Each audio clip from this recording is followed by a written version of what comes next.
Yay. 4.1 is here. I mean 4.2. Damn, I've been waiting.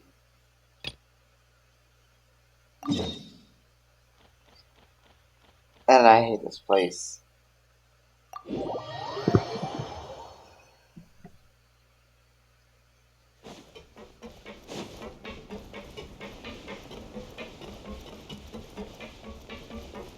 So, we're gonna be playing through 4.2 update our conquesting, and then like probably halfway through, I'm gonna be pulling for Furina.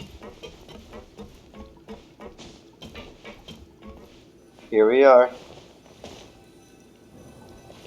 Here we are. Let's go.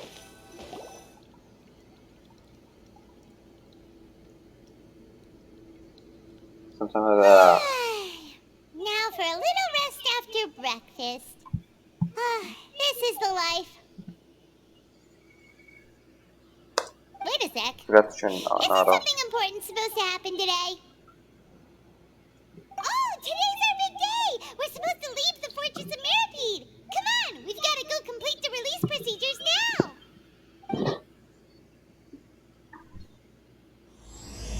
Masquerade of the Guild.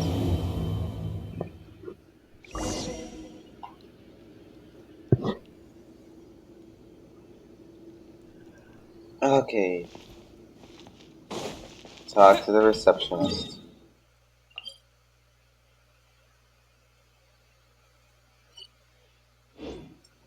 I'll just jump down.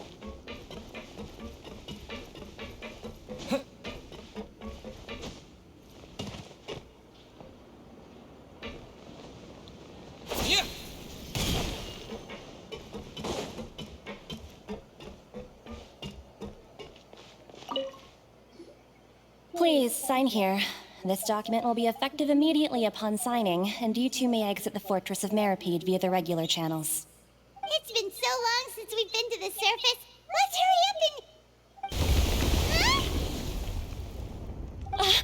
What's happening? Are you okay? I'm fine, thanks.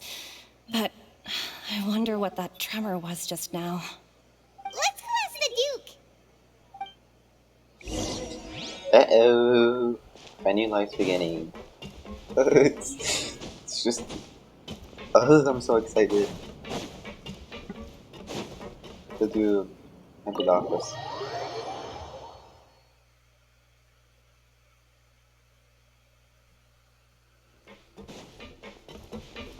Wesley. Your Grace?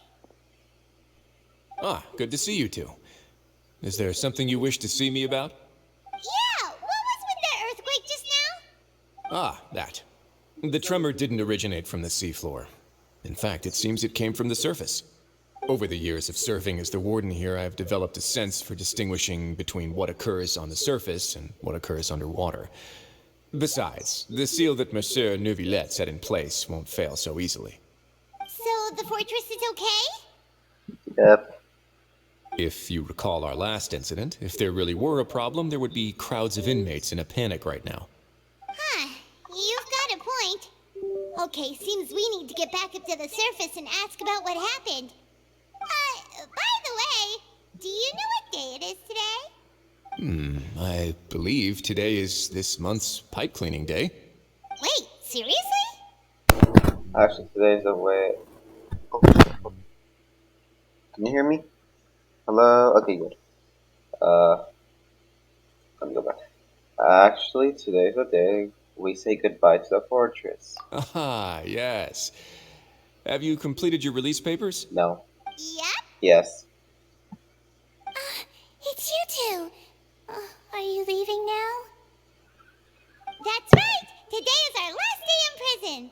But now that Paimon says that, it doesn't feel like we were confined here. It's actually been pretty nice! Should I put my mic on the...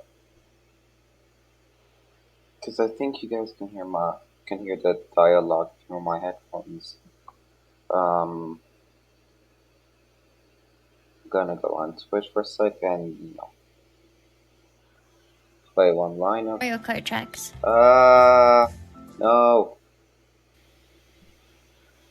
Play one lineup. Mario Kart tracks. No. Play one lineup. Mario Kart tracks. Oh my god. Oh my god. Yes, apparently you guys can hear.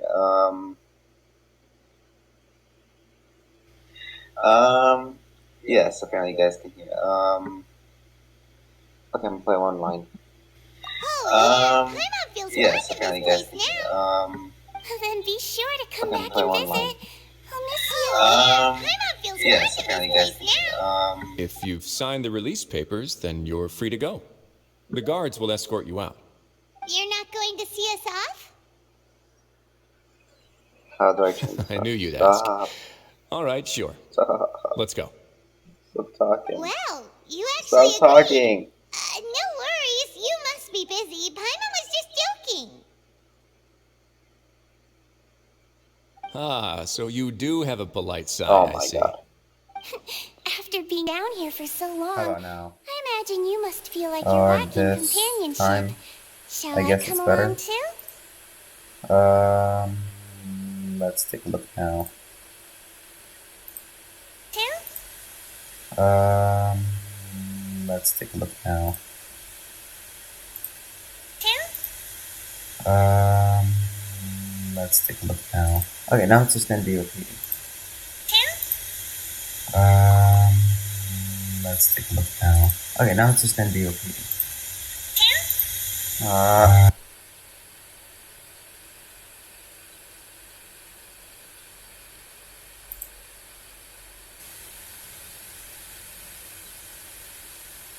Ah,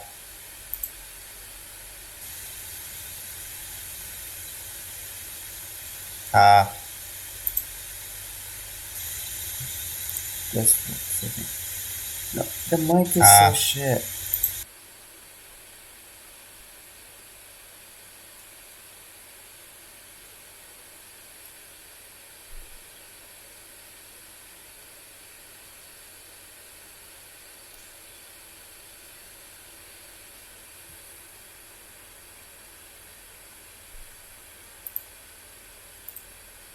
Oh well.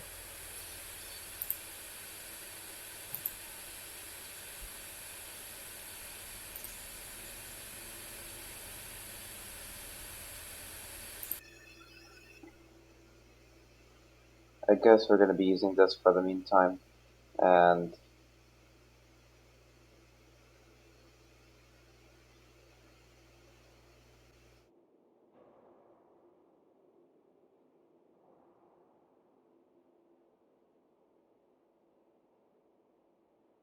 how about now?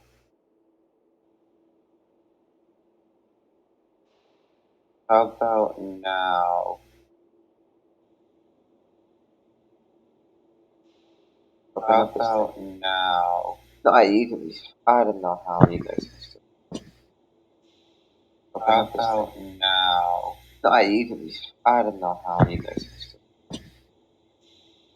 How about now? No, I don't know how you guys used to.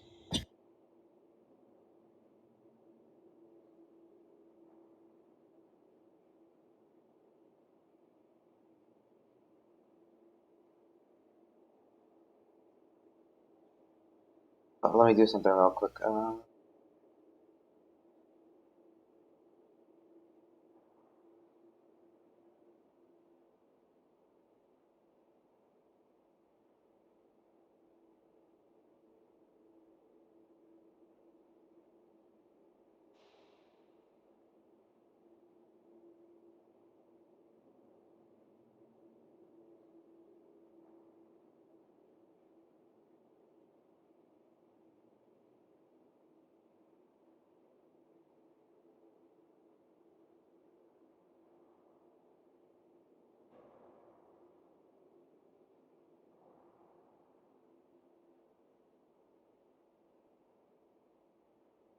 I mean, I guess I could just open it up from, what's it called?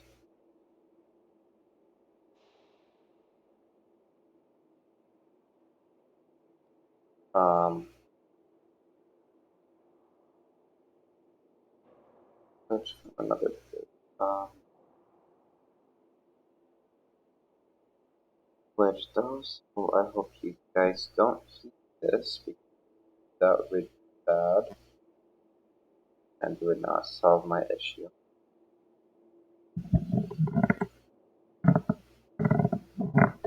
Oh no.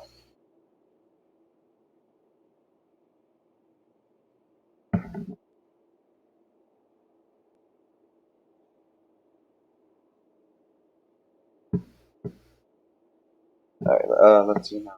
I'm gonna go,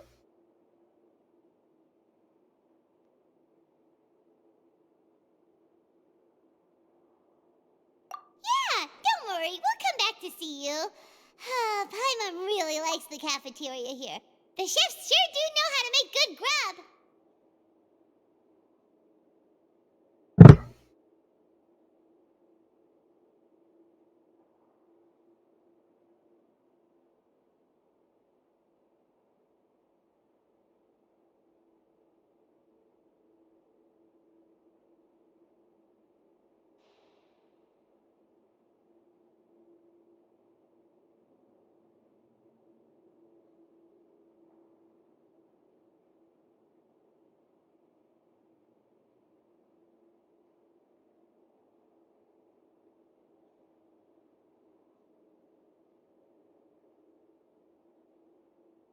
okay, I guess it's good. I heard my voice and, the thing isn't coming back through the thing. So, keep on going. I hope you won't be here as convicts the next time I see you. We'll do our best to stay out of trouble. Well, it seems our work in the Fortress of Mirrorbead is finished. That's the end of another chapter in our journey. And since Nervlev was the one who asked us to come here, we should probably go report to him now. Next up, the Palais Mermonia. You're going to see Monsieur Nervulette? Please pass on our kind regards. I'm sure just your regards will do, no? I believe it would be the polite thing to do. You're right. I've heard the Palais has been terribly busy these days. Tell him that I hope he hasn't been overwhelmed by the recent string of troubles.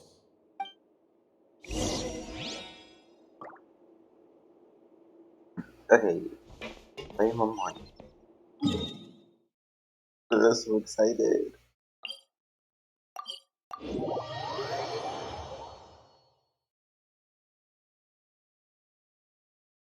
I also need to get a new headset since my AUX thing is broken.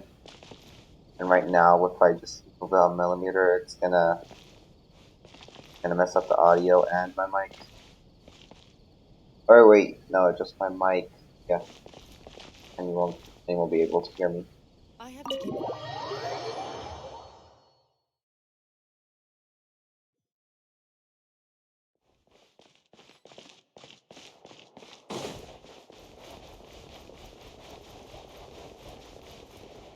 Okay. The Palais Mermonia sure is buzzing with activity today. Halt! Huh? Oh, it's you two. Apologies. Monsieur Nervulette did say you'd be welcome at any time. Yay. Excuse me, would you mind helping me take a look at this report? I'll be right there. Sorry, I've got my hands full here. You can see yourselves in. Everyone's so busy. Seems a lot has been happening.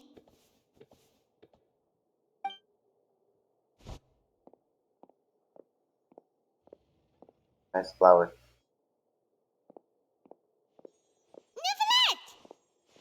Nervulette! Hello. You've come at the right time, but you'll have to wait for just a moment, as there are some urgent matters I must tend to first. In the meantime, please, have a seat. If you'd like to have something to drink, let the Melusine outside know. That's all right. We just ate. Very well, then. What's Okie dokie.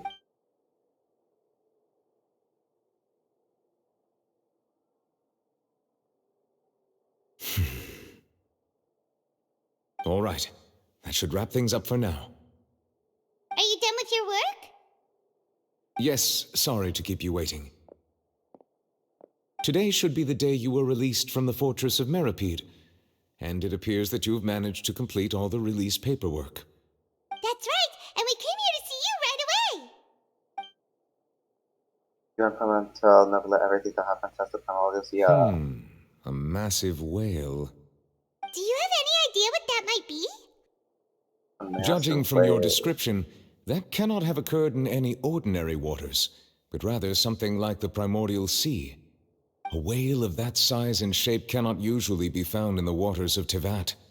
Therefore, we can only assume that Child is presently immersed in primordial seawater. Immersed in primordial seawater? But how? And is he okay? He's not from floating, so he won't dissolve. Most people wouldn't be capable of entering in the first place. I'm not completely sure how he could have gotten there myself. There's something we'd like to ask you about. Yes? What is it? What was the tremor we felt earlier? Ah, right! Paimon felt it too! We asked the Duke and he said it wasn't from underwater, so we figured you might know something about it. How did... It turns out that I have just received a report about this particular matter. In fact, that's exactly what I was busy with a moment ago. The source of the tremor was here on the surface near Poisson. After the shaking stopped, the water levels in the Poisson area rose at an alarming rate. I also need to check something real quick.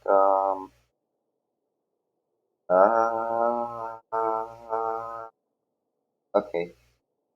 Wait, you guys can still hear me? Oh my god. This really doesn't mute the mic, does it? I forgot I just left the mic up. Anyway. The water levels rose? Oh no! What about all the people there? Fortunately, the water levels only rose for a short period of time and have already returned to normal now. However, I still have a bad feeling about the whole phenomenon. If the change in water levels is connected with the leaking primordial seawater, then the situation in Poisson may be much worse than it appears. Navia should be in Poisson, right? We need to go check on her! Yes, being at the Rizula headquarters is there. I would also like to go there as soon as possible, but I'm afraid I can't leave just yet. We must immediately formulate disaster prevention plans for the surrounding coastal areas to avoid potential catastrophes. I'll have to ask you two to go to Poisson first. I'll meet you there to check on the situation once I've finished things here. Sounds like a plan. There's no time to lose! Let's get going! Luckily for me, I can teleport. Please be careful.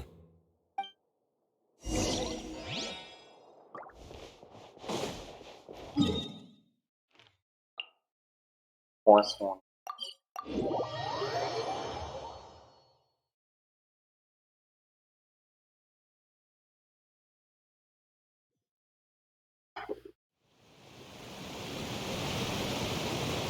Oh no! What happened here? Well, well, well. All the buildings here to... No! No! There's nobody around. They all dissolved? Now let's not assume the worst yet. Navia should be around here, right? We need to make sure she's still... Paimon means we need to check on her.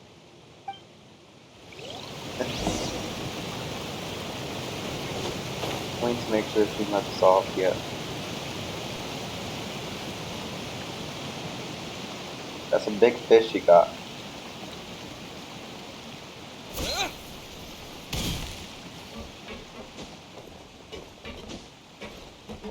You remember, in Child Story Quest, where his little brother, I forgot his name, he said he used to, like, have big fish in Snezhnaya. You think this is the same? You can see them now. Terrifying. But let's go back up here. Let's see.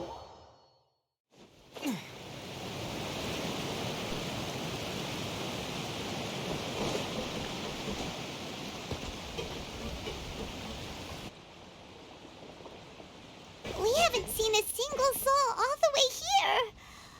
Oh, this is getting scary. What will I ever do now? Look, there's someone on the roof over there. Just stay put. We're coming up. Watch your balance. All right, just hurry. That's the victim M.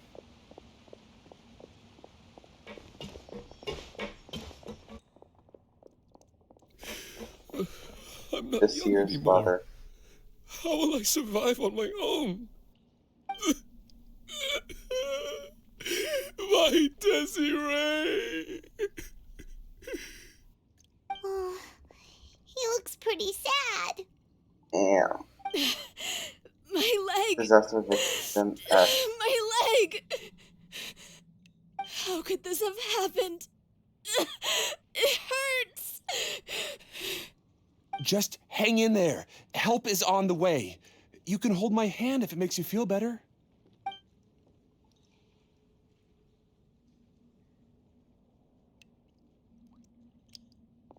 That's the first I've seen someone with like that kind of a beard. Okay, let me go look at him. Take a look at that guy's beard. Luscious.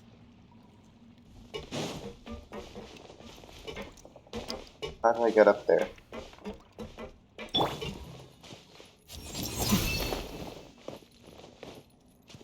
I think I've already got this.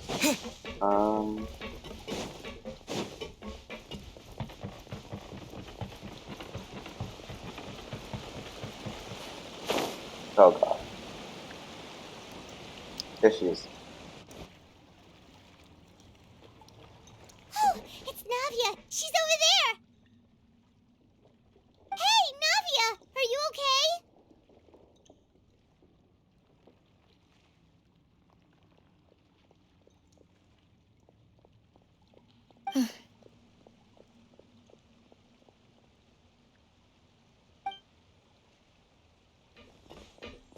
You're here. We heard there was a situation in Poisson, so we came as quickly as we could. Yes. As you can see, the water level suddenly rose. It caused quite the disturbance, in fact.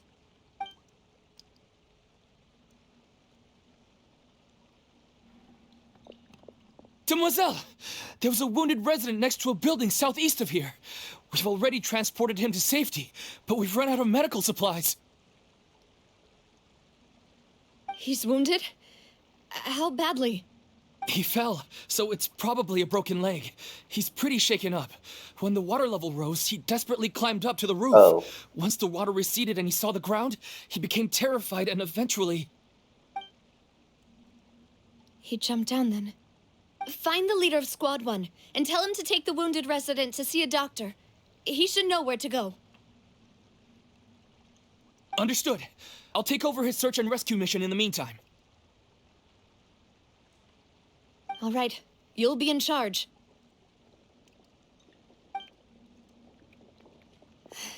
I'm sorry. Where were we?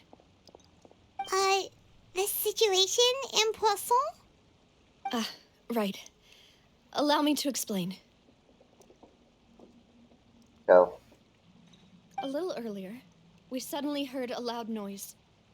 At first, everyone thought that something Oh, yeah. might have exploded in the waterways. But before we knew it, water started pouring out from everywhere. The rushing water seemed a little odd, almost like the unique color of primordial seawater. Some people didn't realize the danger and thought it was just ordinary water, Oh. leaking from somewhere. Everyone on the street who happened to be close to the water didn't have a chance to escape. As the water levels rose, they suddenly disappeared. They were all dissolved. Those who realized what was happening started to flee in a panic, desperately trying to get to higher ground. Many were injured in the stampede, and some people fell from significant heights. Yeah. That's bad. Going. The Spina di Rosula initiated rescue operations as quickly as possible, but there have been a lot of casualties. Fortunately, the water began to recede after some time, and the chaos came to an end. The water that flooded the area contained primordial seawater, so the lower levels of Poisson are still hazardous. To ensure everyone's safety, I've asked the people there to leave as soon as possible. No one knows if this could happen again. All we can do for now is try our best to help evacuate the residents. We still haven't completed the head count, but we'll have some numbers soon. How awful. And all of this just came out of nowhere. It was quite frightening indeed. I only wish that everything that just happened was a bad dream. Is there any way we can help, Navia? Yeah, we're here to help. Thank you for being so willing to help in a moment of crisis like this. You don't know how much it means to me. I really can't express how grateful I am.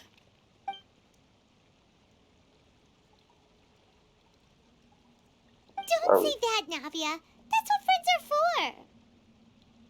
By the way, where are Malus and Silver? Demoiselle! We've got a situation here! I'll be right there. Sorry, I need to go for now. And off she goes. Seems it might be a while before she can take a break.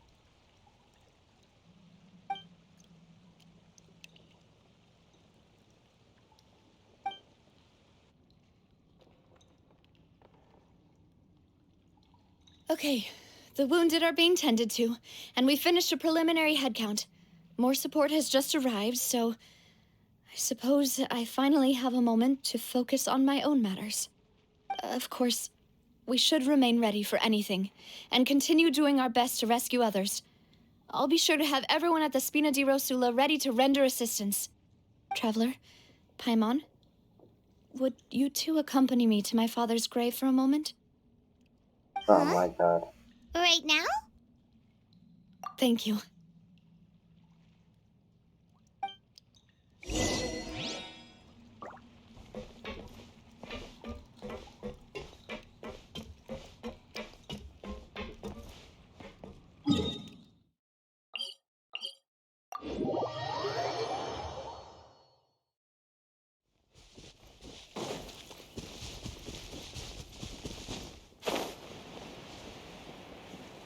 Can't wait to go there. I've already unlocked the map region.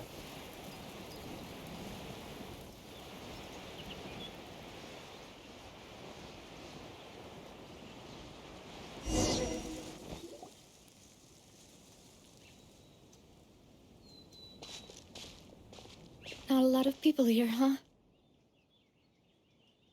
Well, given the time of day and the whole situation in Poisson, Paimon doesn't think there'd be a ton of people here visiting graves. Yeah, the number of headstones are going to increase drastically. Right.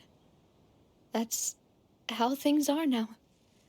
The living are so exhausted that they've no strength to spare any words for the dead. Navia? You don't need to push yourself so hard.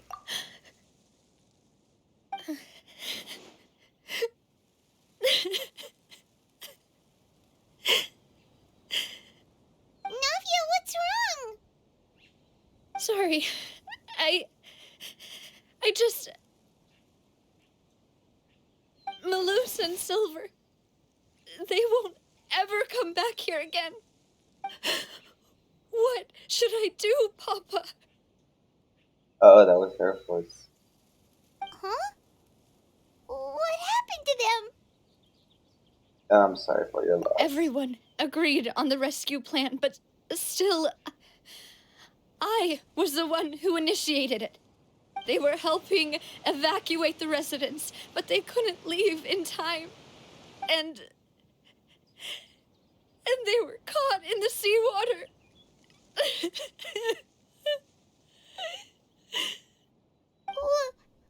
What should we do? I've known them for so long. And I know they weren't afraid. But I could at least hold a funeral for my father. And I know where he rests. But as for Malus and Silver, they're just gone. I just can't. They turned into an ocean. Everything looks so clean after it rains. Even the gravestones. I didn't expect that you'd enjoy a glass of red wine in front of Master Callus's grave. I can understand. Besides, the scenery here isn't half bad. See, it's not just me. I always want to bring something when I visit Papa. Perhaps we might even have a picnic. He wouldn't be angry, would he?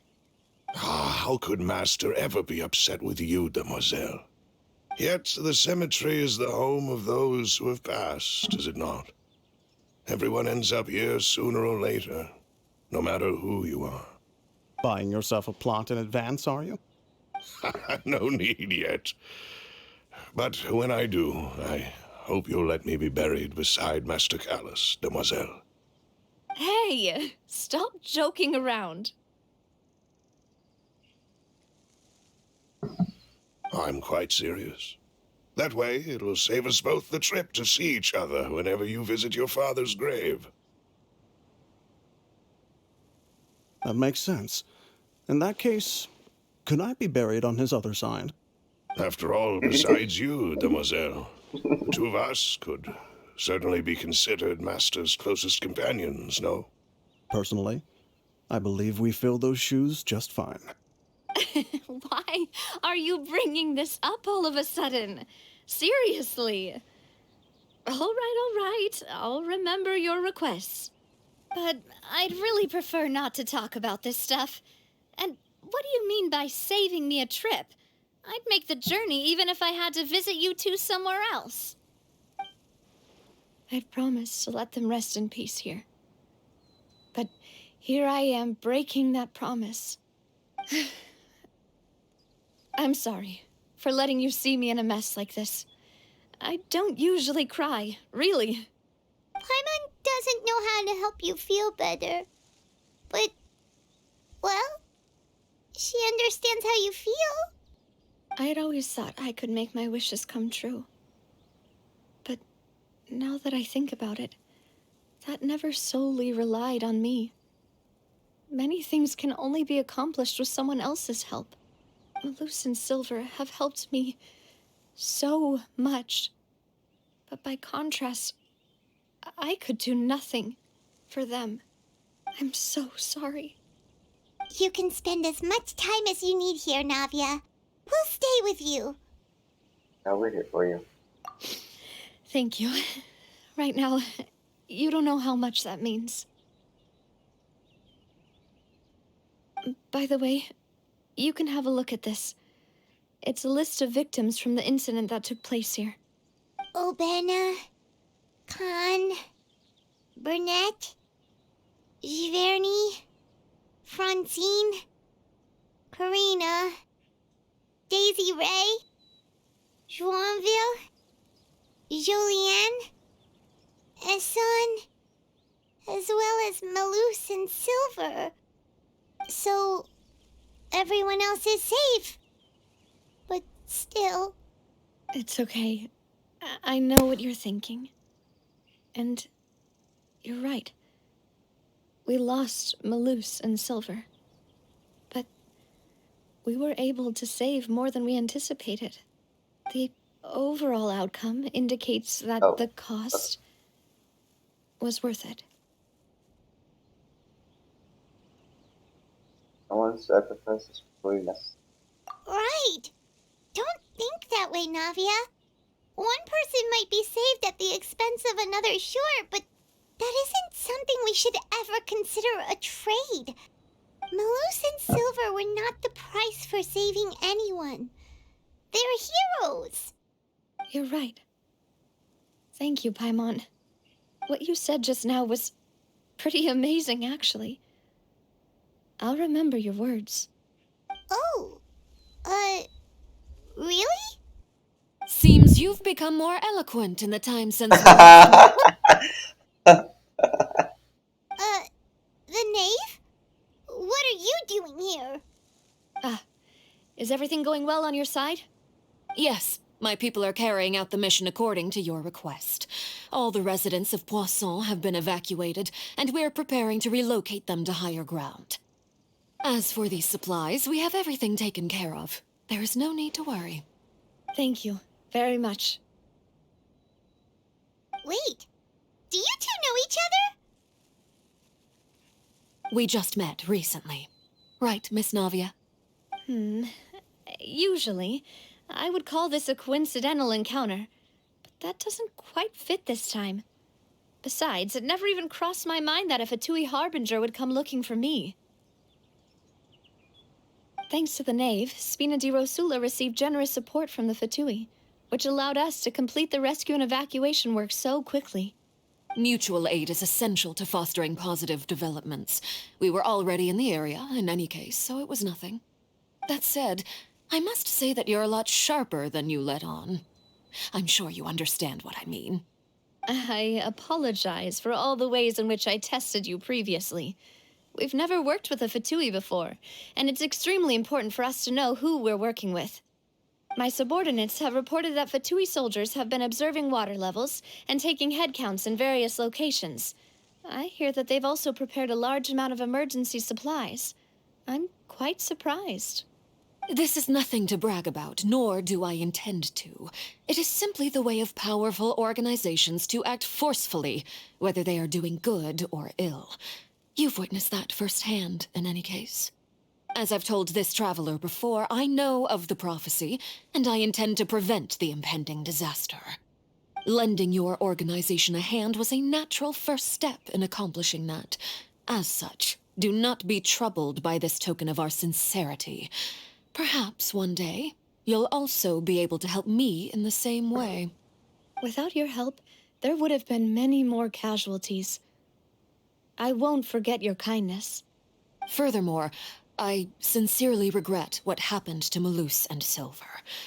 I only wish that my people could have arrived a little earlier to prevent this from happening. Don't say that. You and your subordinates did everything you could.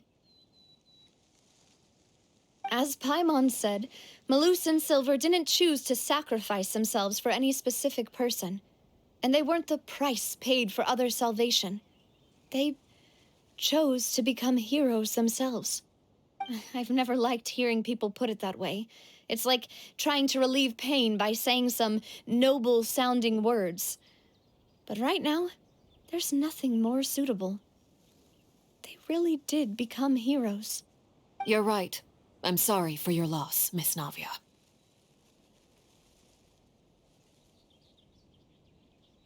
Water is life to Fontaine's people, and it also spells disaster. It's no wonder that people always say that prophecies represent fate. Fortunately, I've never been one for such opinions.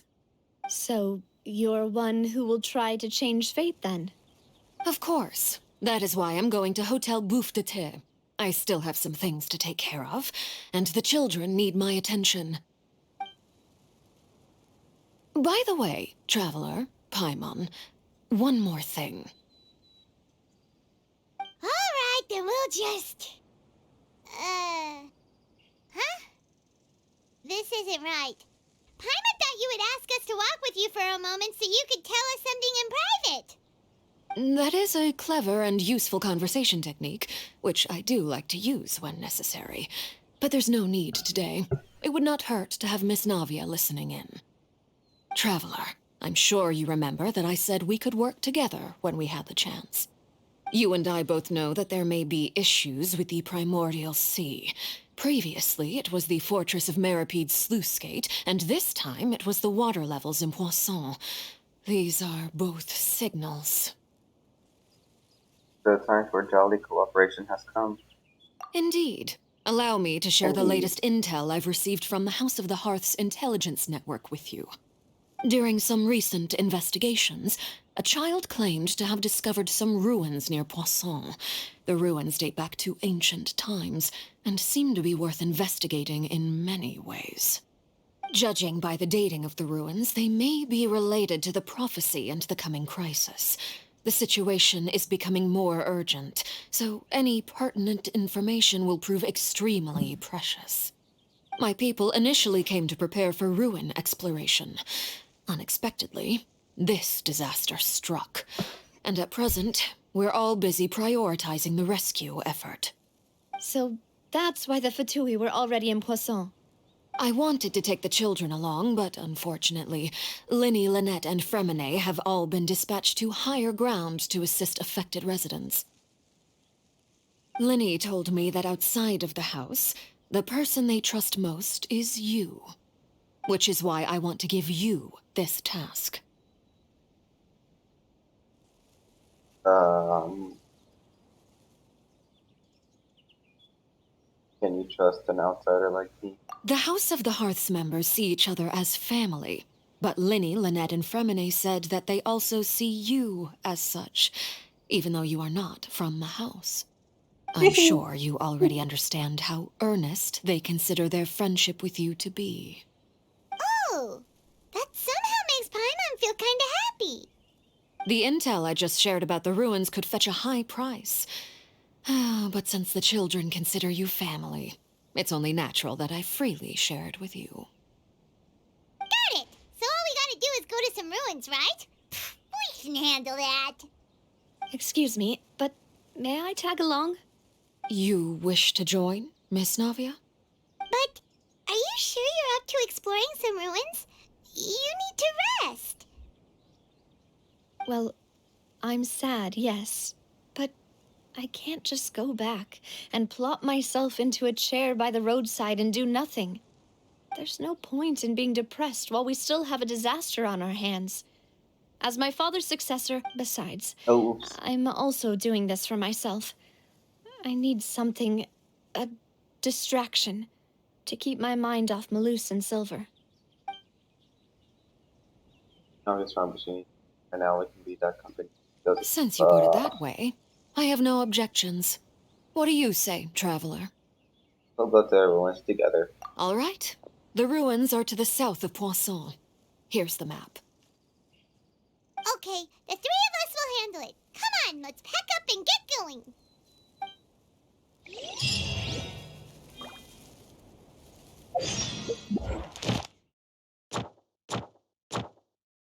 Damn.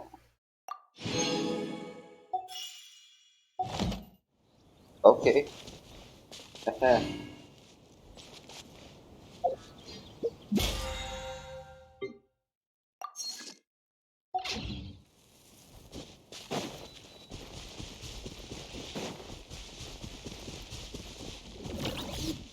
bond is strong! Oh wait, hold up. Spring form! Propagate! Diffract!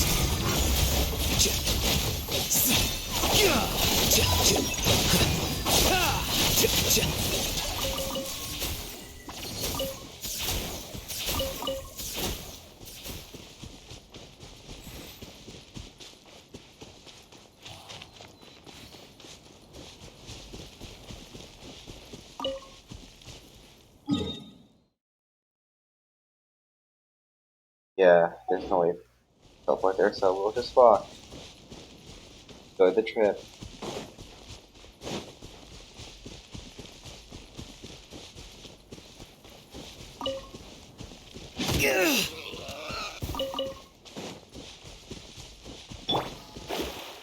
Fine.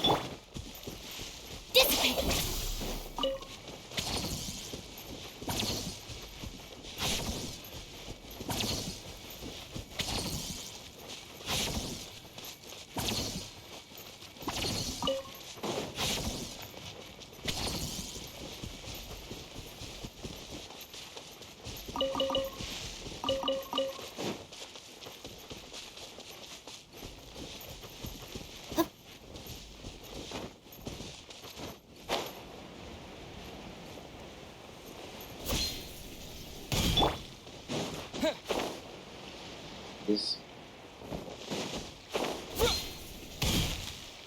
There's air being sucked in. So, are these the ruins the knave was talking about? Whoa, talk about old. They seem to be pretty ancient, all right. Let's go in and have a look. Just be careful.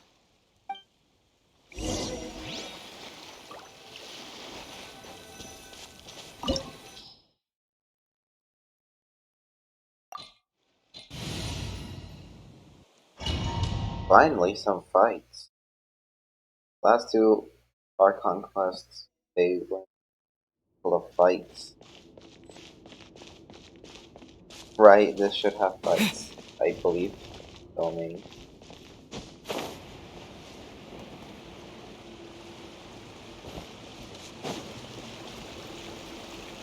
Oh yeah, and I've never recorded the first Archon quest, so I also forgot what happened. Get with me. Mostly. Yeah. Now you guys see me fight.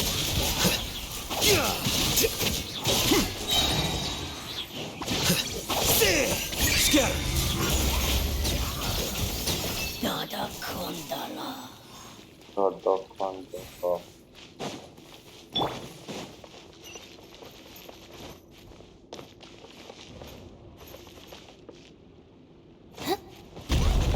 Over here isn't safe.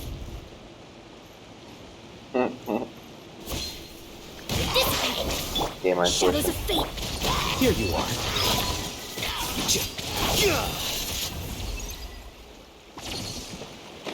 Why would you jump in? Damn.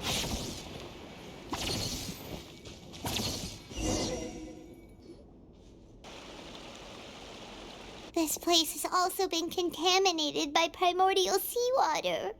Yeah. And a lot of it, too. A Fontanian would most likely dissolve the moment they fell in. Go back to safety now. Right! You can't go down if there's primordial seawater. It's too dangerous, and it won't be any help for you to just stay here. Don't get Paimon wrong. We're not saying you're useless. It's just that... No, you're right. I can't do anything in this situation. I'll leave this to you.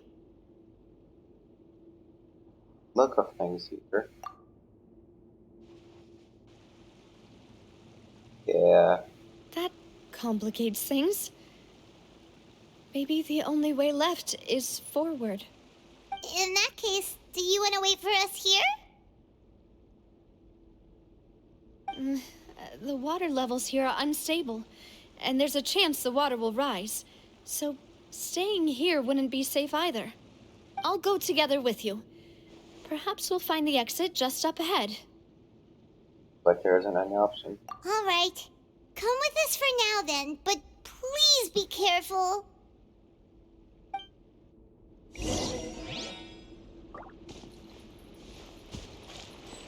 At least we can go into the water. It's a dead end! Let's try climbing over from the side. Wait, it's restricting me from going in? Oh my god.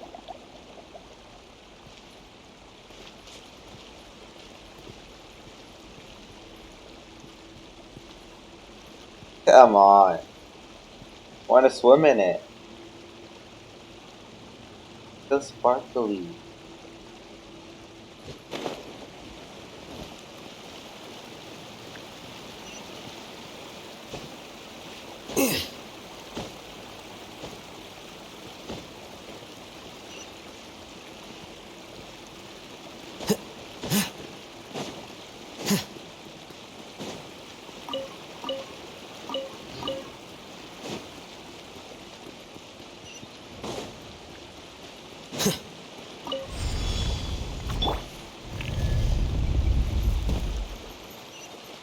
What's this?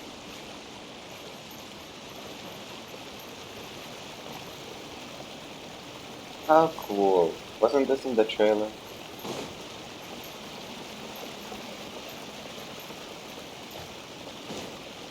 Oh! That's some camera angle. Something gonna happen? Uh-oh. Wait! with this bridge! Run for it! Cutscene. I already ran. Oh, it's this scene.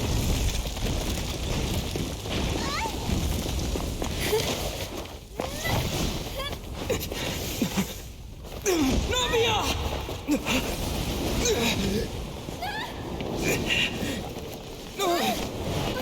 Uh-oh.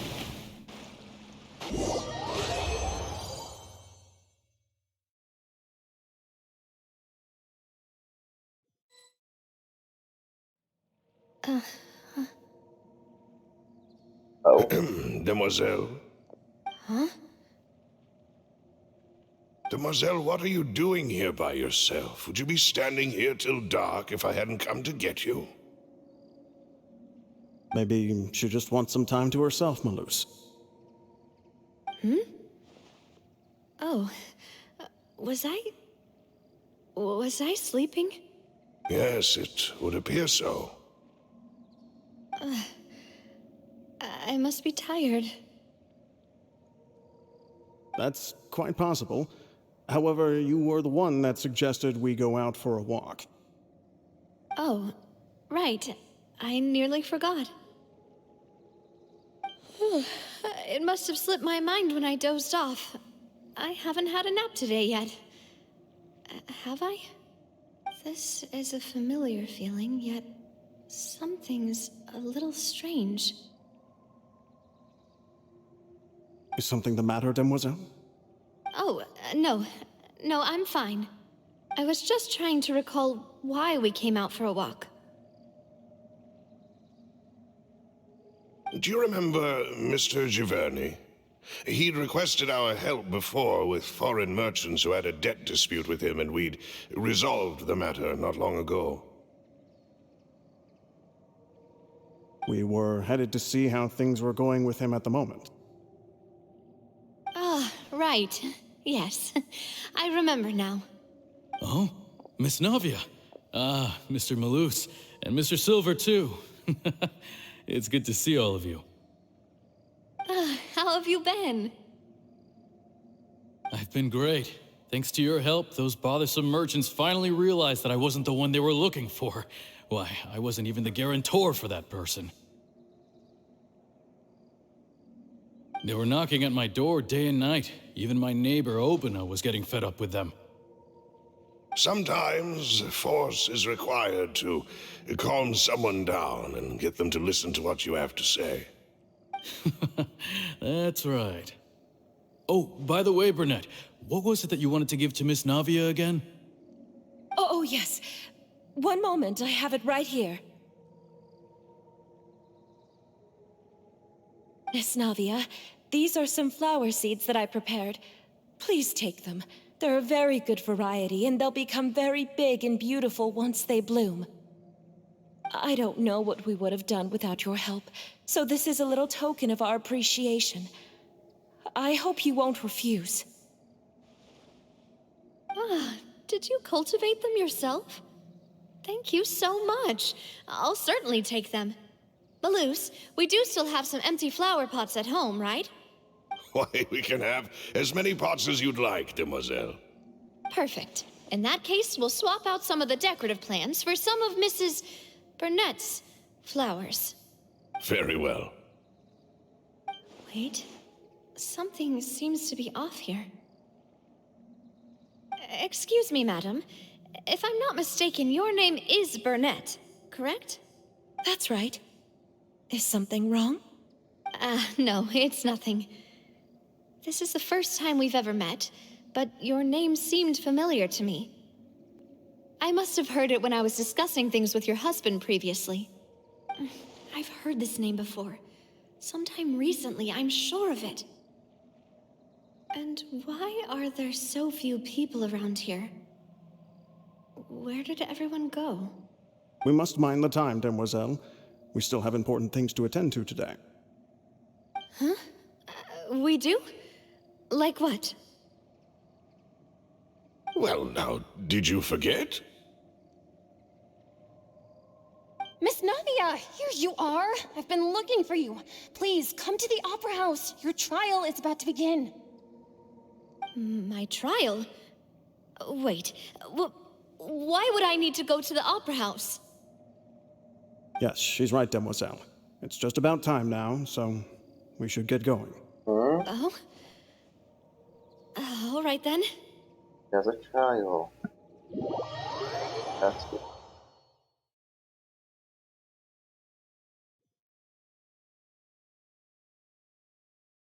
Look, it's Navia! She's here!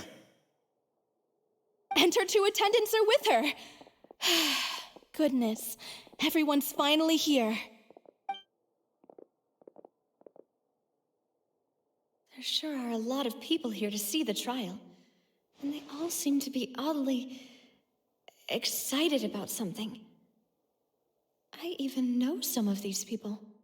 Karina, Desiree, Joyville, Jolien, Essen. Why are so many people here?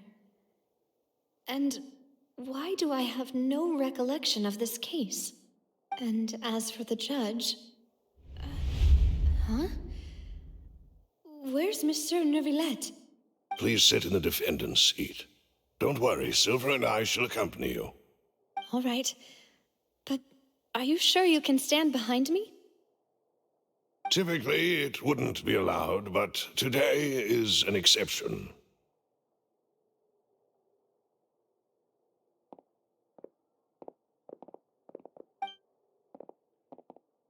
Hey, what kind of place do they think this is? Come on, do they have any idea what they're doing? Seriously. Enough with the whispering! Could someone please tell me where Monsieur Neuvillette is? And why I'm standing trial? My dear Miss Navia, have you not yet realized what you've done?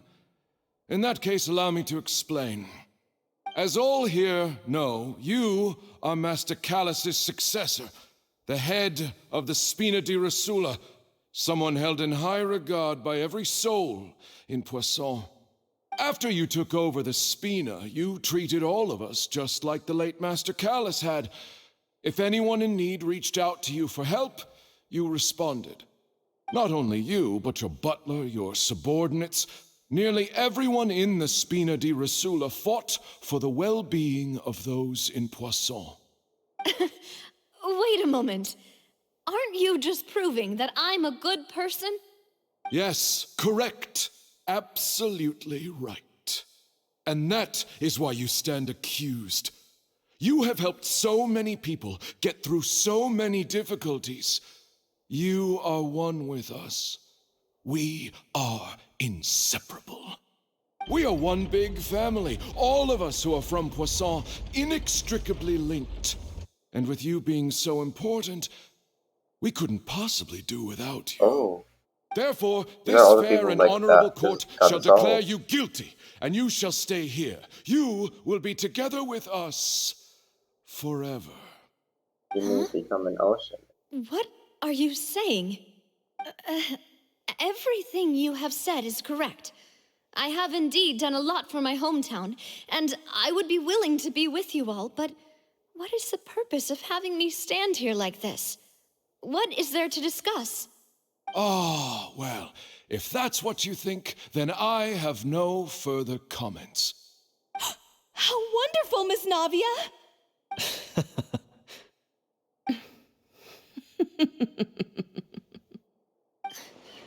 I know all these people. Why are they laughing? I seem to remember now. Yes, I get it. This trial is... Wait just a moment. This isn't right! Malus? What was that, Mr. Malus? Our conclusion is very clear and unanimous. Let the court judge her now. She's guilty! Stay here, Navia! You're one of us!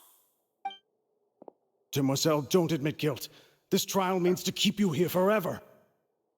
I wish to exercise my right to defend Our Lady. Mr. Joinville, you only know of Navia's goodness, but nothing of her utterly independent mind.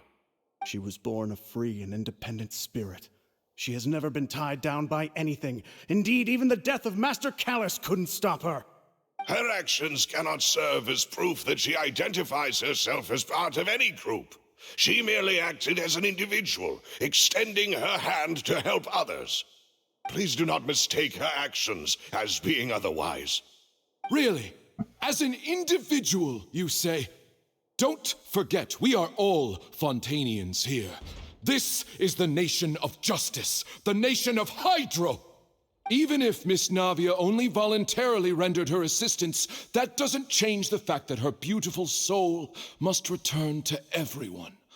Water accepts all, blends with all. It will surely accept her kindness. Everything is measured here in the nation of Hydro, and in the end, everyone shall meld together. Thus, when a unanimous opinion emerges, that opinion represents justice. Now I speak for everyone. Our opinion is consistent. Navia should stay. We and Navia are one. And you would call this justice? Preposterous. You are merely jealous that Demoiselle still has a chance to exist as an individual. Have you forgotten how much you all once longed to become individuals, to become independent? Do you mean to defy our justice? If your justice is flawed, then why should we acknowledge it? As you said, we can also have our own justice. Silver and I shall defend Demoiselle. And that is how we will enforce justice. Ugh, my head... It hurts. Demoiselle. Silver, it hurts. My head is spinning. All I can see is stars swirling in front of me. I remember now. Everything that seemed odd from the very beginning.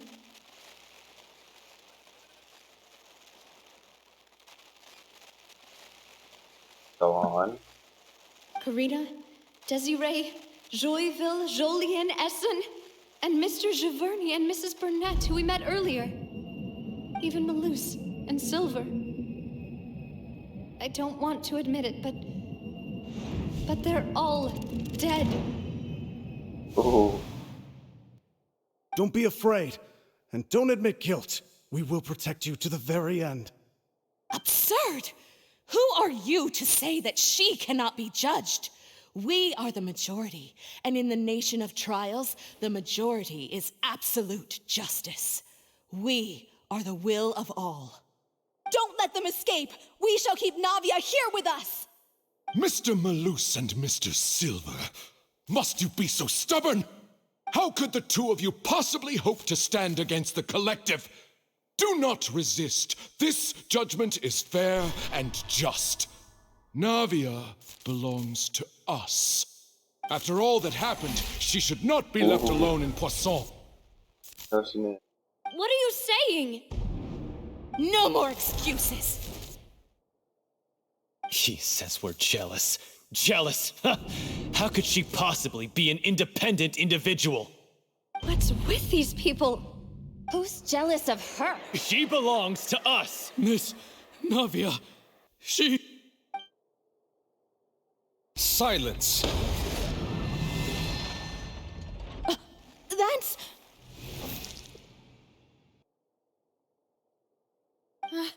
Monsieur Neuvillette! Such commotion is prohibited in the court. The accusations you just presented are nonsense and cannot constitute a proper trial. The court will adjourn for the rest of the day. In this, I shall hear no objections from any unauthorized party. Well, of course, Nicolette is like the dragon sovereign, so he could probably go into... He can control primordial water. And of course he would be here. Our thanks, Monsieur Neuvillette. Please leave with me, Miss Navia, while there is still time. But... Go on now, Demoiselle. This is your only chance to leave this place. What, can't bear to leave us behind or something? Malus. My apologies. I couldn't resist making one little joke once I realized that... This shall be our last goodbye. No. Malus. Silver. Quickly, you must come now. Goodbye, demoiselle. Farewell. Damn. No, wait! Just a second! Navia? You're awake. Good. I must have been dreaming. Malus and Silver were still alive, and they were defending me at some insane trial. It looks like you're all right. Did all the sad feelings cause you to have a nightmare? Paimon could give you a hug. The ruins you were exploring suffered. Oceanids? You mean like what happened with Vache? So people that are dissolved became one. Perhaps those two Oceanids were the people you saw in your dream. I always told them that they didn't have to protect me. To think that they'd keep doing so even after death. Well, they haven't died. Please come with me. If they're Ocean, they're conscious still. You know. Neverlet, are you okay? Hmm? Oh, I am quite all right. Perhaps there's something we could chat about? Why do you look so stiff all of a sudden? Oh, Paimon knows. You're the type who feels awkward when there's nothing to talk about, right? I merely thought that we should give Navia some time to herself. Huh? Why didn't you just say so then? Don't you think it's even more awkward to call us over like this and then have nothing to talk about? I suppose so. By the way, Queen sends her regards. Ah, Sigewinne. I hope all is well with her these days. Her work in the fortress of Meropide has not been too much for her, has it? No way, don't worry. She's doing fine down there. She's an amazing head nurse. I see. Well, that is good. I have always worried that Sigewinne would need a lot of time to understand the world of humanity, just as I have. Oh, and the Duke also says hi. Even though Sigewinne made him do that.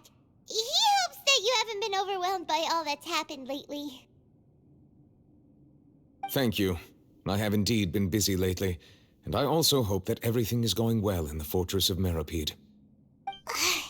He still doesn't know what to talk about. Let's chat about something else then. Good aspect here, Paimon. What should we talk about? So, Neverlet, you're probably quite the swimmer, huh?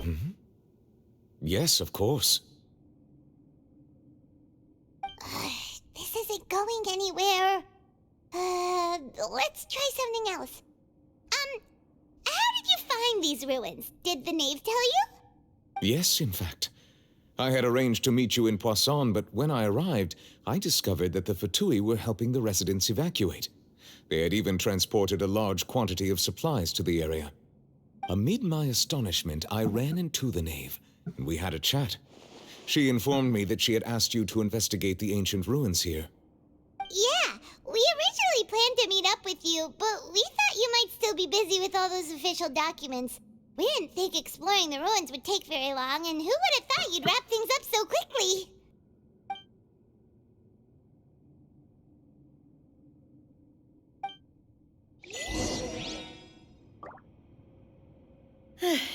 I'm sorry to have kept you all waiting like that.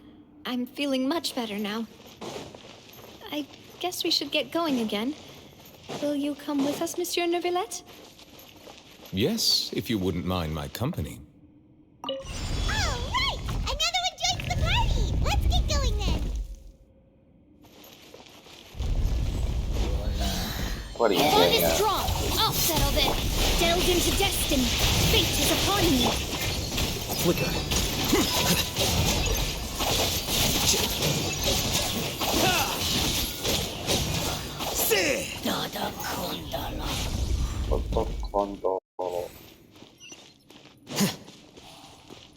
Oh no. You know what's about to happen when the camera goes like this. Oh no, another unstable path. Oh god. Watch your step.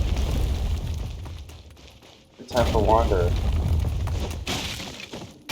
Oh! No, no, no, no, no! No!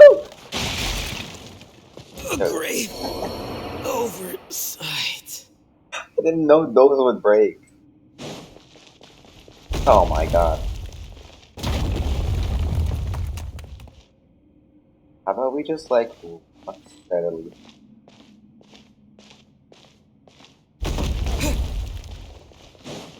Go! Woo, woo, woo.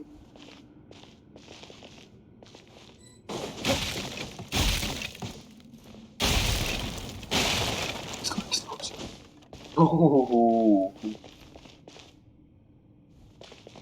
my god. Stressful. Watch out! No, They're about to fall no.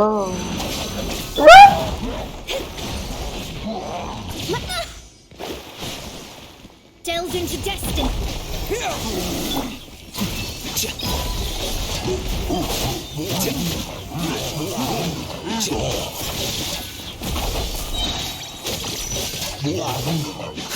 There you go.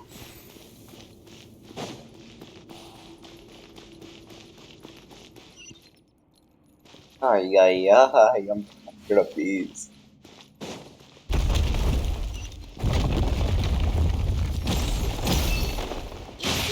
Almost at the top. Keep it up. Oh my god.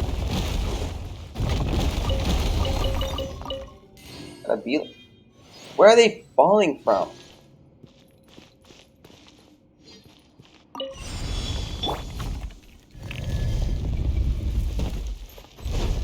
Yeah. A bond is strong. Lightning. Shadows of fate written in the stars. Propagate! A process of elimination. I thought I touched them. Yeah,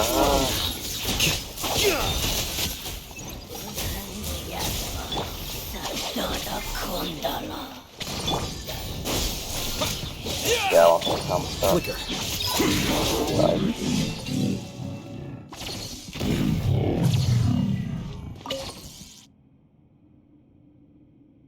Thanks, Mia.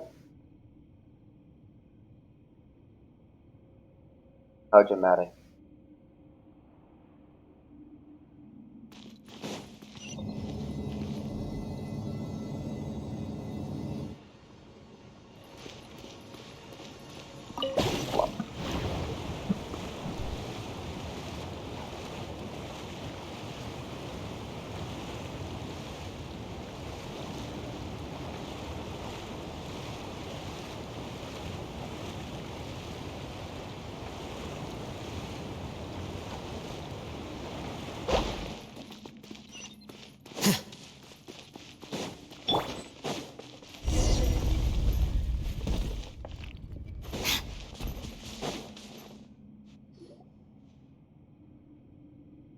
Looks like we've reached the end. This is the place. There should not be any other hidden spaces in the vicinity. The path sure had some twists and turns, but it turns out that this place isn't actually that big. There has to be something on the wall.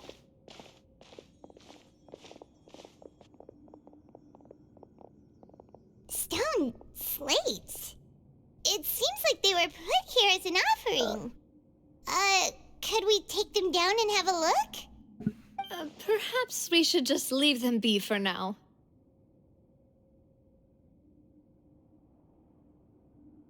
What are you looking at? There are 4 locations in total, but only 3 stone slates. The slate that should be in the first empty spot is missing. The surrounding walls also show signs of damage. There's something written below. Let Paimon see. Reason dictates that this nation be destroyed. I shall record the history of its future here in its past. Say what?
hear me?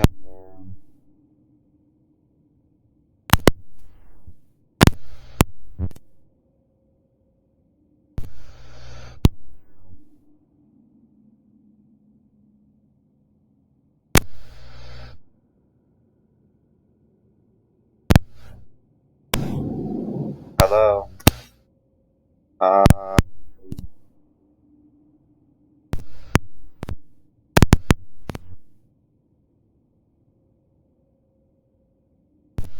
hello, hello, hello. Okay, finally. Stupid mic. Okay, finally. Stupid mic. No, now I can hear my own voice. Okay, finally. There we go. It feels like someone left these slates and these words here for a purpose. But does he mean that Fontaine should be destroyed? That would fit the circumstances dictated by the prophecy, yes. They can hear me. Okay. Indeed, the slate's contents correspond to it. Take the second slate, for example. There's a person kneeling here. She seems so dedicated. And there's a whole bunch of other people behind her doing the same. She's facing this... what is this? Some kind of island in the sky? And is that Lady Furina in the third image? Did the Hydro Archon fall into the water? And is that a ring of people around her? Paimon doesn't quite get it. Are they all in the water? The fourth image. I know this one. This exactly matches the content of the prophecy. The people will all be dissolved into the waters, and only the Hydro Archon will remain, weeping on her throne. Yes, they do seem to match.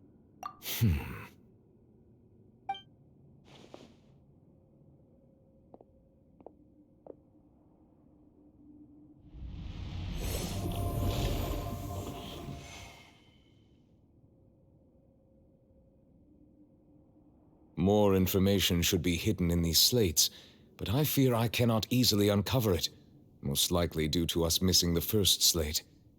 I am very sorry. Don't blame yourself, Monsieur Neuvillette. Deciphering ancient stone slates isn't one of your duties. Ooh, Paimon's getting the chills just looking at these slates. This says that it's the history of the future, right? That means the prophecy's sure to come true. I really hope it doesn't mean that. Still, Paimon feels like these images are kind of weird when you look at them together.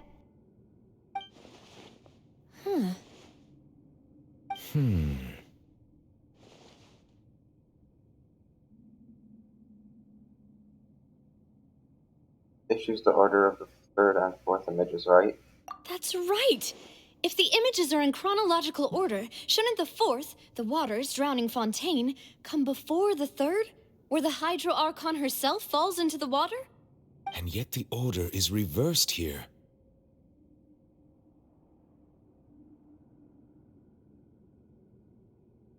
What sins are the people in the image? If we go by timing, Lady Furina only emerges in the third image. That means that the person in the second image might be the previous Hydro Archon. Egeria, then.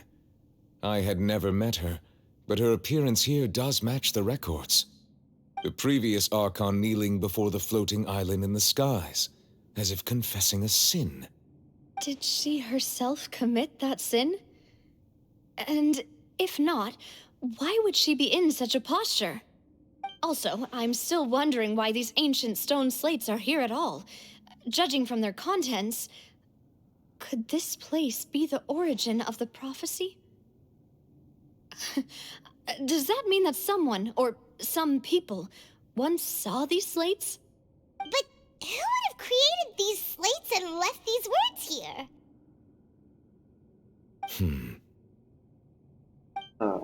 It seems that any further clues will have to come from Furina.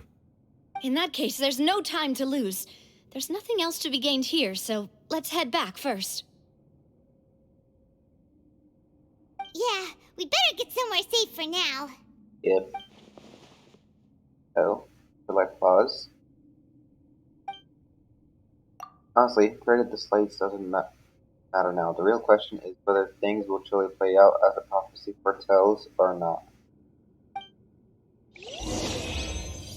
Now it's complete.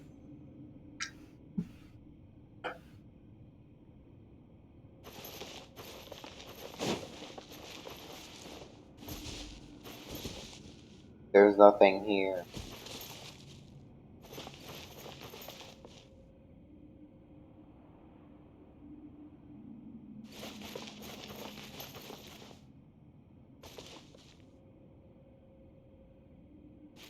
So it was like she was summoned or something?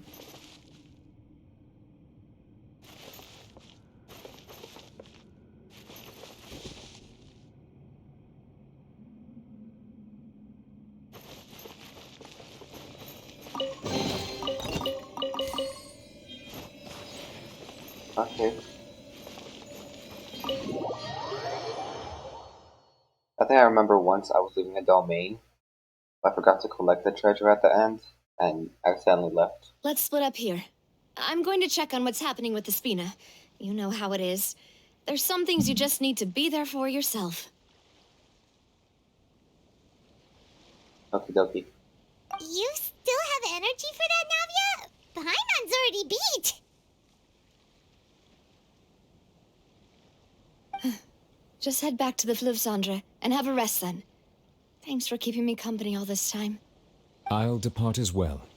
Thanks for your hard work today. Rest well, everyone. Traveler, I will go talk to Furina tomorrow morning to ask about the stone slates. I'm sure that you're concerned about this matter as well. If you have time, drop by my office. I will share the results of our discussion with you.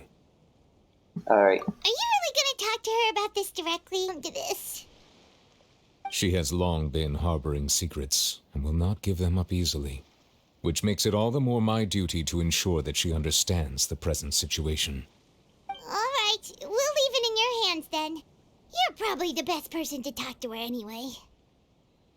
I will be carefully considering my words tonight. Traveler, Paimon, so please don't think you're an imposition. All right. I'll be on my way then. Good news. I'm gonna live both apart. You and find my happiness competitors with the absolute contest. I actually read it. We're finally back! Welcome back. We've got a special menu prepared for you two tonight. For all the things. Yay! And there's good food too! Navi, no, the boss is the best. She's great as well. Ooh, desserts! Come on, I want some. This, that. Paimon's already starting to forget what happened today. Mona. Oh my god. Oh, that voice. Is that who I think it is? Huh? It's you two. What are you doing in Fontaine?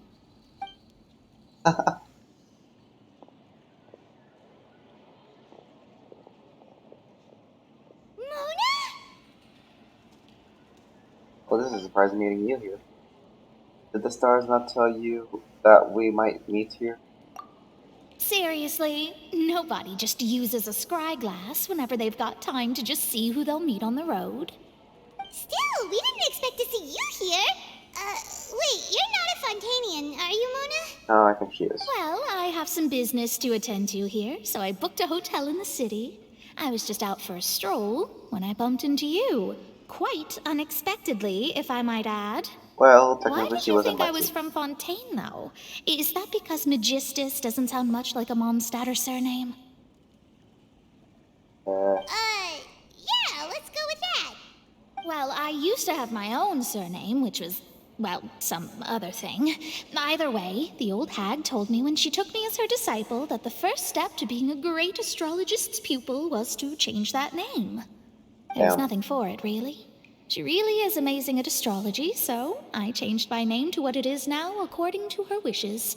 To my surprise, however, Magistus is not the name of some ancient house or clan. It isn't? Nope. Although it is used by us in place of surnames, it generally just means great. Wow! Imagine including a boast in your name. Wait, are you gonna have to put that into your genealogy as well? I reckon so. In any case, I'd give my disciple a name like this as well, if I were to take one. May I ask what your master's name is? Astromancer Barbeloth Trismegistus. Okay. Whoa, that's a long one. Does it also mean great or something? My name means Mona the Great Astrologist. As for the old hag, hers is, in plain speech, the thrice as great Scholar of the Stars. Just take it as a title specific to astrologists. Thrice as great? That's so petty. I know, right? That's just how she is. She used to call herself Magistus, actually, but when she took me in, she changed her name to Trismegistus. Talk about excessive. Magistus is thus the calling card of our school, so to speak, which makes it about the same as a surname. It's all right if you don't get it. You can look into it further should you need to study astrology more deeply. Or triple appetite Paimon. Terrible! But anyway, you're not Fontanian, are you, Mona? You're from Mondstadt, right? Well, I was born in Mondstadt, yes. My parents migrated to Dorman Port, and I traveled with the old hag for a while, after which I settled down in Mondstadt City. Oh, that's a good thing then. At least we know you won't be dissolved by Fontaine's waters. Speaking of that, I'm sure you're aware that a bunch of things have happened here in Fontaine, right? I know you're not a local, but I'd avoid getting too close to any water that looks strange all the same. That's from the There's trailer. something ominous about it. Well, the water, I mean. From the trailer. Did you come to Fontaine because of prophecy, Mona? That was the main reason, yes. Just a while back, the Steambird invited me to take part in a panel and speak about the circulation of the prophecy as an astrologist. The invitation was sent quite early on. I don't think anyone expected Fontaine to be in this much trouble. What do you make of that prophecy, Mona? Just tell us what you think as an astrologist. Your word would go a long way to make things more certain and less scary. What I can tell you is that I'm an astrologist, and that this prophecy concerns the fate of Fontaine, even that of all Tevat. Ascertaining this is akin to reading the fortune of the whole world. I'm afraid that this is not something that just anyone can do. If I could do it, you would no longer call me an astrologist, but a visionary. But on the flip side, the prophecy is so huge and powerful that it must surely come from a powerful visionary. Its contents involve the fate of the world. Disregarding it would be a mistake. A visionary? Sounds really powerful and all, but does such a person really exist? Of course. The old hag could do it, and I'd bet there are others amongst those Hexenzirkel colleagues of hers who could do something similar. Could you help me get in touch with your master? Are you sure? All right, I'll help you. It isn't often that I see you with such a serious look on your face. I'll tell you once I hear back from her. Thanks, Mona. You're amazing as always. Oh, well, this is something only I can do after all. So yes, your praises are quite welcome. That's the greatest of astrologists for you. Of all the people we know, you know the star's the best. Indeed, indeed. That's the spirit. Oh, sorry. I came to see what all the commotion was about. If there's anything you need, do not hesitate to inform the Spina di Rosula. Oh, whoops. Guess we were getting a little too carried away there. Well, I'll go tend to my own business now.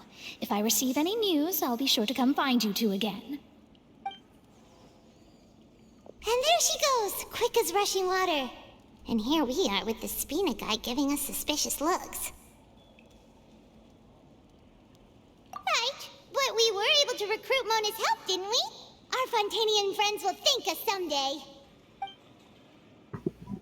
Good morning. To be honest, Paimon's still feeling kind of sleepy. But it's time to get up, Traveler. We agreed to go see Neuvillette, so let's pack it up and get going.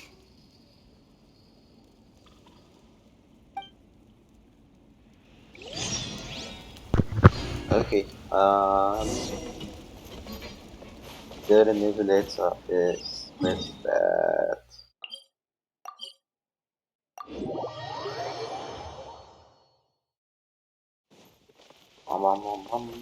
Stand with me!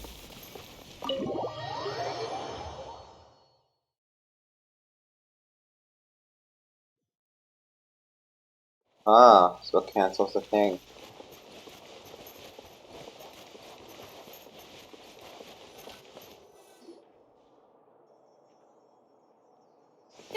You're here! Finally! Huh? Is something wrong? Monsieur Neuvillette and Lady Furina, they seem to have gotten into a dispute. Please go see for yourself.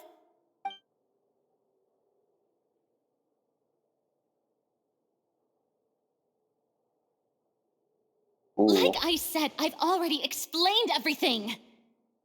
And yet the problem has not been properly solved. There is little space for excuses between us. It is not my intention to offend you, but please, tell me where you stand. You are the Hydro Archon Focalor, are you not? Look at this. This is a list of the victims from the recent Poisson incident.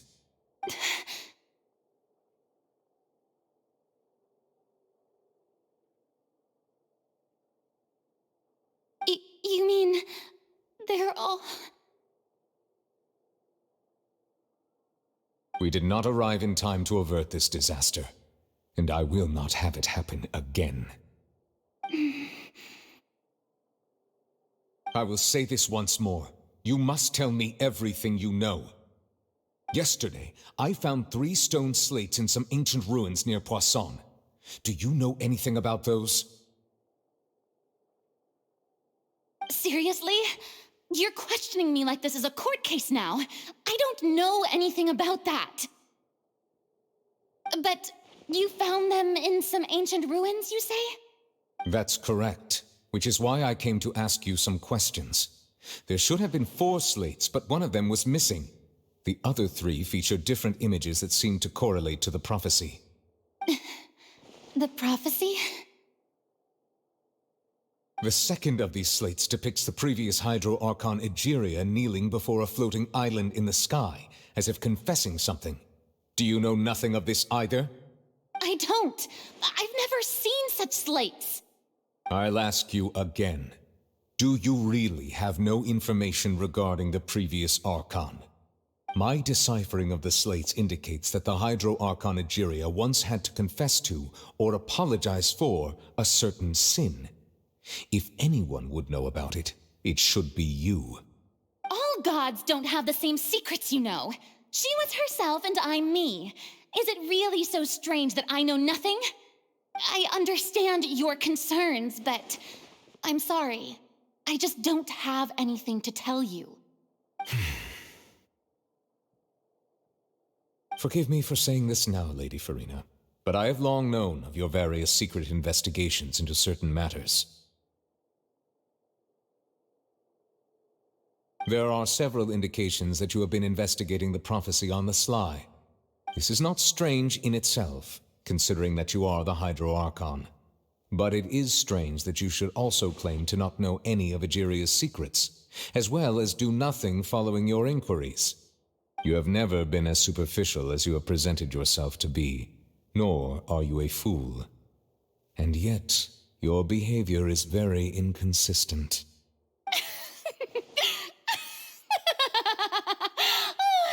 So you've been watching me all this time, have you? I didn't think you were that type. You... Well, since you know about my secret investigations, then you should know I'm actually working to take care of it. There's no point questioning or suspecting me.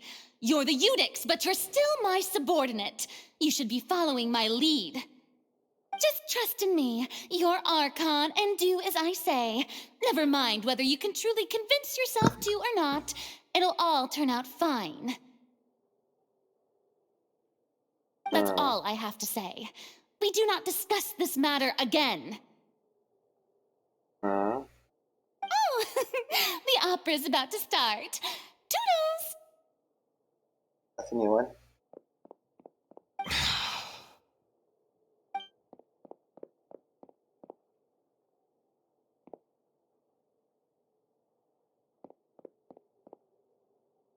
Did Furina not notice us standing by the door?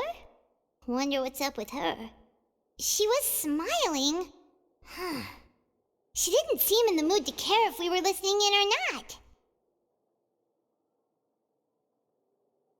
Seems deeply troubled. I assume you've been outside for a while now? Oh, you noticed. Seems Furina didn't even realize we were here. She was in a great panic, though I cannot discern the reason. Our discussion reached impasses time and again, a state of affairs that we cannot allow to continue. Still, I do not understand. Dialogue is the base. Oh. We need to make her understand how dire the situation actually is. Everyone in her inner circle has noticed that she is hiding some secret. The issue is her attitude. I fear that she will not reveal anything unless absolutely forced to. We may have to create a situation in which she will have no choice but to speak. Oh, a trial. Like what? Normally, people will only reveal the truth when standing trial. Perhaps we must have the Hydro Archon experience just such a scenario. But Furina's seen so many trials, and she's really good at dodging questions. How do we make sure that she won't just slip away at the first chance she gets? We will need to consider this thoroughly, join forces with various parties, and then do what we can.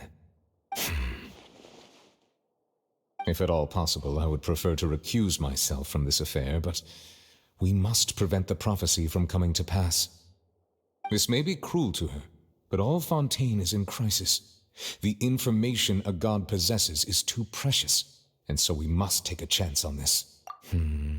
But who will lend us their aid to do such a thing? Ooh, I think I know who to call.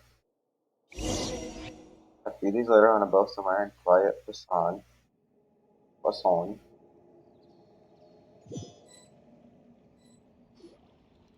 Well, that's everyone, huh? Speaking of which, it was pretty smart of you to think of hiding here. Poisson was just involved in a disaster, so it's presently devoid of people. That naturally makes it the best choice. And here you are drinking tea like it's the most natural thing in the world, huh? That's what families should do. Sit and enjoy a leisurely time together. It's nice to enjoy tea here, you know. Care for a cup? Lend me your ears, everyone. Or perhaps one of you might like to start us off. How about you, friend? Oh, no. Me? No, I don't think I can. Then, how about you, good sir? I fear that I will cause the mood on this boat to become as somber as it is in court. Well then, I guess we're lucky we've got a local like me to organize things. Wonderful, the spotlight at last. I guess I'll be facilitating things from here. That was a little long-winded, don't you think? Oh, you might be right. Anyway, to cut to the chase, our friend here, the Traveler, has brought us together to discuss something. As for what that is, well, let's start by saying that we'll be pooling our efforts together to create a series of traps. Oh, how intriguing. Well, it's just an expression, really. One that I just learned from Chlorand, and used on the spot. So, let's invite her to explain in detail. A round of applause, please.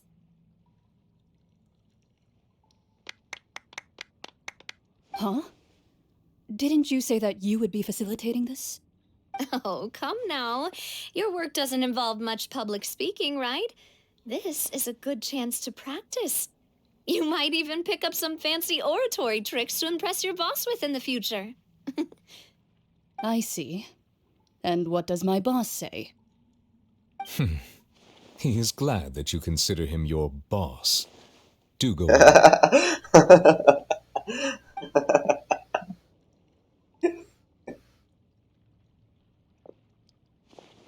In that case, do any of you have experience hunting?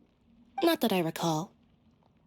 Fremine and I once used a wooden stick in a basket to catch wild rabbits when we were younger. As for Lynette, oh, right. You were sick that day, weren't you? I've also gone diving to catch some fish before. Does that count? I'm afraid not. You may or may not have heard, but Fontaine once played host to a group known as the Marechaussee Hunters. Though that was their name, they did not hunt animals, but rather various monsters left behind by the ancient dynasty of King Remus. Today, Fontaine's monster population has already thinned greatly, so the hunters have blended back into society, taking up arms in other lines of work. They even left a unique methodology of hunting in their wake. A trap comprises of the following components: bait, a trigger, and a containment device.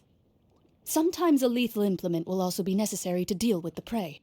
So, if we were to build a trap together, right now, what would you choose to build it with? For me, I would prefer something basket-shaped. Pigeons and rabbits will see the bait and naturally enter the snare. Our line of work requires a deft hand, and we're some of the best in the industry, so you can count on our techniques. You used some of those techniques while moving the people of Poisson, didn't you? My subordinates mentioned that you even performed some magic for the bawling children. Yes, and I even managed to gather some intelligence in the meantime. I'm quite the multitasker if I do say so myself. I'm afraid I can't claim that as my strong suit. I prefer more stable methods, like placing bait in the water and waiting for the fish to come within reach. That's the kind of method I would count on. Calm and steady. Exactly the kind of person who would catch loads of fish. And I can be their assistant.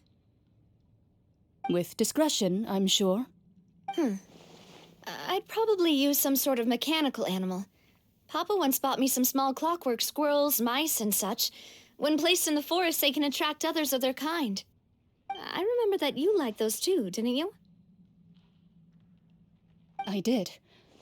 And that would be a good way to go about it.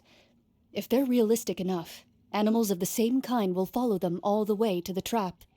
What about you, Monsieur Neuvillette? I fear I do not have any related experience. That makes sense. You usually solve problems directly, without the use of any such tricks. But I do have one more question for you, monsieur. If we were to create a trap now, how would you design it? I would like for it to be effective, but bring no harm to the prey. A more gentle trap would be ideal. Kind, as always. However, our intention doesn't necessarily change the containment device and the type of implement we need. If we wanted to kill the prey in one strike, we would need a powerful implement. However, that also goes for prey that must be captured and safely contained. Wait, why's that? Only a hunter who's a true expert at subduing their prey can snare it without harming it. The line that divides life and death is often exceedingly thin. So are we going hunting together? We hadn't thought of seeing ourselves as hunters. It kinda works, but maybe it's still not the best metaphor. If our means of capturing and dealing with our prey is to put them on trial, then the hunting metaphor is actually quite accurate. But we shall require much more courage than any hunter to judge a god, a being whose seat is an exalted throne. That's right. Oh, so that's what's going on. Sounds very interesting.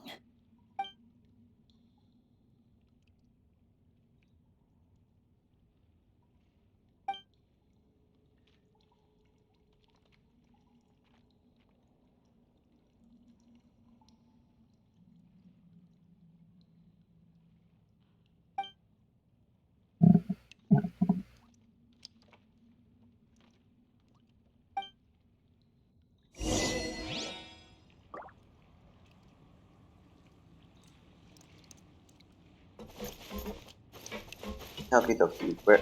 What is this? Where are we? Oh, we're in the song. We're Sean.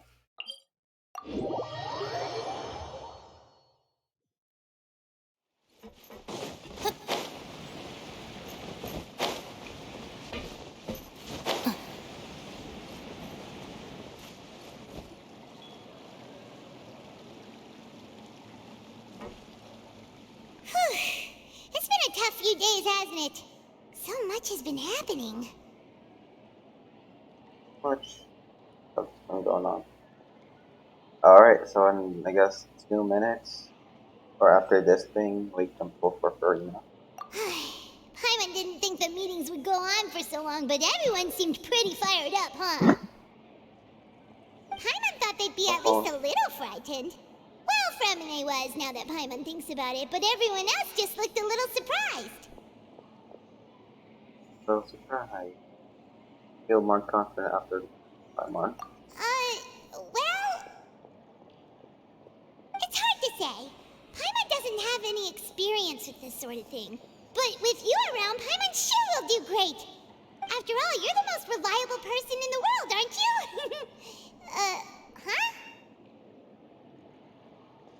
Something on. Did you just pour some tea? Paimon didn't notice you doing that at all. No, I didn't. Then what's that? Looks unusual. Cup before? Yep. Don't be frightened. I'm just joining you two for tea. I merely refrained from saying anything till now. Who's that voice? Oh, that Texan circle girl. Aw, have you forgotten me already? Wait, you are familiar. You're the voice we heard from the sky in Sumeru. Huh? The voice from the sky, I fear that description is wrong. Though, not completely wrong. You're feeling lost now, just as you were feeling previously. I sensed that confusion and thus came to you. Guiding people is an irresistible hobby of mine, after all. Who are you? What do you want with us? Consider me a passerby, just accepting a commission from my friend's disciple on a whim.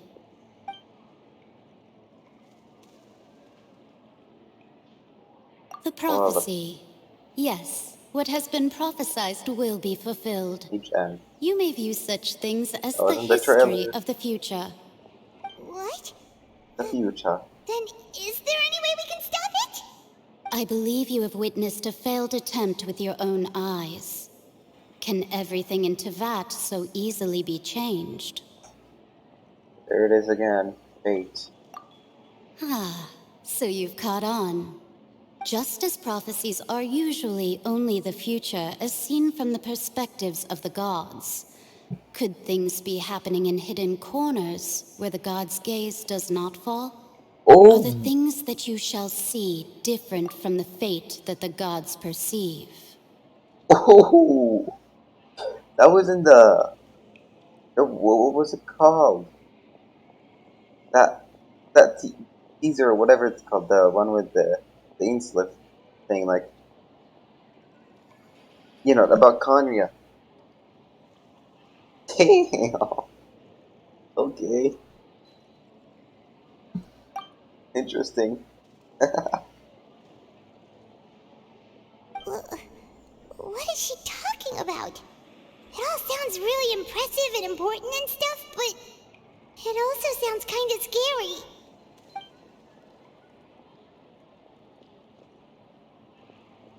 I believe that you understand, right? Some things are insignificant, but others you must reach out to change. Ultimately, fate shall serve as your only guide, no matter what will happen in Tevat's future. All you need to do is to play your part. This was good tea, by the way. Thank you for your hospitality. Well, that'll be all for today. The voice. It's gone. Page N, this is the clue you're leaving for us.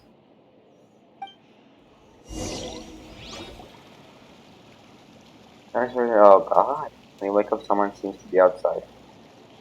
What? Paimon hears someone talking. Alright, coming! Getting more diligent, Paimon. Hey, it's you who's getting lazy, okay? Well, I see I've walked in on some lively banter. How have you been these past few days? Fine, just fine. I went to take part in that Steambird panel. It turned out to be more interesting than I expected. Not all Fontanians are pessimistic about this. One journalist mentioned that sitting around and waiting for the end to come would be wrong, and that they should make their own rescue preparations. I agreed, so we had a brief chat with her. Did she have pink hair by any chance? Charlotte. Why, yes, it was Charlotte. You remember her, right? That daredevil journalist? I'm in full support of her view. Prophecies are very important, but how can people allow their lives to be commandeered by just a few words? That's right! Paimon's glad to hear something sensible for once. Ah, yes. About what we had discussed before. I did try, but I'm afraid I couldn't reach the old hag. I'll try again tonight, but I wouldn't get your hopes up. Actually, someone already came over. Huh? Huh? You tell Mona about your mysterious guest. Goodness gracious. Are you serious? I believe she came to pass a message to us. She said that even the god's gaze has blind spots. Pretty bold if you ask Paimon. Most people would believe the gods to be all-knowing, right? The Hexen Circle members are certainly anything but ordinary. As for the mage named N, the old hag has mentioned her a few times. She said that N's sense of direction is incredible, and that she loves guiding those who are lost. But I've never met her, and if she were still alive, she'd be... well, suffice it to say that the hag's at least a few hundred now, and N's been around for longer than that. Whoa. The Hexen Circle sounds like a scary group. But they must really stay in shape to live so long. Their abilities alone are pretty terrifying. If she came to see you personally, then the problem you're facing must truly be of great importance. Well, it's not like Paimon could understand anything she said. Yes, she was quite cryptic, but I suspect she means that there is still a way to turn things around. She didn't say when or what that would be, though, so... Oh? Perhaps it is something that you cannot know right now. Sure, her words were as helpful hints, but when we realized their value on me, was that the best answer that my question could have gotten? Traveler, Paimon, are you two all right? Oh, we're fine. We're just a little down right now. It kind of feels like the end is coming, you know? What has been prophesied will be fulfilled. I see. I feel that same sense of desperation, too.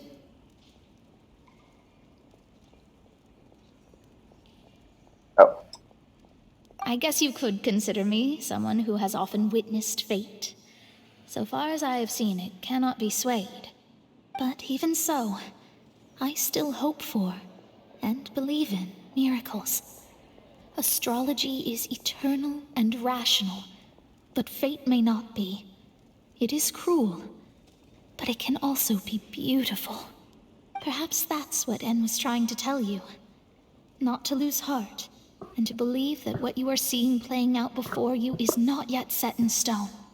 I did originally think of steering clear of all this, but I couldn't.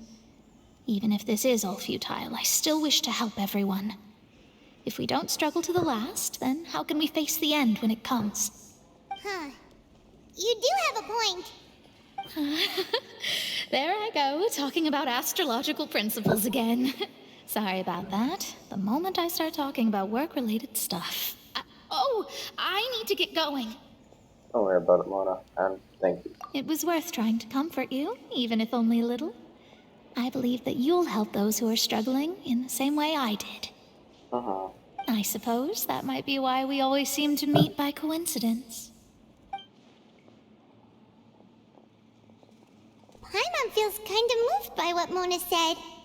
But also kinda sad, too. Hey, Traveler. Paimon suddenly feels like going outside for a walk. Let's go. Paimon. Let's walk around the city, shall we? There's a few spots we always like to walk by. Of course there's gonna be something that happens, of course. Wherever Paimon takes us, something will happen. What arguments? This?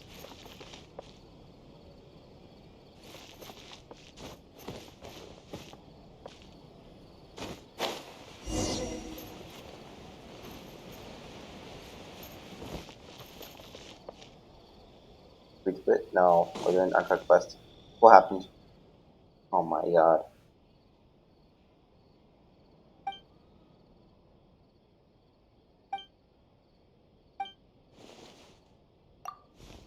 Just skip. Oh my.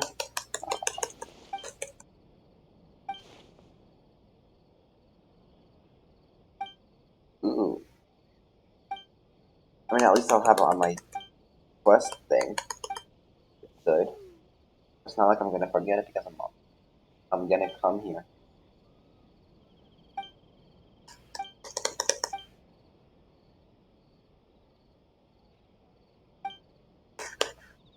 Quite plausible indeed.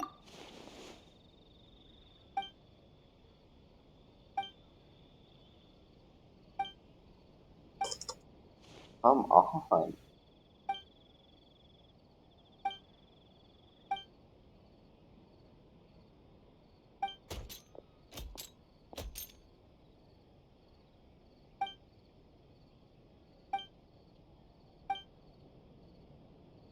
Uh,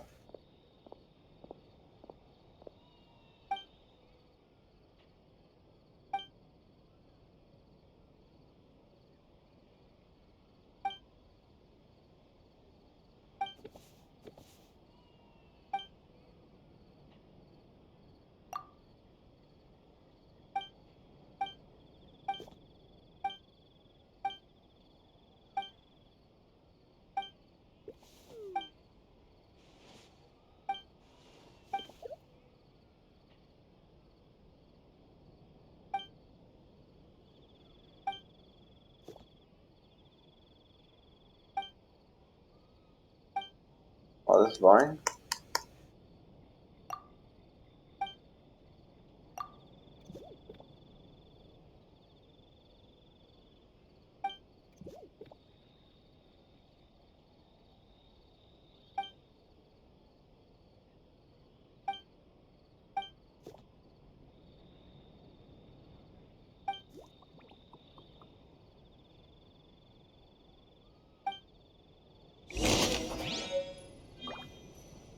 Okay, thanks. I'm not. That. Come back here.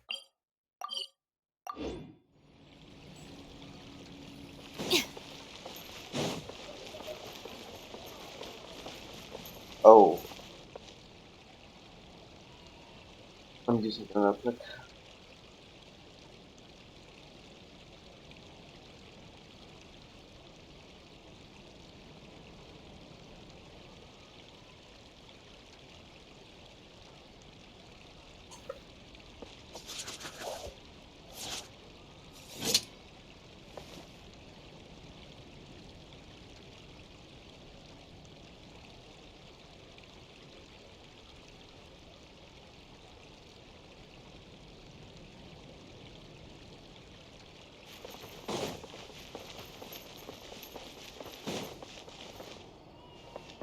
Ah.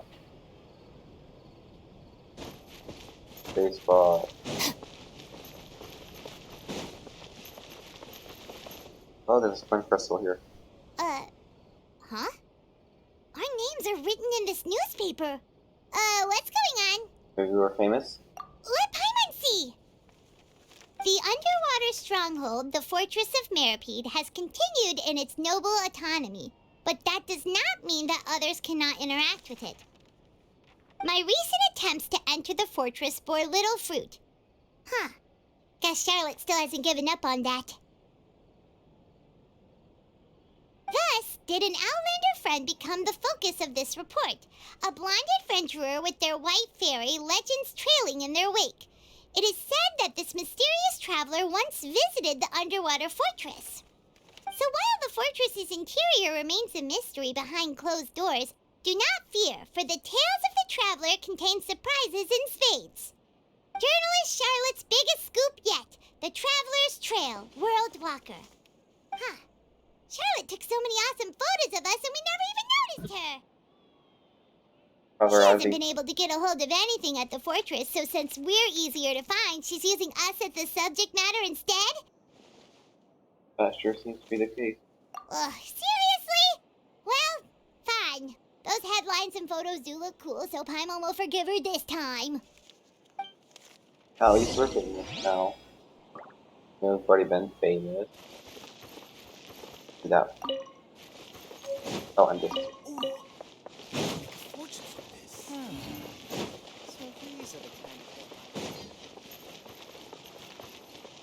Mama.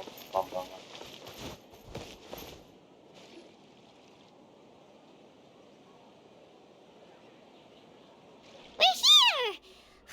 Paimon's hungry. Should we go in and get something to eat? Who will we find inside? First, there's gonna be someone inside. Oh, Furina, maybe? I think it's Furina.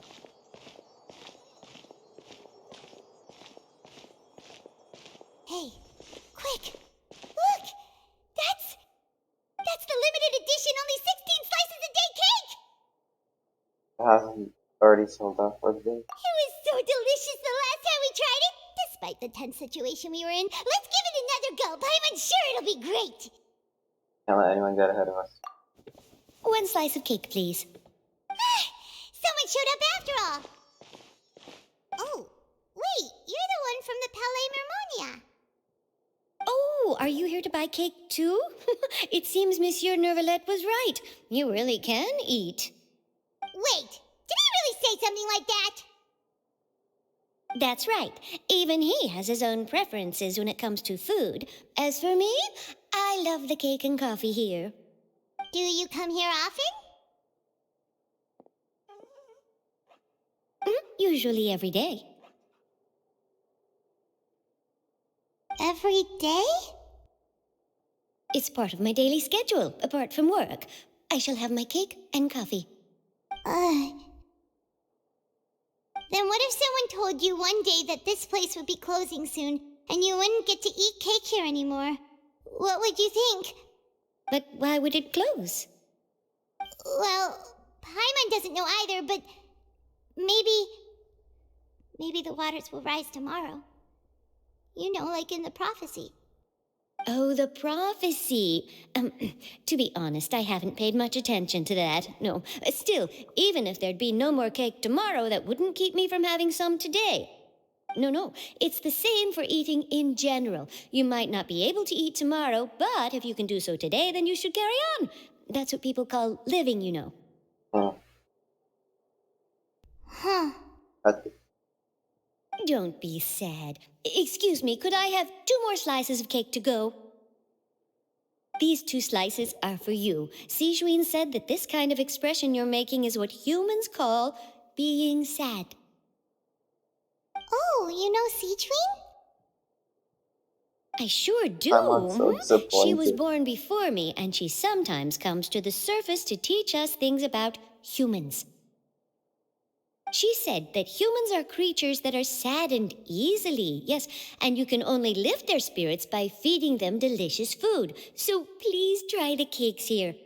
I've got something else to do, so I'll be going now. You two try to stay in a good mood after eating, all right? Bye.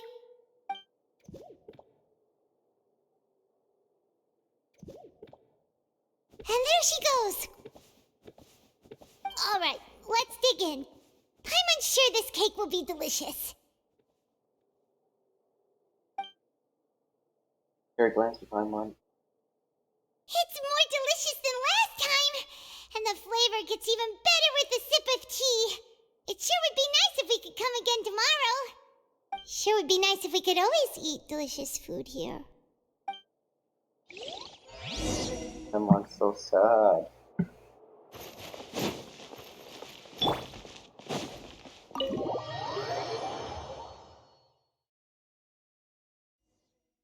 Oh, we're near the Steambird office. Let's go look for Charlotte and have a chat.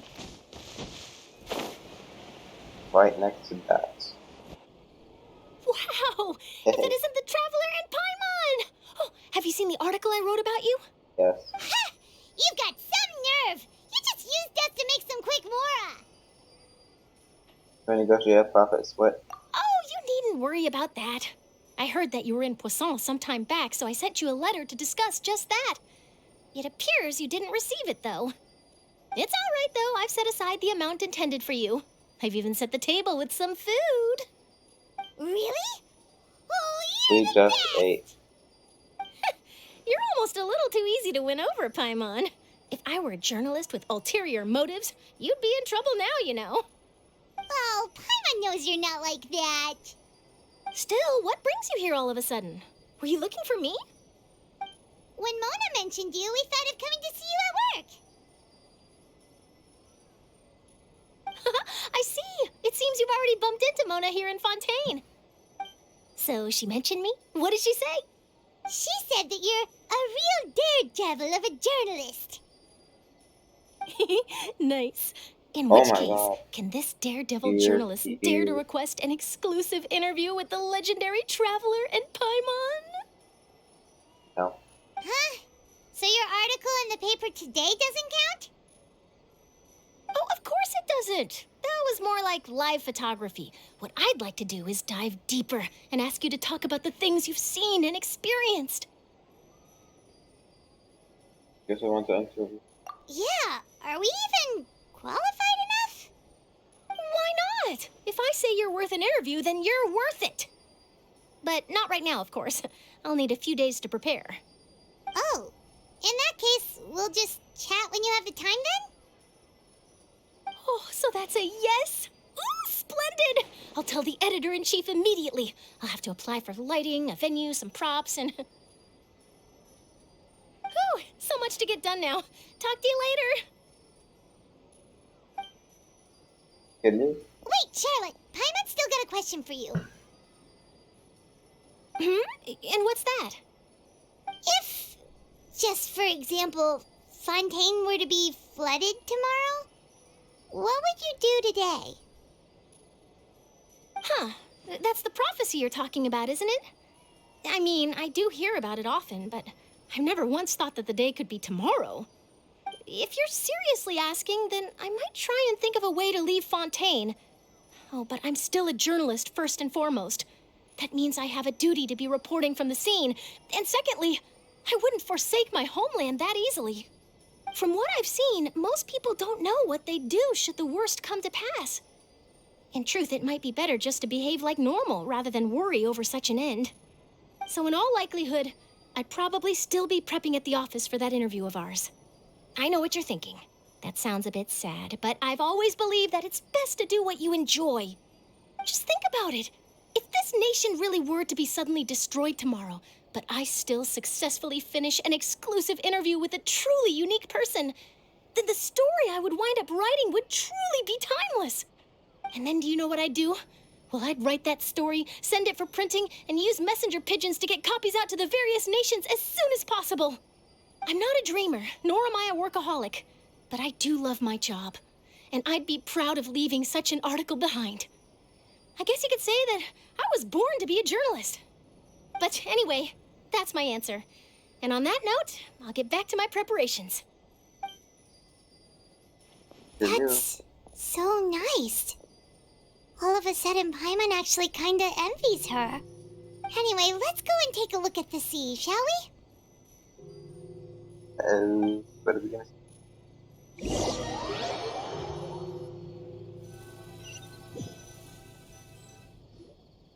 The sea breeze and scenery can be a pretty soothing combo, huh? Paimon's been thinking. Yes. If it wasn't Fontaine, but all of Tevat that would be destroyed tomorrow, where would we go and what would we do? No, Paimon should ask, if you could choose, What would you like to do? If I could. Wish I said something. We've always been moving to the next destination, so we haven't spent much time thinking about these kinds of things. We didn't have to either, with us always being on the road and whatnot. Until that moment comes, I think I'll keep journeying on. You mean, still traveling? I have to look upon this world. Huh. Wait, isn't that what we've always been doing? Banter goes back and forth. Oh, finally. The banter goes back and forth between of you as time slips by as night falls, return to her accommodations and end this busy day. The next few days are just as calm. Charlotte comes to find you and conducts and the reason for safe house at the flu, then Andre. Navia, having finished her business in Poisson, then drops by to take a photo with of you.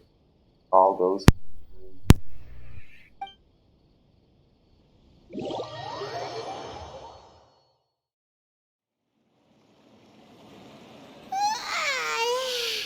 Feels like you'll grow mold if you stay here long enough.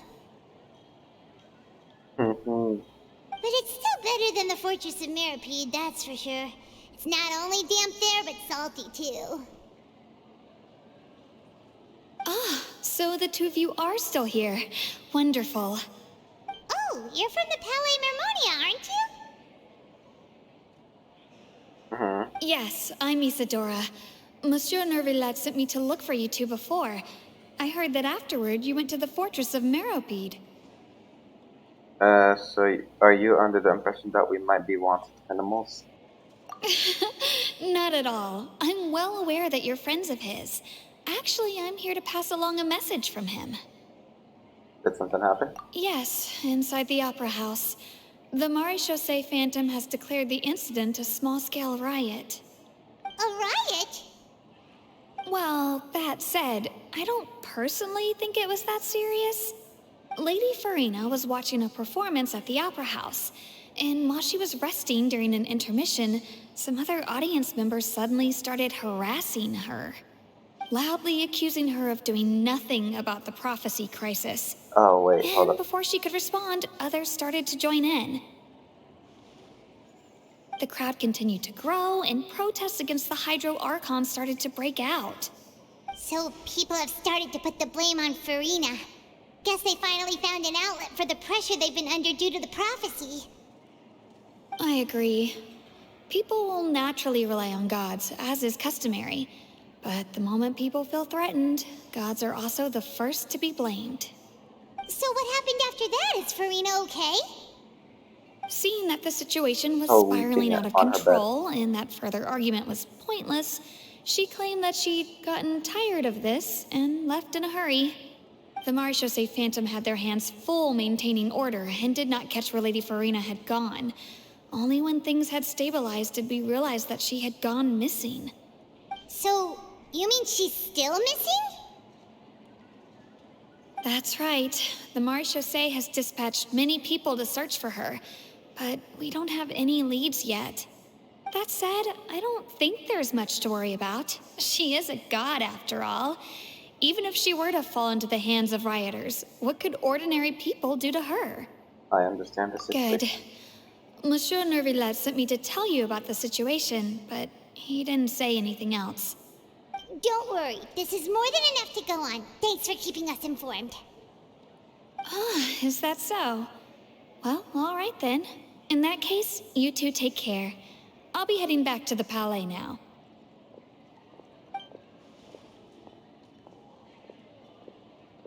Well, sounds like we should hurry over to Poisson then. Pick our Uncle Quick. If we know Furina, she won't try to fix things in this situation. Instead, she'll look for a place to wait out the heat. And, as we also know, she may be loud and dramatic, but she doesn't have a heart of stone. When Nervillet was talking to her in the Palais Mermonia, and she heard about Poisson, she couldn't hide her sadness and remorse. It would be hard for her to ignore being accused by the public today. Paimon thinks Furina's probably taken the opportunity to slip away to Poisson and try to relieve the sense of guilt that she's feeling. Huh. Well, what do you think? Paimon knows the answer, of course, but Paimon can do the analysis to back it up, too. Cool, huh? I see becoming a detective's done you some good. In that case, there's not a moment to lose. Poisson, here we come! Here we come.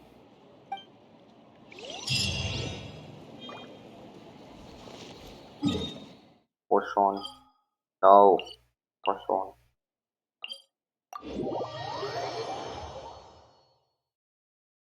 This place looks deserted. Guess all the survivors must have evacuated already. All that's left here are signs of devastation. Could Furina really be here? Let's try to find her as soon as possible. She's right there.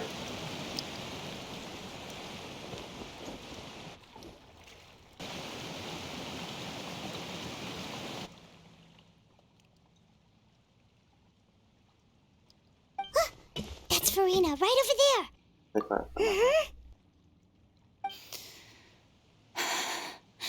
Should I just give up? This is all meaningless. What was meant to happen did happen after all. Everyone's dead. I'm sorry. I am so sorry. Give up, Furina. There's no point in holding out. I'm sorry. But what can I even do other than to repeat meaningless apologies over and over? Furina. Who's that?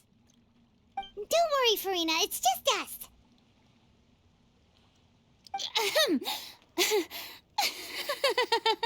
So it is you, blonde traveler from another land. Why, I almost thought you were someone from that mob of my ignorant subjects, come to kneel and beg for my forgiveness. Furina, you were crying just now, weren't you? The tear stains on your face are obvious.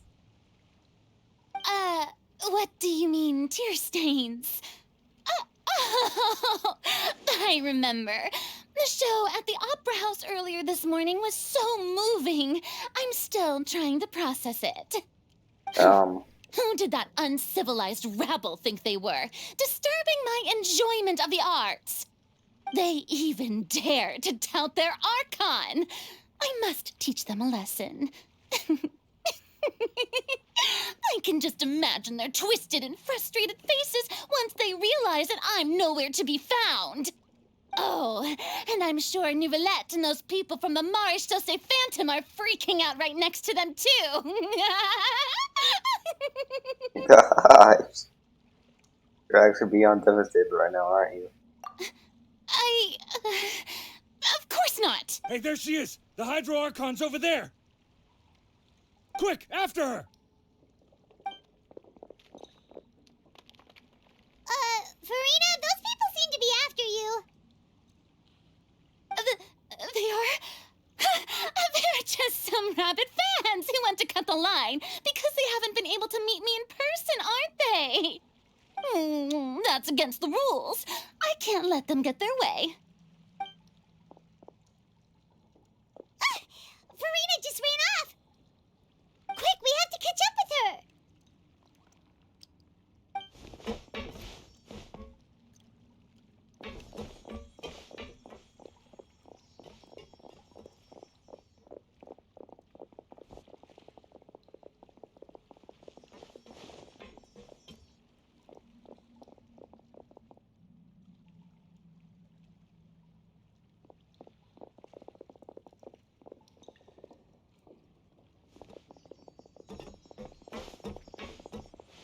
This should be the place, right?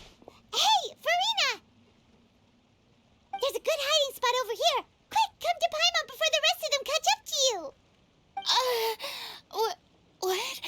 What is this place? Hurry, they're almost here. Fine. I suppose haste is warranted. Lead the way. Really?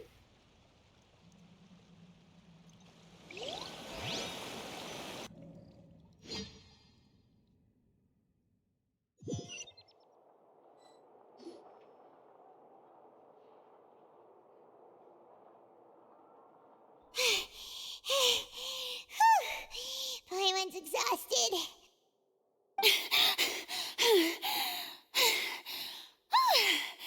I'm so tired. I totally thought they had caught me. No, I merely gave in to the sheer enthusiasm they displayed. This place is not what I call soundproof. You're right. Yep, that's a good girl. Uh-oh. What's happening? The ground's shaking. Is it an earthquake? Another disaster just struck, I suspect. Yeah, a quake of this kind preceded the flooding in Poisson, didn't it? It can't be. It's happening again. Well, there's no need to worry too much about that. Novelette's made some emergency plans, so the evacuation should go a lot smoother this time. Yeah, I hope you're right. But the people of Poisson, they've already...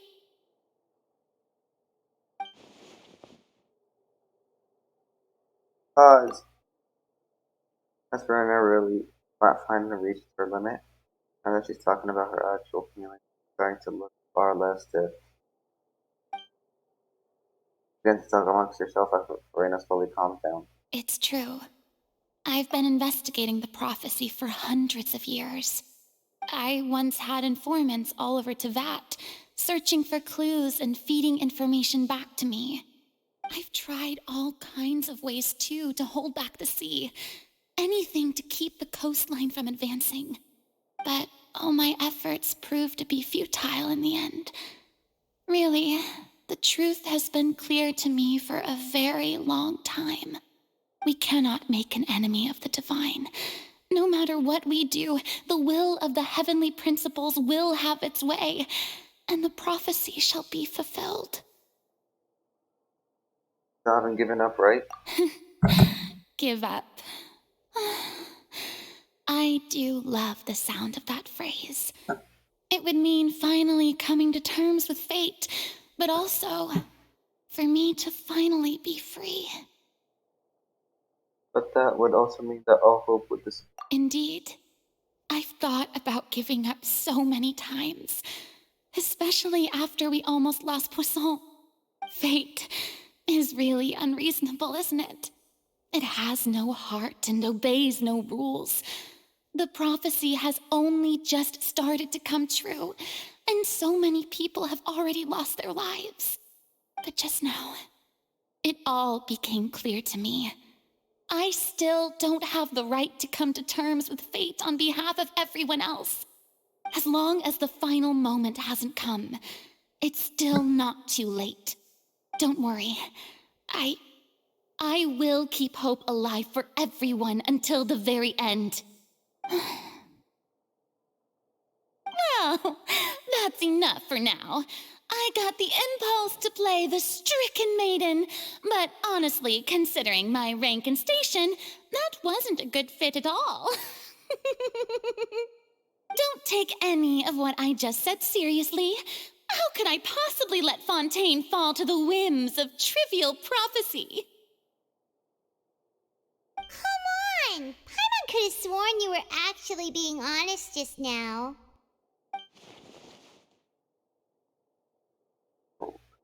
Running out of time, we can't just go back to square one like this. I have to get more information about out of her. Furina, you might not have shouldered this burden alone. Although I don't know what you might be taking. Everyone, your people are more than willing to share your burden with you. Share my burden. That's impossible. It was fated right from the start that this would be my duty alone. But even if your burden doesn't be shared, you can confide in someone. To share with me. I'm what you call a witness. Ooh. A witness. Yes, I've heard that you came to Tevat from beyond the stars, yes. In other words, you never belonged here.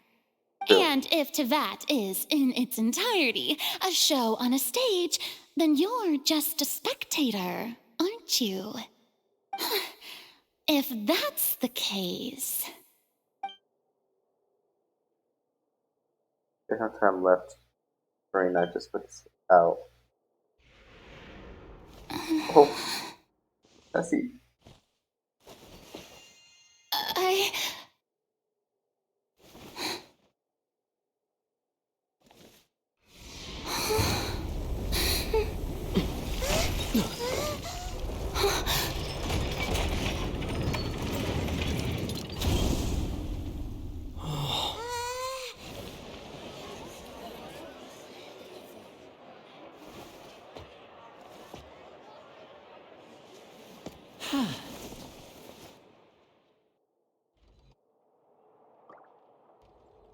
Ladies and gentlemen, this concludes my opening performance.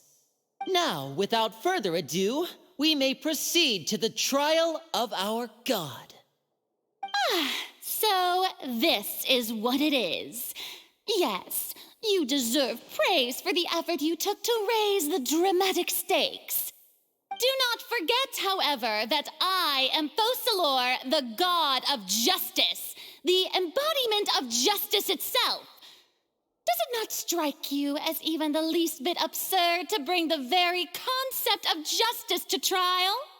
May I interpret these words as your refusal to stand trial? In that case, you will have the opportunity to defend your honor through a duel.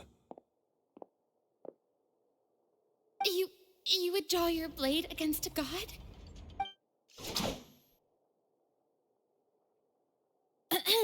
I see. It seems like you have made up your mind.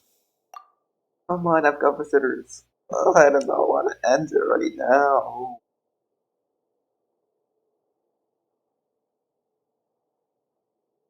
Oh my god.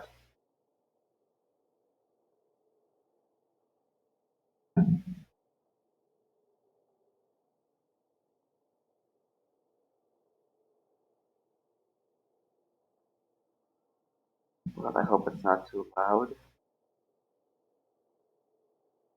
But I must refrain from talking too much, I guess. Or talking too loud.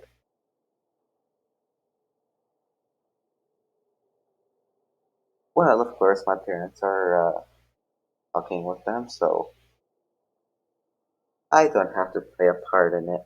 Hehe.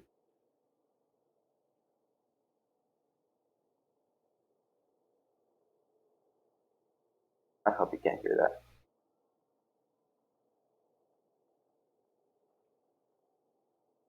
Okay, let's keep on going.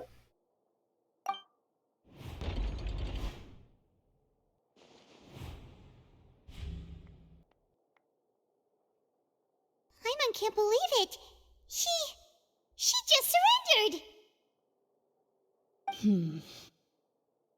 What the heck is going on? Did I just see an Archon surrender to a human? Wow, how utterly humiliating. Lady Furina, what is the meaning of this? It would seem that there has been a misunderstanding. To be clear, the raising of both hands is not always an indication of surrender. Looking for excuses again, huh? I raised my hands just now to indicate my acceptance of the trial. No duel shall be necessary. I will admit that I've been running away for a long time.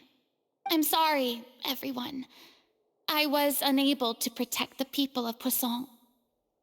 It is my duty to stand trial for my crimes.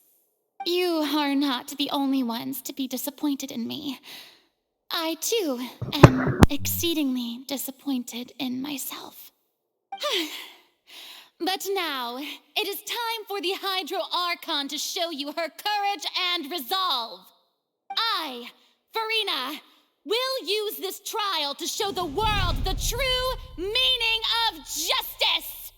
This time, I will protect you. That was in the trailer. Applaud applaud and rejoice. One of the most outrageous and fantastical arcs known to the opera epiclese is now unfolding before your eyes. Mark my words, this shall be one of the most exhilarating and brilliant shows ever to grace the stage of Fontaine.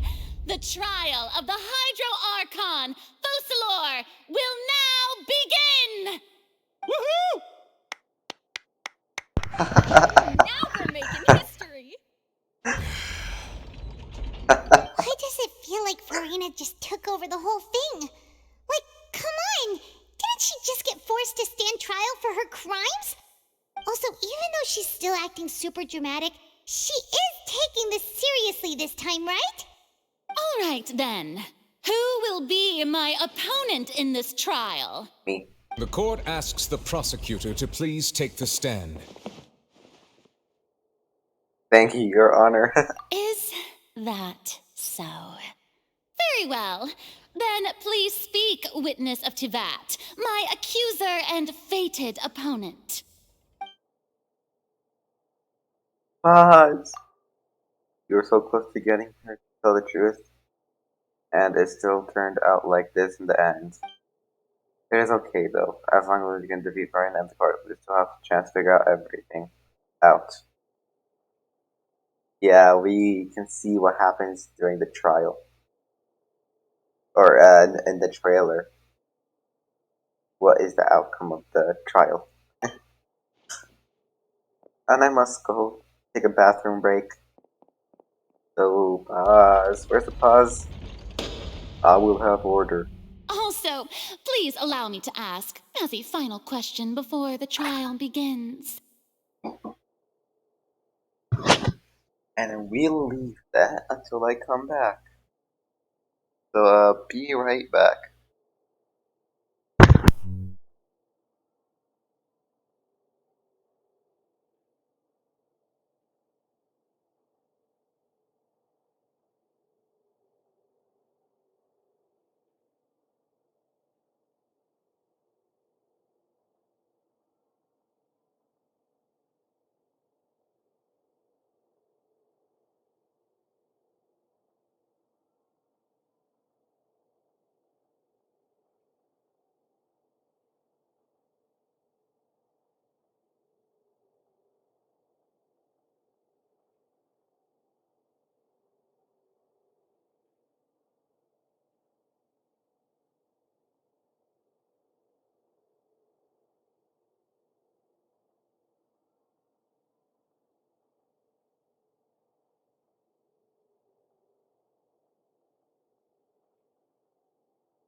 Okay, I'm back. Oh, no.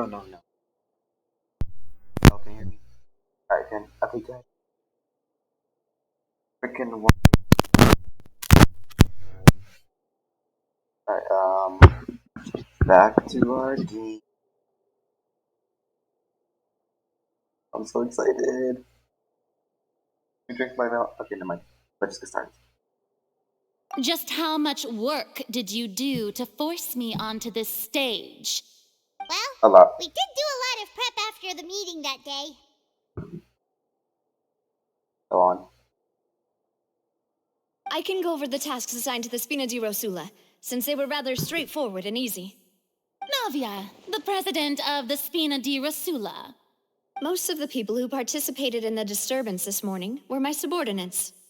They changed into plain clothes and came to the Opera House as regular audience members, waiting for the perfect opportunity to incite insurrection against you. Clothes like these are super cool.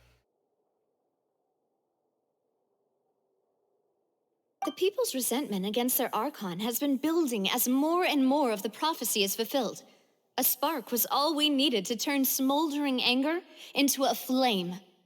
Moreover, According to our understanding and analysis of you, when something like that occurred, you would likely flee the scene and head to Poisson by yourself. So, we arranged for a second group to lie in wait there. So, you mean the ones who scoured the settlement for me were also from the Spina? And their goal was to force you to step into the giant magic box so you may personally participate in the greatest magic performance in all of Fontanian history. That's right. That house was a magic box, rather than someone's residence. As the super ultimate version of the setup that I used when I first performed at the Opera Epiclese, the volume of the box was increased by a whole order of magnitude, and the distance it traversed was the entire gap between Poisson and Areneas. Its cargo, of course, was an Archon instead of a human. My thanks, Furina. Without your help, we could never have pulled off such an extraordinary performance. You're welcome? Of course, this performance was only made possible with Father's support. The House of the Hearth spent a massive amount of labor in Mora to pull this off. We had to select a location, construct the giant magic box, dig a tunnel, and open up a path through the water. It was a lot of work for all of us. So, in other words, the earthquake that we felt within the giant magic box was just a normal tremor from the transportation of the whole house? That's right. It wasn't a sign of another disaster to come. Wait a second, back there. Then, I can guess Nervilette and Cloran's parts. You gathered a crowd, prepared a stage, and made sure that the champion duelist would be immediately ready for a fight. Also that as soon as I appeared on the stage, the trial may commence without a hitch. Am I right? Yes, that is correct. Well, Clorand, I must commend you for your courage. Only the most outstanding champion duelist in all of Fontaine would accept a duel with an Archon without flinching. Thank you. As for you, Traveler, I suppose your role was to keep me distracted with conversation once you found me in Poisson. You'd make sure that I didn't notice anything amiss before revealing yourself as my prosecutor once we'd arrived onto the stage. You guessed wrong. Oh? My mission was to give you one last chance. We hope that you'd share your secret with us to form the magic box arrived onto the stage. Is that so? Then I suppose I must have missed my final chance. It's fine. It matters not. What's done is done. The stage is already set, so there's no reason to disappoint the audience. Let's see this trial through to the very end. Objection.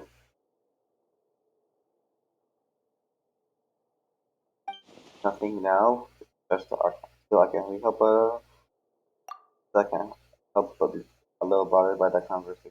What did Furina want to say right before we arrived on the stage? Sir Prosecutor, please allow me to pass this along. This is a document that Miss Charlotte applied for and received permission to share with you during the trial. According to her, it should speed up the proceedings. Huh? Charlotte wanted to give us something? Oh, so she's here too! Hey, Charlotte! Please refrain from talking with the audience. Let Paimon see. Isn't this the exclusive interview that she did with us before? So she's already finished it, huh? Wait, then that means this document is a perfect timeline of everything that's happened ever since we stepped foot in Fontaine! So in other words, we can refer to this anthology of evidence every time we want to use something from our journey as evidence for an argument! It's a super practical gift. Let's quickly confirm the information in it. Just think of it as a refresher, alright? Okie dokie. You defeated the Hydro Archon in the very first duels you took part in at the Opera House. That's one for the history books, all right. Looks like I'm gonna be. I didn't think Or that she can you'd do wind up getting to the bottom of the case I'd been following all this time. I guess you could also see this as a happy coincidence. This is the first time Monsieur Nervillette had a difference of opinion with the Oratrice. Even the Hydro Archon can't figure it out. A Fatui Harbinger. She's an extraordinary person. Her instinct must mean something. The fortress of Meripede was almost destroyed in a single day. That I didn't witness that scene personally will always be a source of professional regret, I think. According to Monsieur Nervillette, both Child and that whale should have been in the primordial sea at that time. Did we try that? Navia following. I nearly lost my awesome friend Navia. To be honest, that still gives me shivers. Tea time with N. The words of someone as extraordinary as a witch can probably only be truly understood when something surreal happens to you.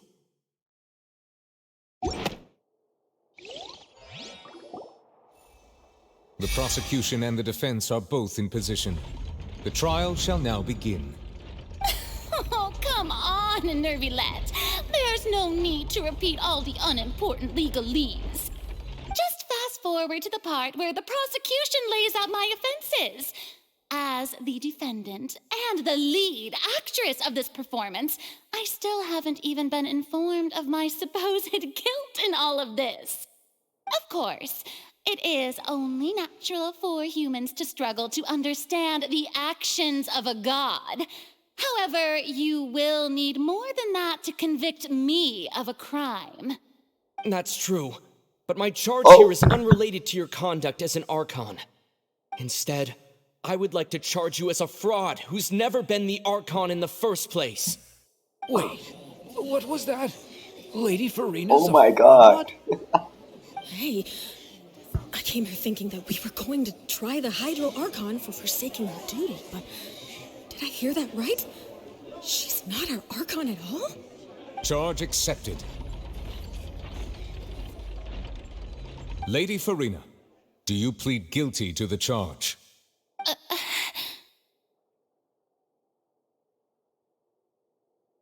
Lady Furina. I plead not guilty. How can I be guilty?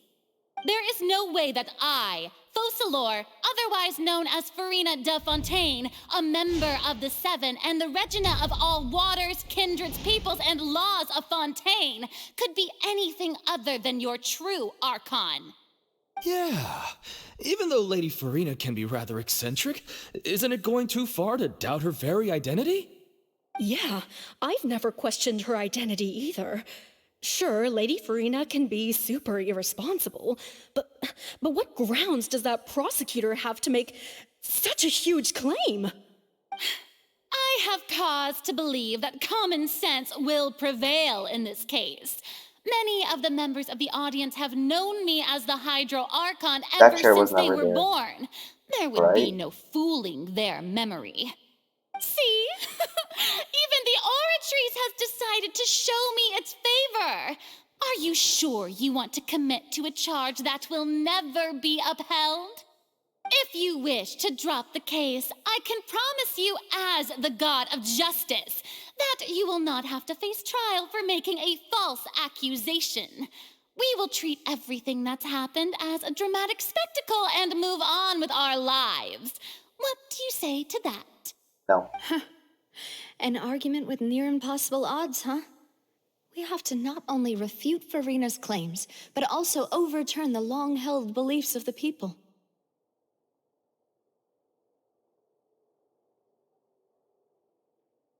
Oh, people only see their Archon because that's their long-held belief. Well, I tried to give you the chance to surrender. If you must persist, then let me ask.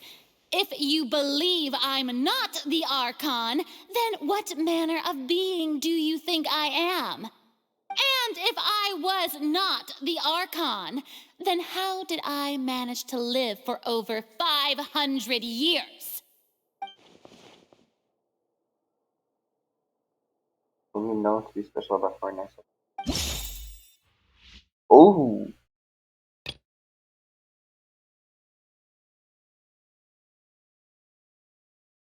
Yes. First of all, you may be a member of another long-lived race, which would allow you to naturally possess an extended lifespan. And second of all, even if that wasn't the case, there could be other ways to extend your life. Such as a curse. Who gave you that idea?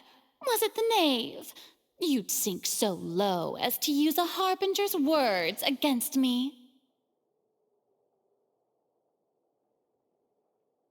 What matters is the veracity of the claim. A curse? I once thought it possible that the aura of an Archon might naturally resemble a type of curse. But in light of this claim, perhaps what I sensed was not your divinity, but a curse after all. You sensed it too, huh, Nervalet? Instead of an Archon, you could just be a cursed human. Lady Furina is actually a human? Well, it is true that it's extremely difficult to tell humans and gods apart just by looking at them. It's not impossible. Oh.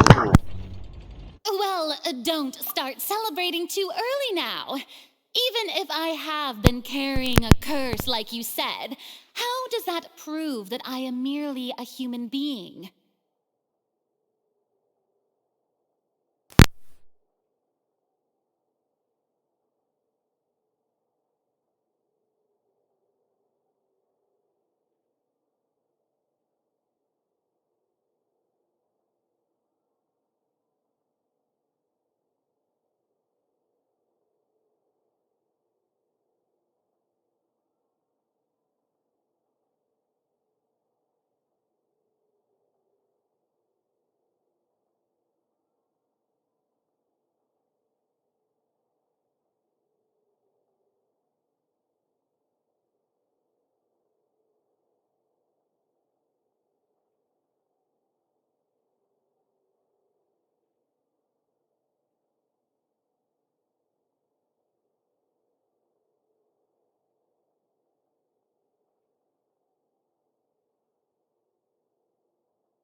Okay, so you can hear me. Good. Well, I am back. Besides, everyone knows that the main difference between a human and a god is the possession of authority. Gods can do what humans cannot. That's why they're worshipped as gods. For centuries, manifestations of my authority have served the nation of Fontaine. One need only to turn their eyes towards the Oratrice Mécanique d'Analyse Cardinal in this very opera house, or consider the indemnitium that is used in every aspect of life. No! What was it? What evidence proves that Furina is not a master of the Oratrice? Child's conviction, I guess? You tried to reference the Oratrice. But weren't you Wait. as confused as all the Can you hear rest me? of us when the Okay. Oratrice declared Child to be guilty without any proof? Otherwise, you should have come up with a good explanation for that by now. Didn't I make myself clear at the time? The decisions of the gods are naturally difficult for humans to comprehend. There is no need to provide an explanation. Lady Furina, I believe a reminder of your current circumstances is in order. While the court is in session, the principles of justice and the law must come before all else. While you are an Archon, you are also first and foremost the defendant in this trial. You will prove yourself unable to defend against the prosecution's charges if you continue to withhold vital information against the rules of the court. I never thought you'd use that kind of rhetoric against me. That was no trick of rhetoric, Lady Furina. I've merely reiterated the rules of the court. Rules that all should respect and follow. So, you neither knew why Child was declared guilty, nor did you understand the structure and operations of the Oratrice. Instead of having been created by you, the manifestations of authority you mentioned have been made by the real Hydro Archon, haven't they? The real Hydro Archon? Well, now you're really losing me. It is true that I did not know why the Oratrice gave out a guilty verdict that day. But the Oratrice handed out that verdict unilaterally, and it has been operating independently ever since it was first created. You can't argue that just because a divine creation is flawed, that the god behind it must also be no god at all. She's still throwing out all kinds of excuses. Seems like she's confident that we won't be able to produce proof that she has no power over the Oratrice. Sure, we can put the Oratrice aside for now, but then, Miss Furina, could you give us a brief demonstration of your power as an Archon? My power as an Archon. There are many ordinary citizens in the audience. How can I just carelessly demonstrate the formidable power of an Archon? If that poses a concern, I'm prepared to extend my protection to the audience. You don't need to go that far. A brief demonstration of your power over Hydro should be quite harmless. Surely an Archon can at least match the capacity of a human with a vision. Aren't you the Hydro Archon? Or is it that you can't even wield the power of Hydro, much less the authority of a god? Indemnitium! Yes! It's all because of Indemnitium! All Archons derive their power from the faith of the people, and I've converted the people's faith in justice into Indemnitium! Thus did I give up all of my divine power to provide everyone with energy for their daily lives. Have you ever seen a more magnanimous god? Isn't that a huge stretch? Yeah, no matter how generous an Archon can be, how could they give up all their power? Can a god with no power even still be called a god?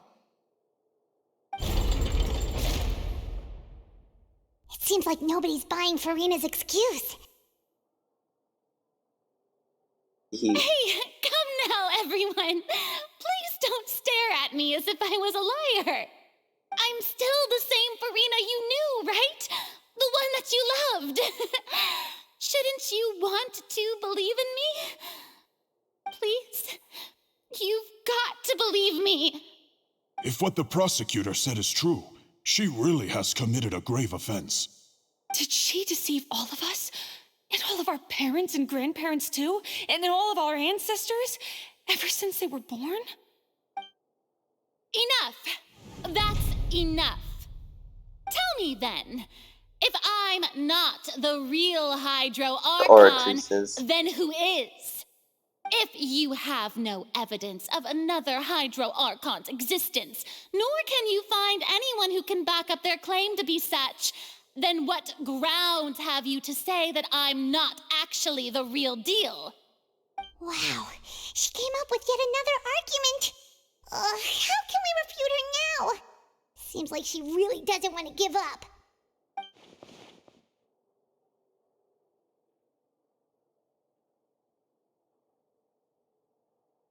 Okay. I'm only human, after all.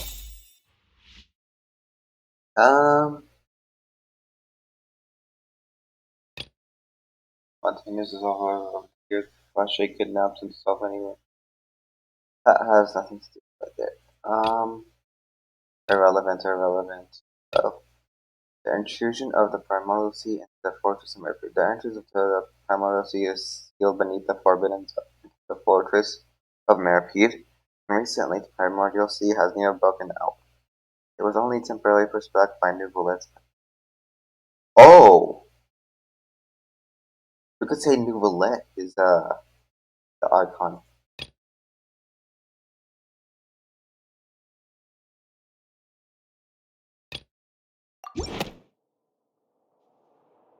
Okay. That doesn't sound right. Paimon doesn't think this clue can be used as compelling evidence to build our case. I don't see how that's relevant. Rid of the accident as agents of the hospital were revealed. That also is irrelevant.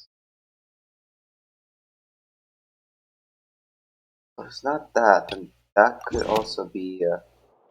That doesn't sound right. There's no way it's. It has been established that all Fontanians can dissolve in water from the primordial sea. And that means... Since you insist on claiming to be a god and not a human, then there's a method that you can use right here and now to eliminate all suspicions of you being the latter. Miss Navia, please apply to serve as a temporary attorney for the prosecution before addressing the court. Though you act in partnership with the prosecutor, you must still adhere to proper procedure. Super sorry, Monsieur Chief Justice. I swear this really will be the last time that I'll speak out of turn. Now, I've brought some seawater from Poisson. As everyone knows, a massive flood struck the area not long ago, taking many lives, including those of some of my closest friends. So, Miss Furina, would you dare to touch some of this seawater?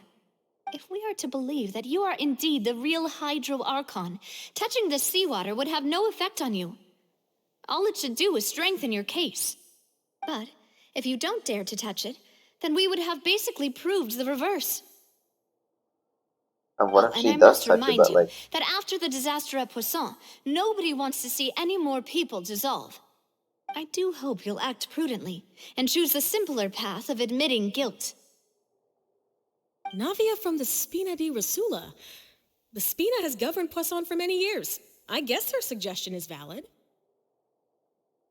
If Lady Furina is indeed just a human, she's probably Fontanian like all the rest of us. Would she really dare to try? Oh.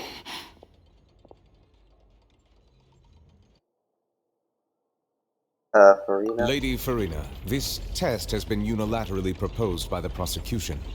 As it falls outside the realm of standard court proceedings, you possess the right to decline participation. Well, of course he had to tell her that.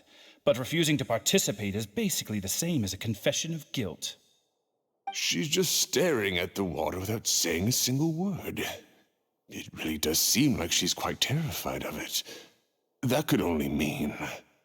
What's going on? Is she really planning to... that's not what we thought she would... Due to the inherent risk of the test, Lady Furina, you may... Hey!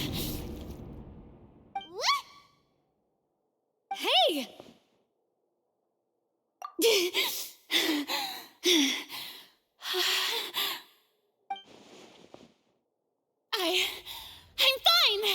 Look! Look at me, everyone! My hand is still here! I haven't been dissolved!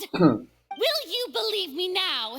I really am your Archon! I'm nothing like a normal human who would fall apart as soon as they touch this water! Really, was this not the most obvious thing in the world? Miss Siegewing?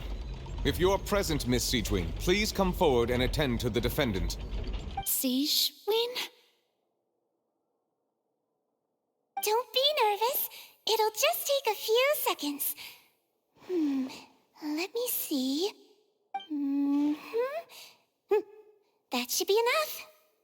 Please announce the results of your evaluation to the court, Miss Siegewing. As everyone doubtlessly saw, Miss Furina was displaying symptoms of hyperventilation and flushed skin. These indicate that she was experiencing the adverse effects of exposure to primordial seawater.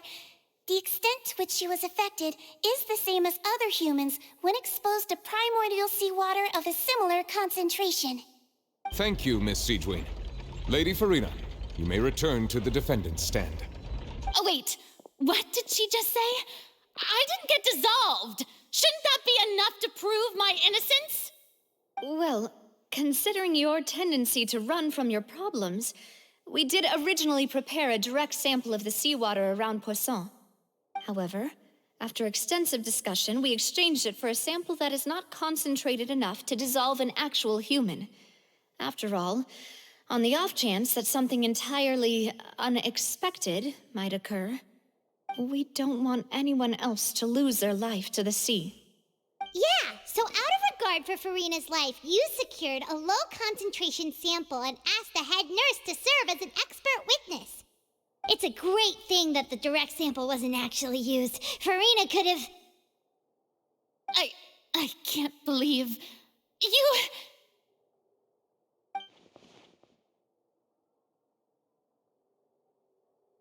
No. It's so unlike how she acts, unless it's actually more important for her to keep her facade than to save her own life. But hadn't she given up on everything a long time ago? Listen to me, everyone! Please don't give me such cold and disdainful looks! What happened just now didn't prove a single thing! Think about it! How can you conclusively prove that an Archon can't also be affected by the primordial seawater? Also, if I was really just a human, why would I dare to just put my hand in that kind of water?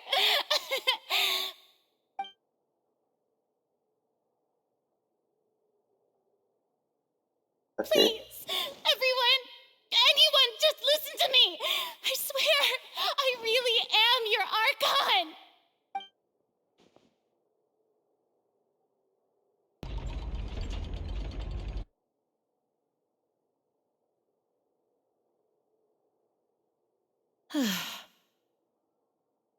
I don't think anything she says at this point will sway anyone. The odds are just too stacked against her now. With all the things that have been said, Paimon doesn't think there's any way left for Furina to win. I believe the time for arguments and presentation of evidence has come to an end. If there are no objections, we will move on to the final judgment.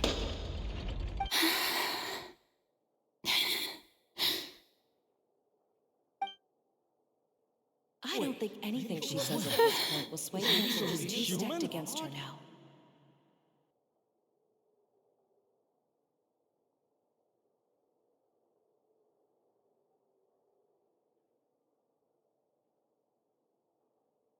In my capacity as Chief Justice, I shall now render judgment on Furina's misrepresentation Oh of my herself as the God. Archon of Fontaine. The suspense. As a human who knowingly deceived her fellow citizens, Furina is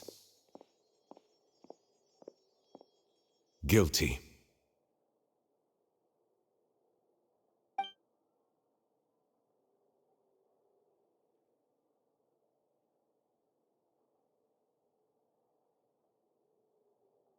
Oh my. We shall now turn to the Oratrice Mécanique d'Analyse Cardinale to render the final verdict on the charges. We shall now turn to the Oratrice Mécanique d'Analyse Cardinale to render the final verdict on the charges.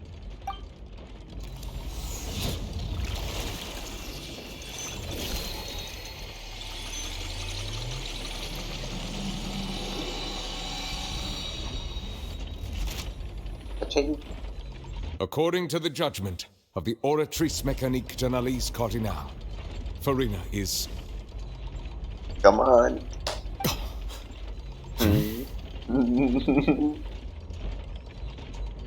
Well, what's wrong? What's the Oratrice's verdict? No, the Oratrice also displays a guilty verdict. Isn't that correct then? However, the exact wording of the verdict is thus. The Hydro Archon, guilty, to be punished via the death sentence. The death sentence? That's actually one of the available sentences? I've always thought that it was just a myth. The one and only time the death sentence has been handed out at the court, and it's been given to the very person we've worshipped as the god of justice? What an unexpected twist. Furina's been sentenced to death by the Oratrice? We just wanted to use the trial to show her the seriousness of things so she'd tell us the truth. How did things escalate this quickly? This outcome is indeed quite strange. According to Fontaine's current definitions of justice, as well as its recommendations for criminal sentences, is this sentence really appropriate for the crimes that have been committed? Yeah, even Fauché wasn't sentenced to death by the Oratrice. You know, the real evil mastermind behind the serial disappearances case. Furina, the Oratrice rendered judgments on the Hydro Archon. Indeed. Not only is Furina's sentence overly excessive, the very point of our trial today was also to prove that Furina has never been the Hydro Archon in the first place. But now, the Oratrice seems to have deliberately invoked the title of the Hydro Archon. What does this mean? Cutscene? This is a cutscene? Excuse me, if I may interrupt. Oh, Fremine. Is the trial still going? Fremine! Oh, you finally made it. I assume this means you've completed your mission? Mm-hmm. Any mission Father assigns to me will always be top priority. With some help from the other Fatui, Fremine brings some stuff. Is that the first prophecy slate? Oh my. Huh. So the knave privately arranged for Fremine to try and find the missing slate. I looked everywhere and finally found it at the bottom of the sea. It took me a long time to get around some dangerous stretches of water. But has the trial already concluded? Then doesn't that mean I've come too late? Oh no. Father will be disappointed in me. It's not too late for you to shine. Thank you for your hard work, Mr. Fremine. Please allow me to review the record left on the slate. Traveler, I believe that you have already seen the other existing slates, and would like you to come here and confirm their contents.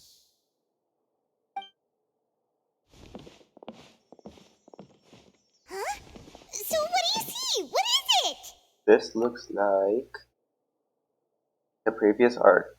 Hydro Archon releasing her divine power, turning arsonists into human beings. I believe I have now made sense of the Hydro Archon's crime. It has to do with Fontaine's lost history. Huh? Isn't the Hydro Archon aren't just guilty of deceiving her people? Oh, wait, no, that's Furina, and we've already proven that she's not the Hydro Archon. So when you say Hydro Archon, do you mean the real Hydro Archon we've been kinda talking about? In truth, everything that you've encountered in Fontaine up until this point can be traced back to the contents of these stone slates. However, I'm uncertain as to how much sense they currently make to you. An association between the contents of the slates and the events in real life. Okay, let's try to recall the contents of the other 3 stone slates. Paimon will do her best to help you remember. I remember them.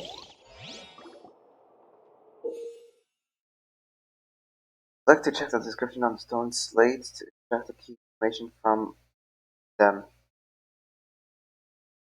Okay. You can find scenarios related to the stone slates, contents that entered and recorded in the interview notebook. There you can verify said content.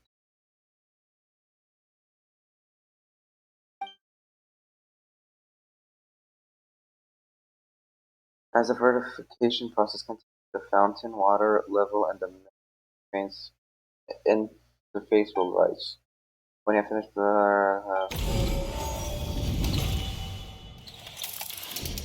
The first stone slate describes what you just said. It seems to show the previous Hydro Archon using her divine power, and then the Oceanids turn into humans.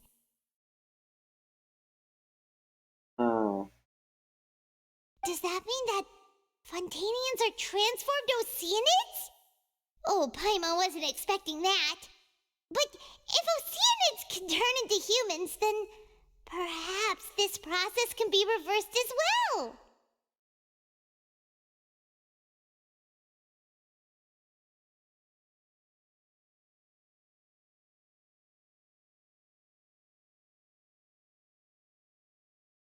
The second stone slate shows Celestia floating in the sky and the Hydro Archon and her people worshipping it together. But the heavens still brought judgment down upon them. This must be the point when the Hydro Archon and the Fontanians were branded with their original sin. Does this mean that the original sin and the Hydro Archon sin are the same thing? The third slate shows the Hydro Archon sinking into the sea surrounded by many people. That reminds Paimon, didn't we also watch that happen to someone else? Well, the fourth slate is the prophecy the Fontanians have been talking about. People dissolving into the sea, the Hydro Archon crying on her throne, and so on. We didn't believe that such a crazy disaster could happen at first, did we? But after that incident, it was just a question of when and not if.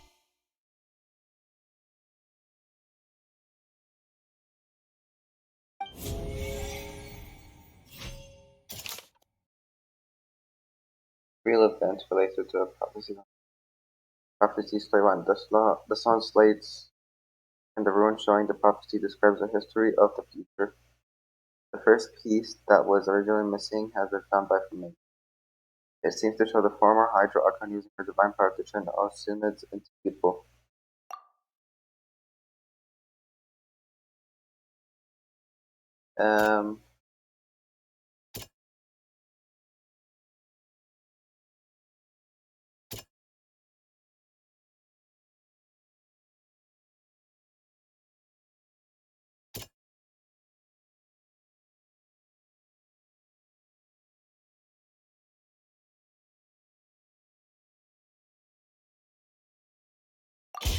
We know from the case of the serial disappearances of young women that Fontanians can be dissolved in primordial seawater, and the first stone slate tells us that long ago, the Hydro Archon used her power to turn Oceanids into humans. This might be the reason that Fontanians can dissolve. Ooh. Right. The stone slates, it shows Celestia floating in the sky and the Hydra Archon of working with the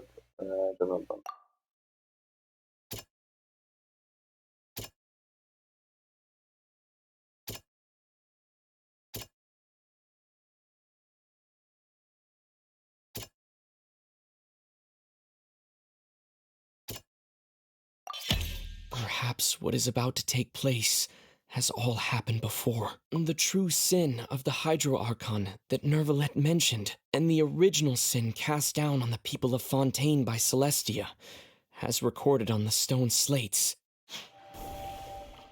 Oh. Shows the Hydro Archon the sea surrounded by many people.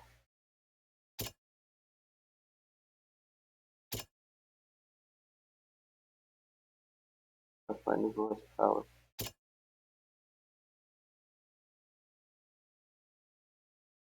Oh. It's not as simple as falling into the sea. When Navia fell into the sea, her consciousness was subjected to judgment. The stone slates show the people gathered around the Hydro Archon in the sea. Could that be alluding to the same thing?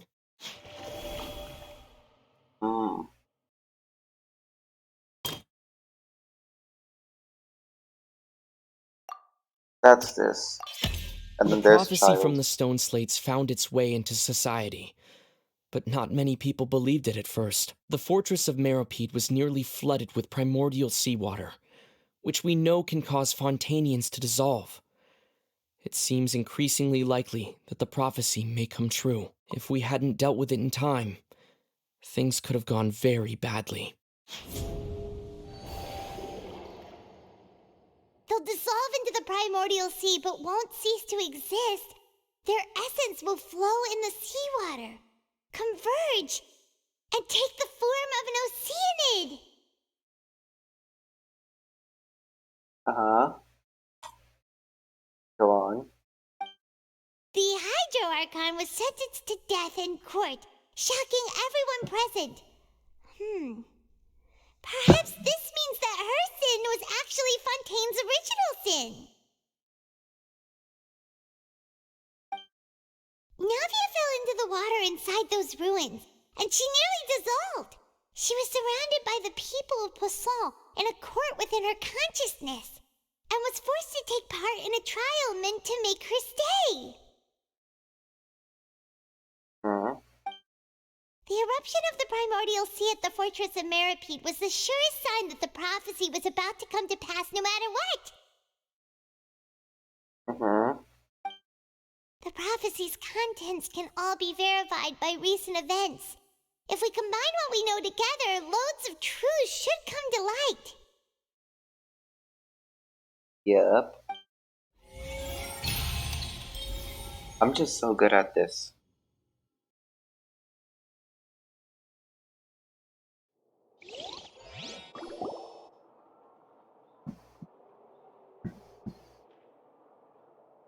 Huh?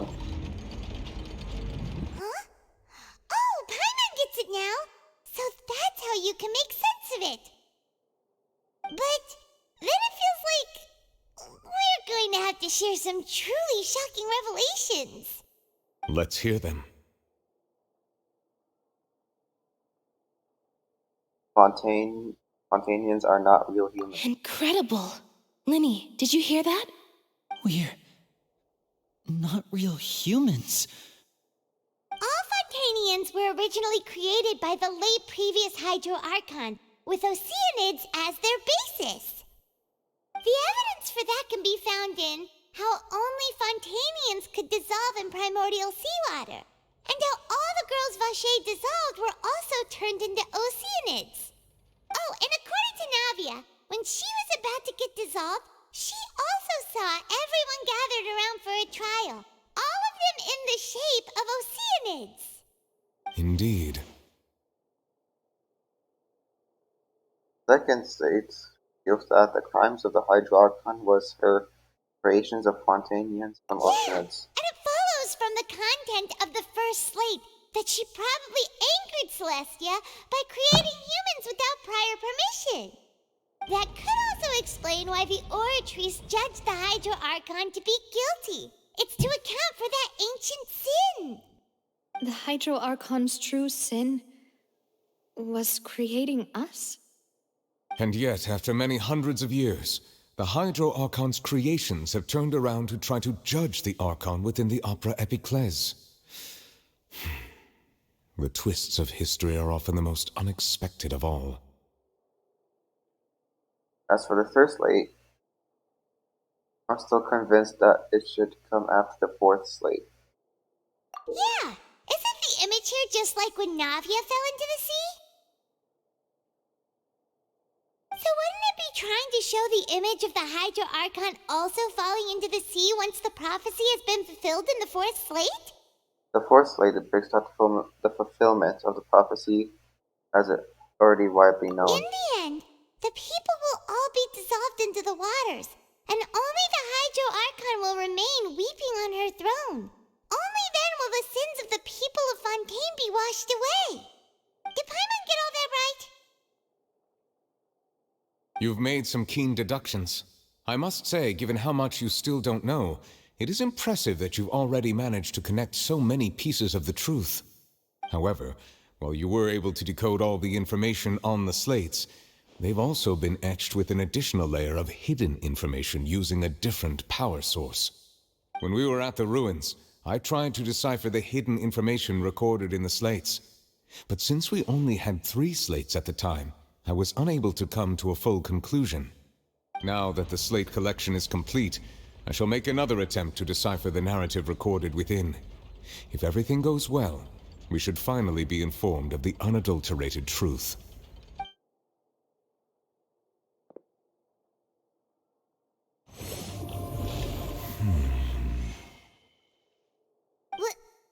Well? Did you get it? I believe I should share this truth not only with you, but with all the people of Fontaine as well. I will try to briefly summarize it for you. Okay. Tell us. Your hypotheses regarding the origin of Fontainians and the sin of the Hydro Archon were both correct. Yay! In the Fontaine of old, the previous Hydro Archon sensed the yearning of her Oceanid familiars for life on land.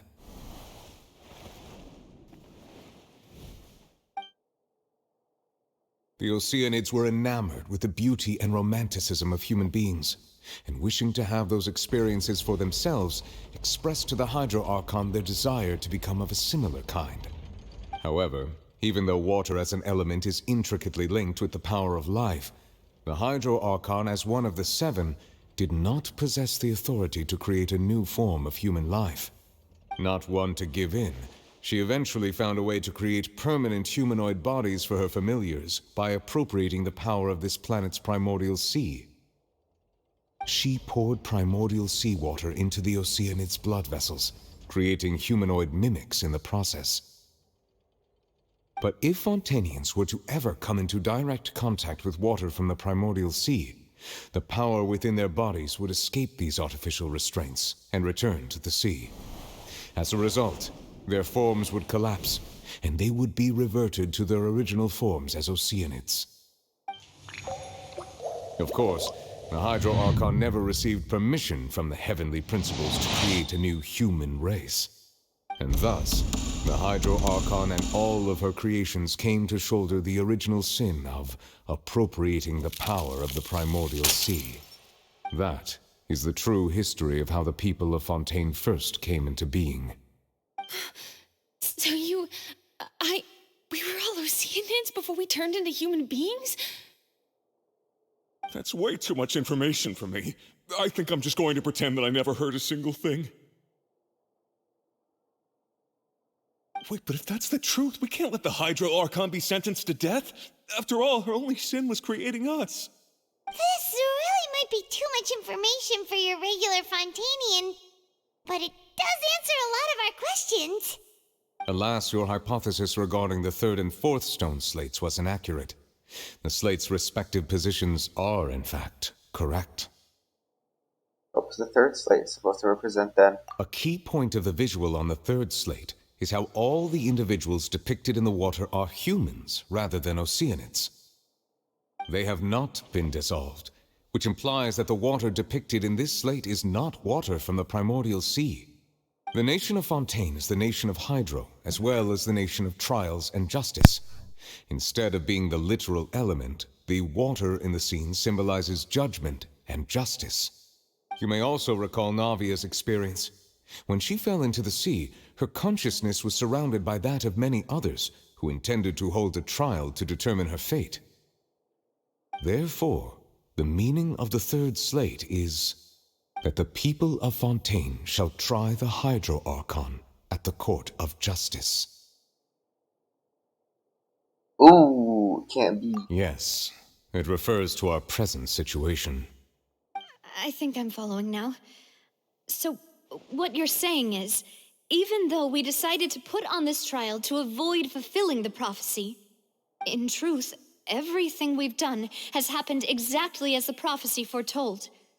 So now, it seems, we're the ones making sure it comes true. What should we do? It feels like there's no way out of this. Huh. No matter what, the prophecy will be fulfilled. Is this what it feels like to be a prisoner of fate? If that's the case, does that mean the scene in the fourth slate will also be fulfilled soon? Traveler, I would like to point out another small fallacy in your deductions. About the fourth slate, you probably thought that the eruption of primordial seawater beneath the fortress of Meripede served as the surest sign that the prophecy was about to come to pass, yes? However, I believe that rather than being a sure sign, that eruption could in fact only be a small warning of something far worse to come. As for the root cause of the catastrophe, I believe you've already encountered it once before. I have?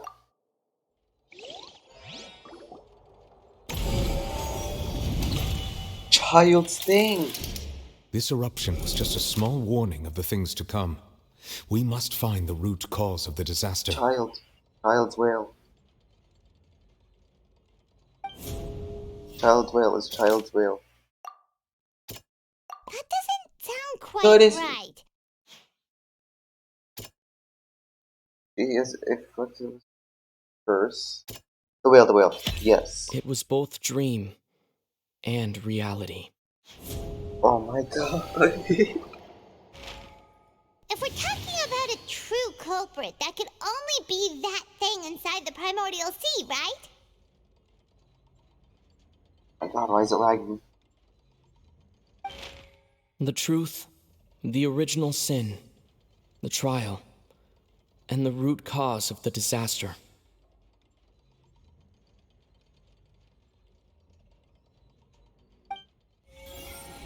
We have awakened it. Oh! That was a new animation. Cutscene.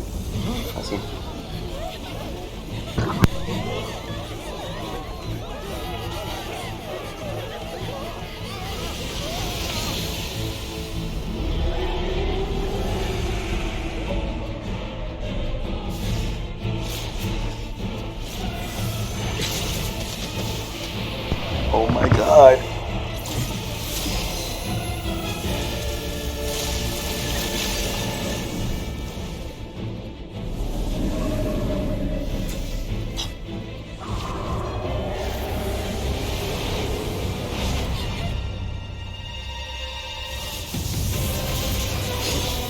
Child, let's go.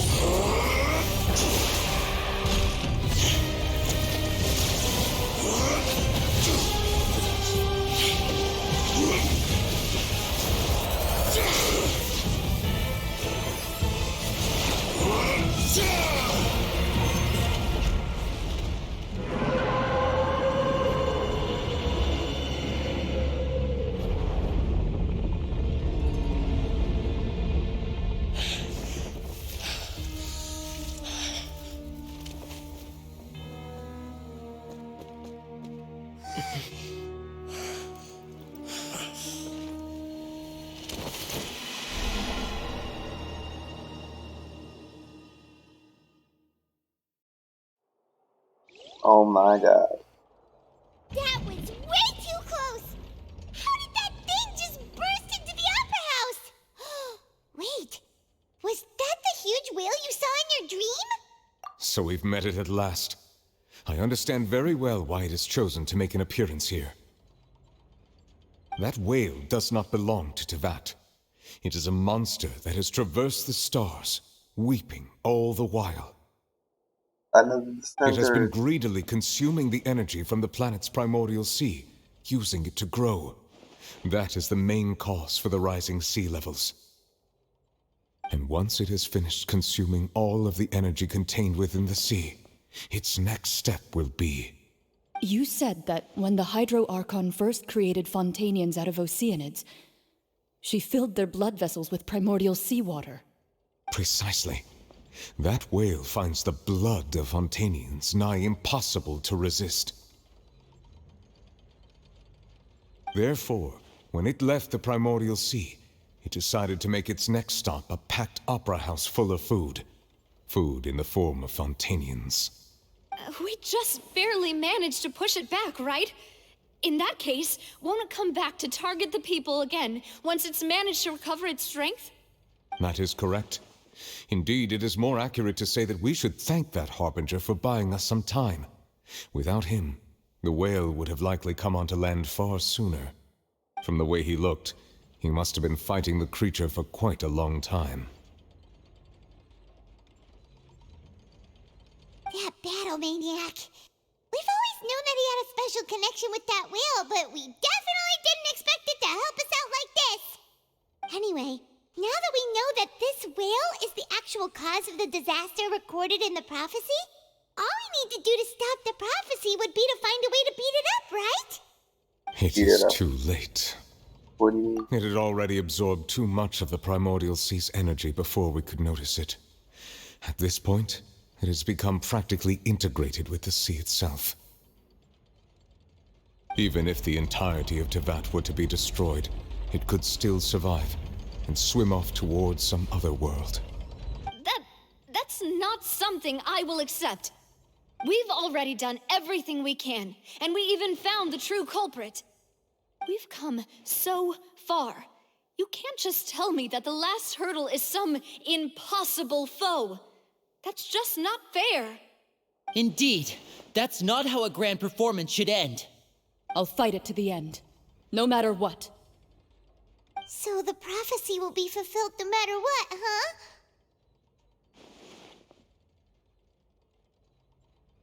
We are literally kind of the loom of fate. We can literally change it. The prophecy. Yes, what has been prophesied will be fulfilled. You may view such things as the history of the future. Future.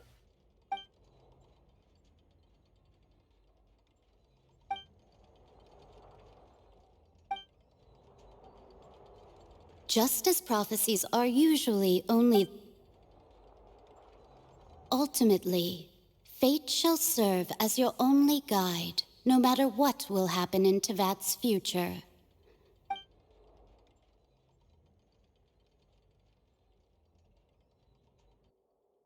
Oh, could be that even there's to save everyone.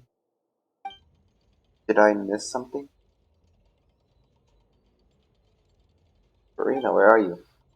Yeah, wait forever, Furina. What was it? What is her real secret? Makasi!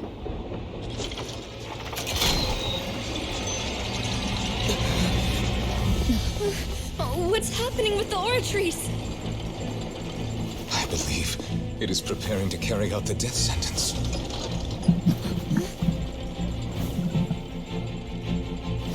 Furina!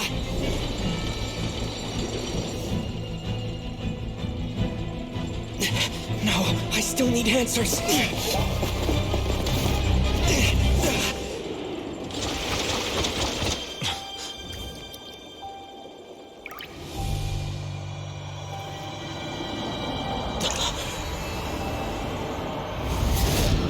Furina, you feel me?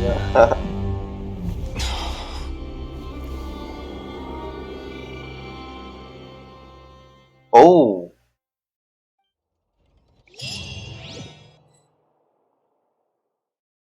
Oh! Okay. Okay.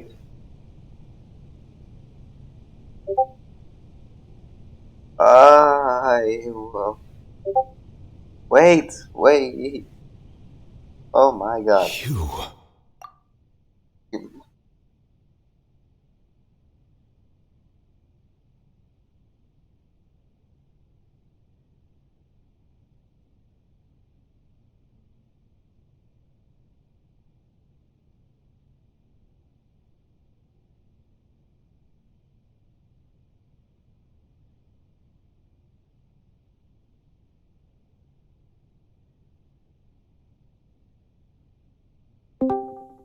Hello. Oh wait, let me lower the volume. I don't have my headphones on. Yusuf. Yeah, why don't you just like kind of stay quiet for a little and watch? I Cause don't know if I'm gonna be Yusuf. I don't know if I'm gonna be able to. what? Hello? I can't hear you. Me. Hello? Yeah. Yeah, what did you say? I don't know if I'm gonna be able to do the entire thing because I have some homework. Bruh. I'm gonna be honest. Today's been kind of an awful day for me. So Well, yeah, just take a look for just a couple seconds. yeah, I'm looking. Okay, good. And I'm continuing my stream. Okay, so stay quiet if you can.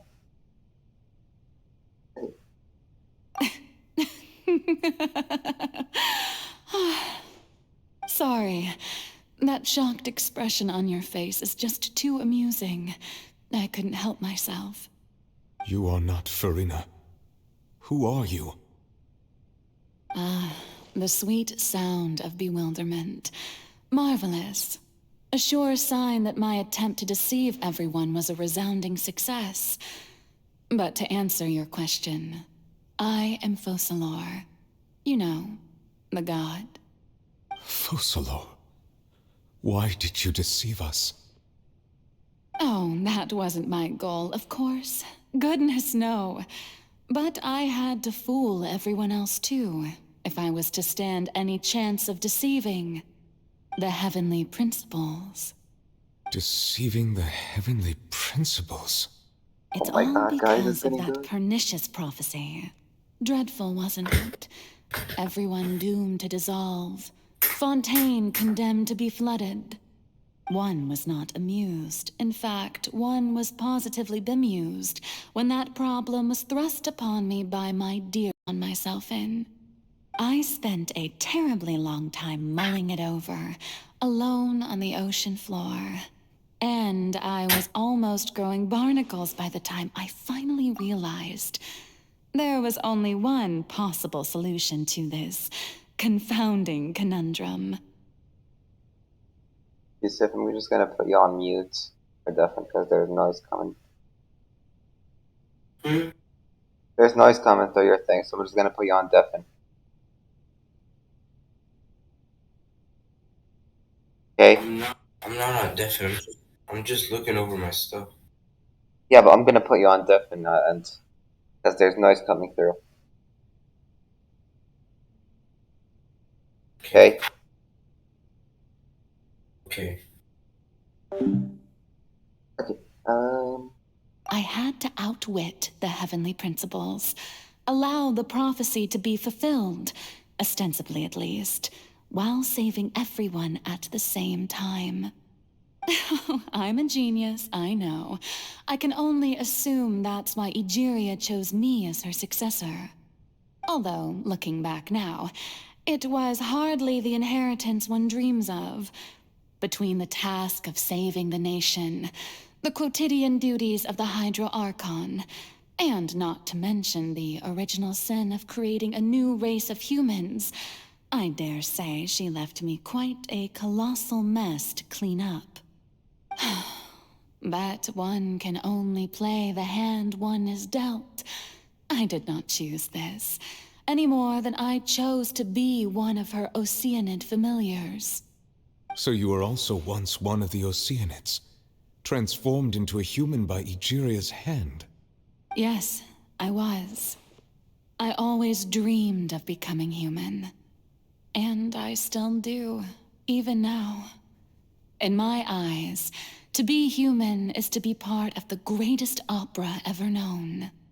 After becoming a god, I separated my divinity from my body and spirit, leaving behind only a self that was as naive and bewildered as my past self on her first day as a human being. The me you see before you now is that divinity. And the human counterpart I left behind, I named Furina. She could feel joy, sorrow, and everything in between. She could be as vain and conceited, or as meek and vulnerable as she wished. Her strengths were of a kind only a human could possess, as were her shortcomings. But in my eyes, Furina's humanity was what made her perfect. She was perfectly human in every way.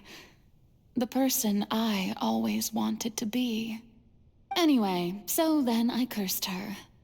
All part of the plan, of course. The plan to deceive the heavenly principles. Do you still remember the final scene of the prophecy? The Hydra Archon alone, weeping on her throne. In order that the prophecy might appear fulfilled, I invited Furina to be an actress, to play the part of the Hydro Archon in the prophecy. Under the curse I placed on her, so long as I, Focalor's divinity, continued to exist, she could not die. But nor was she free to live her life in the pursuit of happiness. Instead, she was forced to take the stage in the opera house, to embrace the role of leading lady, to forever play the part of the god from the prophecy, all to create a deceitful appearance of that prophecy coming to pass. I suppose now you probably understand why your court is called the Opera Epiclese. But Furina is only human, isn't she? Even though she has had a long life, her mind is no stronger than that of any other ordinary human being. I cannot begin to fathom what she has had to endure. It must have been torture for her. It has indeed. And although she is, in a sense, me in human form, I most definitely owe her an apology for it. It's been 500 years, and all along, she's been playing her part in the most unimaginably long, unbearably lonely, and agonizingly painful opera of all time. What a masquerade.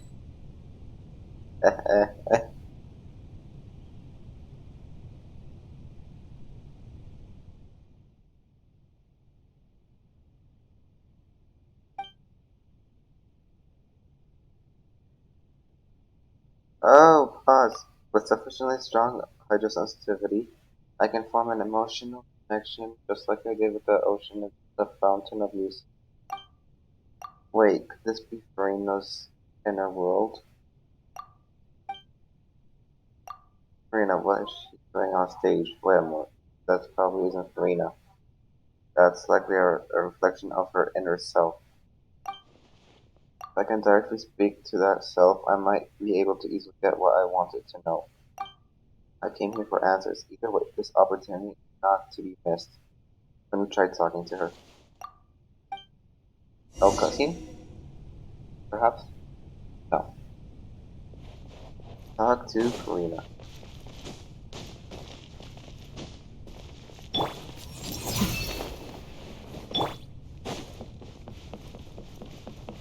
Hello. Oh, who permitted you to come onto the stage? Now, I understand your admiration for my august self, but I must ask you to keep to the rules. Come on, it's me. All right. It is not my intent to reprimand you. There is no need to state your name. Just be off with you. Do not distract me from my performance. I don't see an audience. Oh, do not jest. Can you not feel it? I am Focalor. The eyes of countless Fontanians are upon me. I must, at all times, display the utmost elegance and nobility. Something else. Not getting. It's okay. No, it doesn't. What? What sort of resolve must she have in herself and sometimes build such an impenetrable defense? I have to find a way.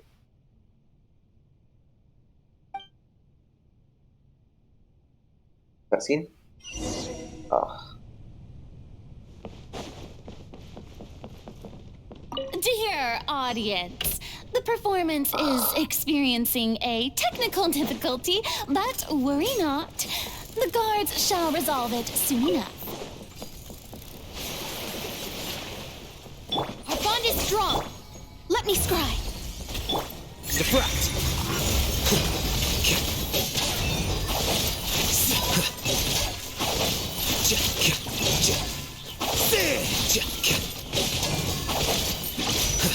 Try without echo. What the hell? Oh.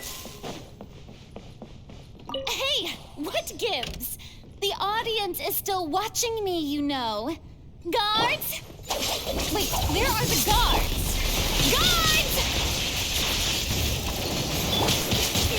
Ow. Here you are. A silence without end. Pain.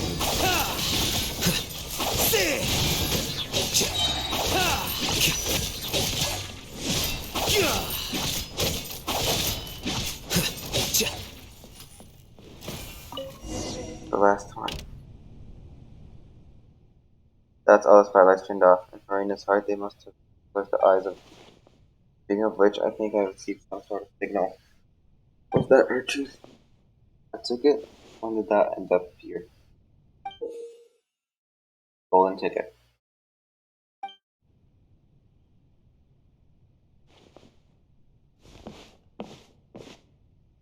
Either way, it looks like the show is about to begin. In that case, show me how you truly feel, Furina. Scene 1, before a mirror. Furina.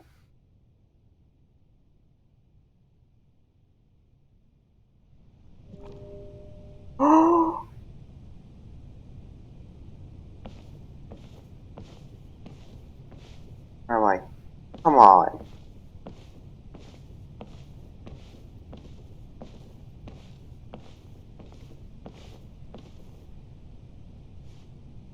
Furina.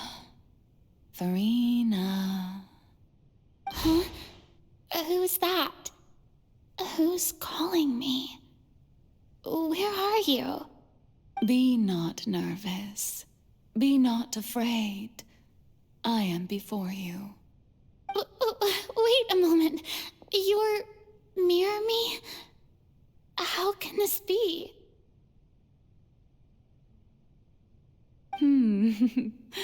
Mirror you, huh? You know what? That's not bad. Let's go with that. Mirror me. What do you wish to say? The prophecy. Have you heard of it? What prophecy? Wait. I know. I think. I don't know why, but it's in my head somehow. The people will all be dissolved into the waters, and only the Hydro Archon will remain, weeping on her throne. Only then will the sins of the people of Fontaine be washed away. I'll be right back. You're back.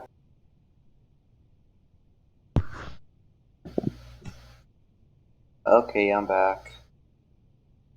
Time to continue this. Oh, very good. You know it well. What's going on? I can't seem to remember anything clearly. The only thing I know for sure is this prophecy. Will it really come to pass? Yes, it will. And that is why I've come to you. Disaster will come to Fontaine sooner or later. Things will develop just as the prophecy declared. There is no escaping it. But doesn't that mean everyone will die? I'm a Fontainian just like them. Will I dissolve too? Oh, don't worry.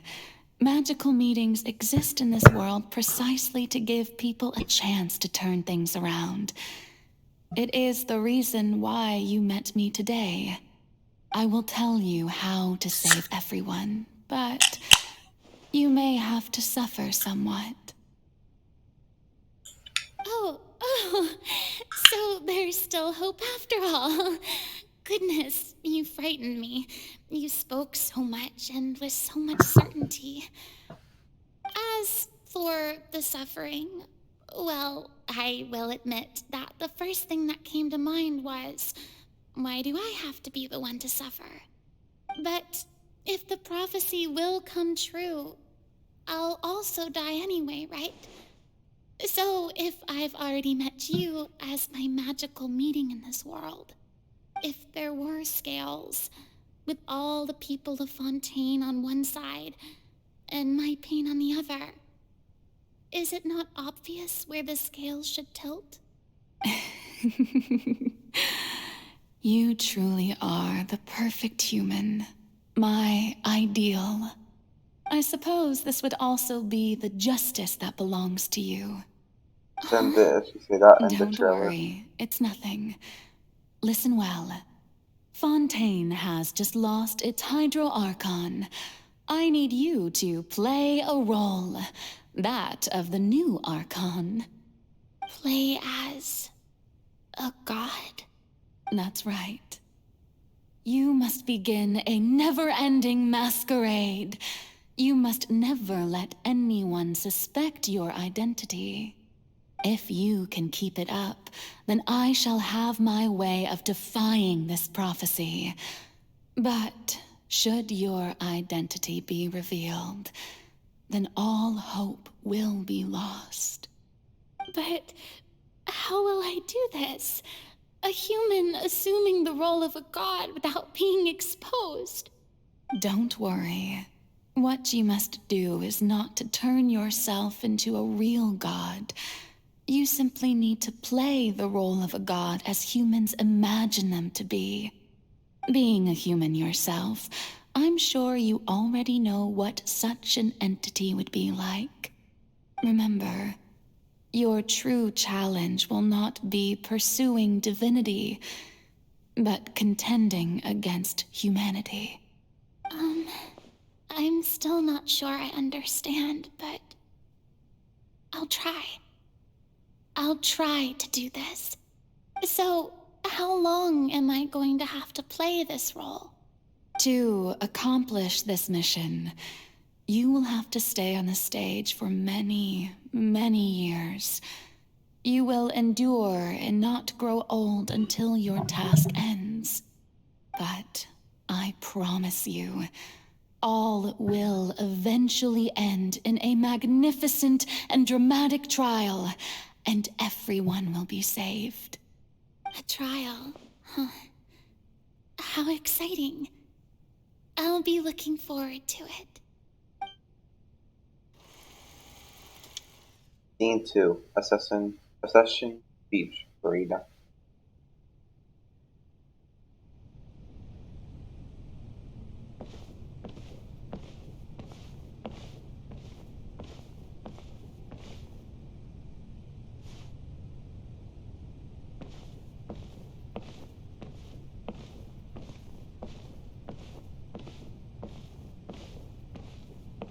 Oh, come on.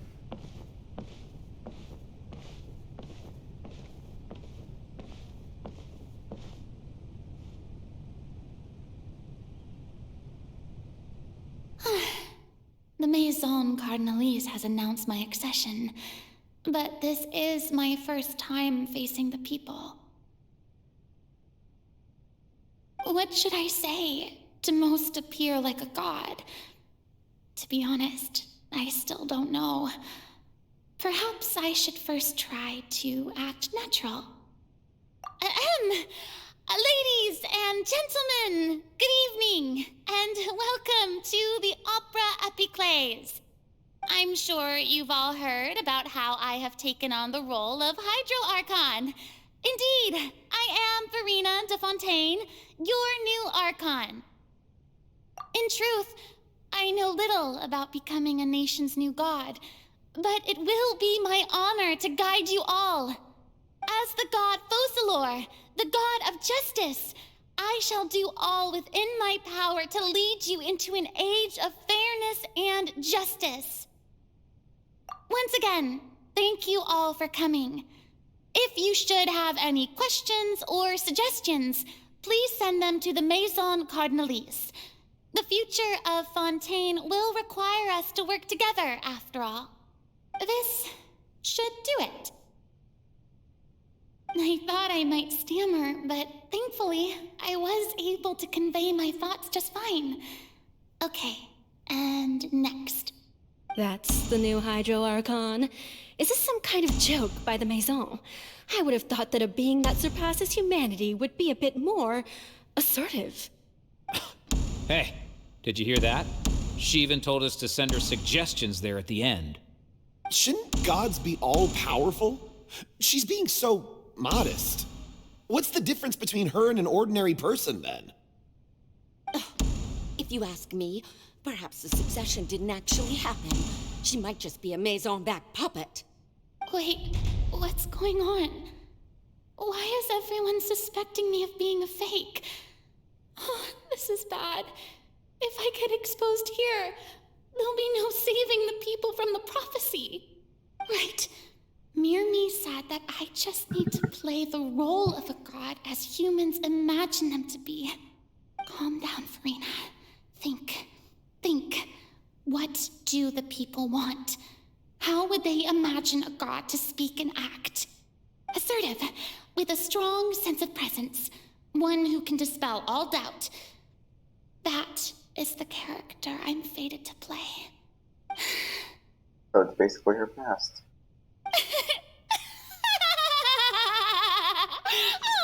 Oh, very good, my people. Only ones such as you are deserving of my rule.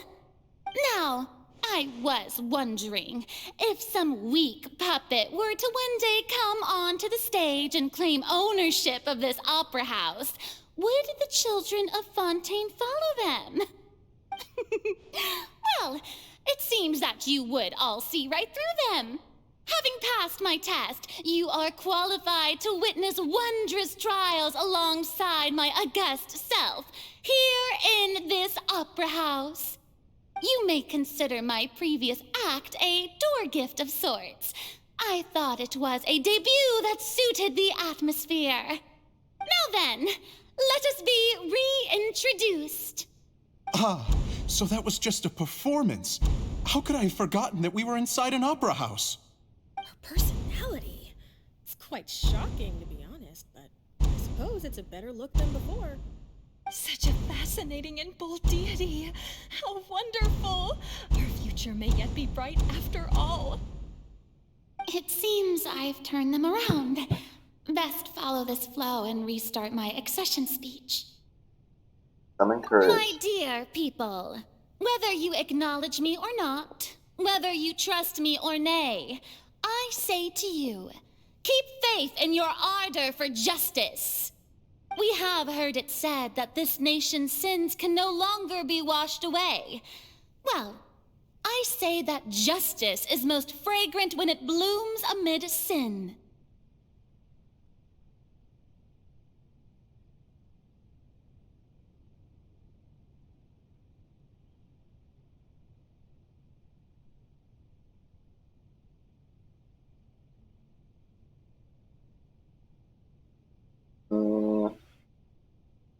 Turn up the drama. The scales of justice should not weigh heavy in the hands of its God. On one side, it must carry fairness and justice. And on the other, praise and applause. May law be the prayer on our lips. May judgment be our worship. Let us light the fires and drink to the future of Fontaine. End the speech empathetically. There is no trouble in this world that justice cannot solve. All that is needed is for you, my people, to believe in it, heart and soul. So long as I, the Archon Focalor, stand within the Opera Epiclese, so long as I stand before the Oratrice, I shall even judge the gods of this world!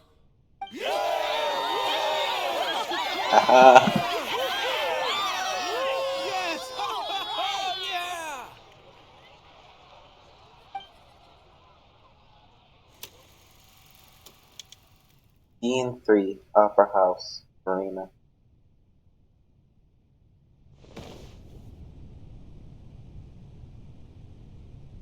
Bed.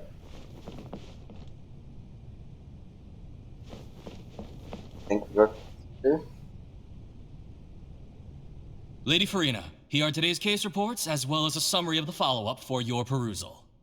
Come now. Was I not just at the Opera House in person? Leave these kinds of things to Neuvillette. Besides, none of these trials were the one that I'm looking forward to the most. If I may be so impertinent, what kind of trial are you truly looking forward to? A magnificent, dramatic, and wondrous trial. A trial to end all things. How could you hope to understand? That's true. I fear I lack the ability to grasp your divine thought, Lady Archon. No need for fright, and do not take what I said before too seriously. Go now, do your duties. The trial I await. It will come one day.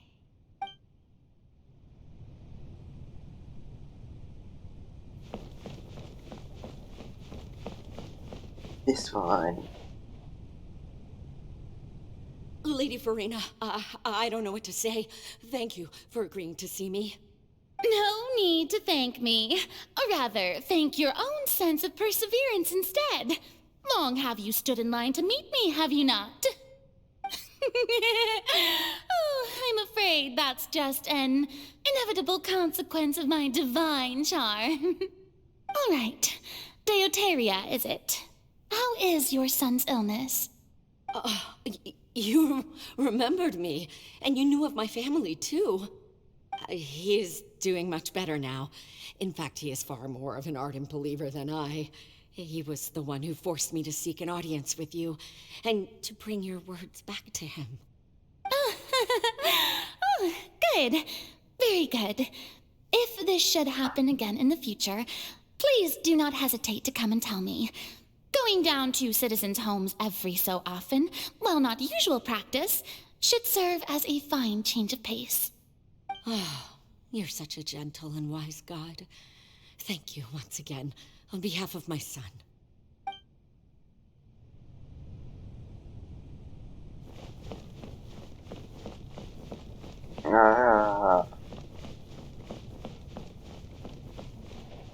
Library.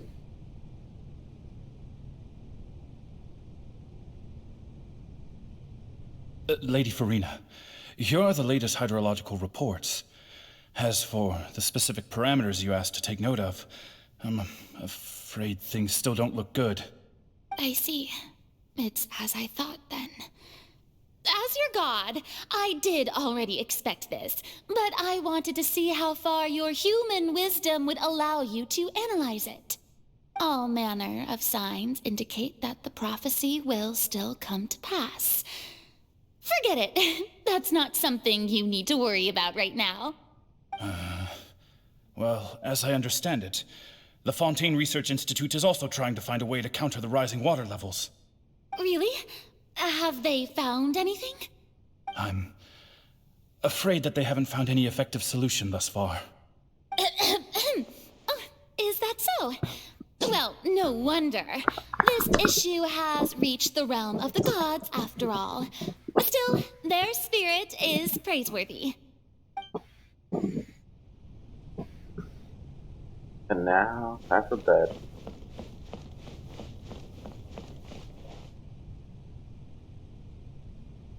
The day is finally over. I haven't had a moment to breathe this whole time. But it's good to see that everything's getting on track. There are no longer any voices of suspicion. Maybe this is fine. I just need to keep going, and everyone will be saved. All right, Furina, don't think too hard about this. You need rest. Tomorrow's a new day.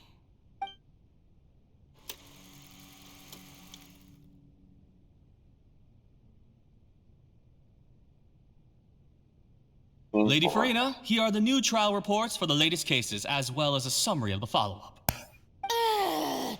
There'll be no need for that. I've seen them already. There's no need to go back over scenes I've witnessed in person before.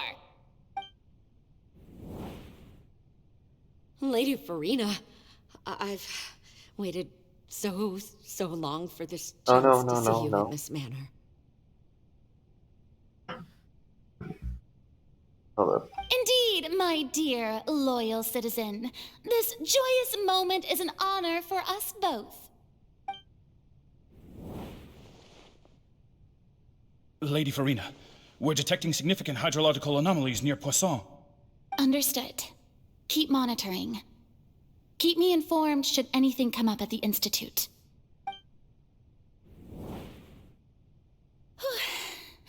I don't think I let anything slip today. I must show the people that there is nothing to worry about. I just don't know when these days will end.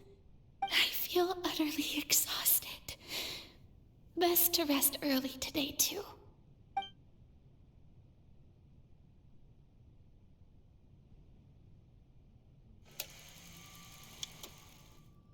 Scene 5. House Furina.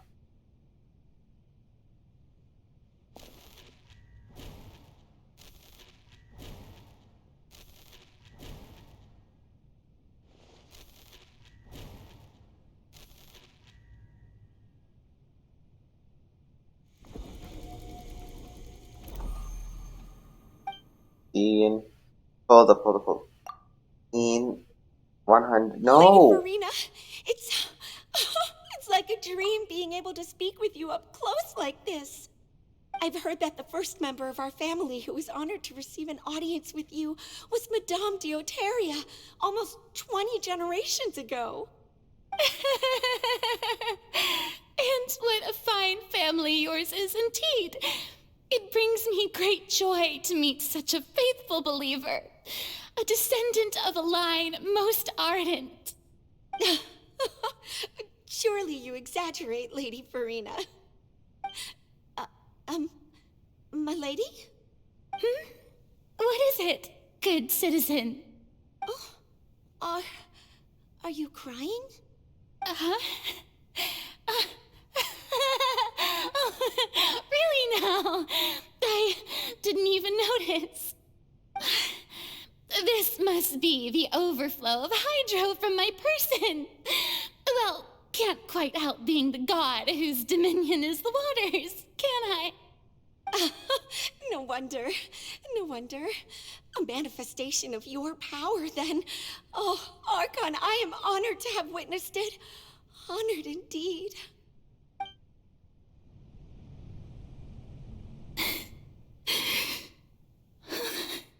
So interminable. That's the thing from, The Fountain of Lucine. Lonely. Just how much longer? Hundreds of years must have passed by now. Perhaps the show must go on for hundreds more. I never imagined that it would hurt so much. Have I reached my limit? No. Perhaps I reached it long ago. Today I didn't even notice my own tears. I want to tell someone, anyone, about this. But would that not destroy all I've done so far? I've conducted so many investigations across the centuries. But there's not even a sliver of hope that we might break the prophecy.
do is keep heart.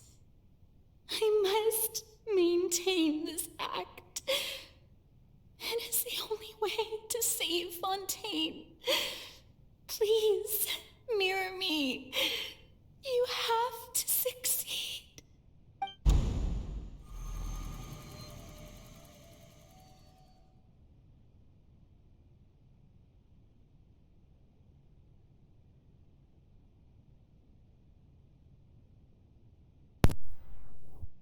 Furina, you don't have to shoulder this burden alone.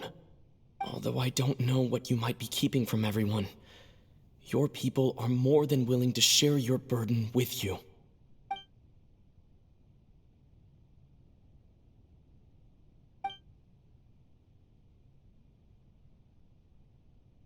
Share my burden. That's impossible.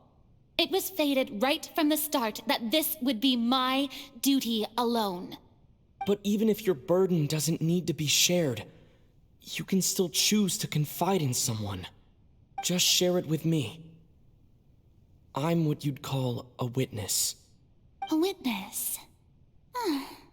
Yes, I've heard that you came to Tevat from beyond the stars, yes. In other words, you never belonged here. And if Tevat is, in its entirety, a show on a stage, then you're just a spectator, aren't you? If that's the case... He's right. I could confide in him, couldn't I? But if things don't play out as expected, the people of Fontaine will be the ones to pay the price. No, Furina. You shouldn't be selfish. But what if it's really all right? Furina, you've worked so hard for so long. Surely it would be okay to put yourself first for once. Just this once. Is it such an outrageous thing to do anyway? To find someone in whom you can confide your frustrations and sorrows? Surely it could not hurt. If you let this opportunity slip through your fingers, it might never come by again. Think about it long and hard.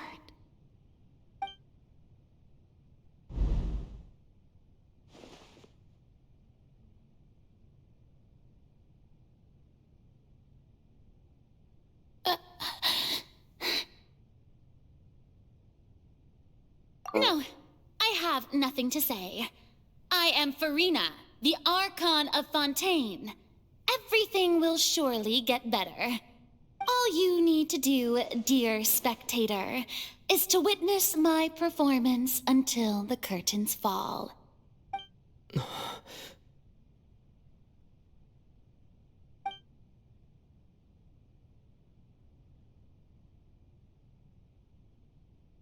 Fine.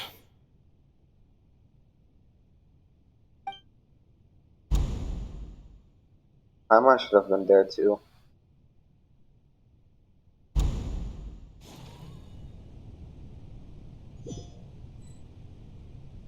So even Furina doesn't know the truth? You've never once let her in on the full plan? Yes, it had to be done. To deceive the heavenly principles, you must first deceive yourself.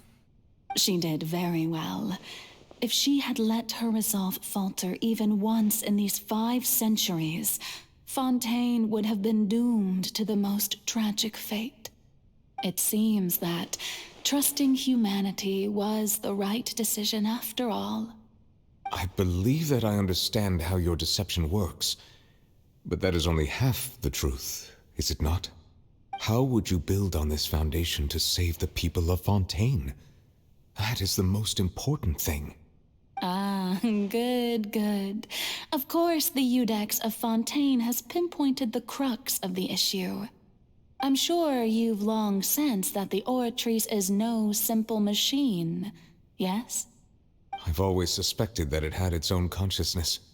And Lenny did mention that he heard a human voice within the core chamber.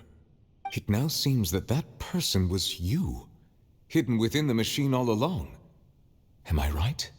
And then I became one with the oratories, taking Fontaine's gnosis with me. Yes, it would seem so, wouldn't it? Alas, your understanding of this device still lacks sufficient depth. In truth, it is no enactor of justice. It is, in fact, a device created to kill the god of justice.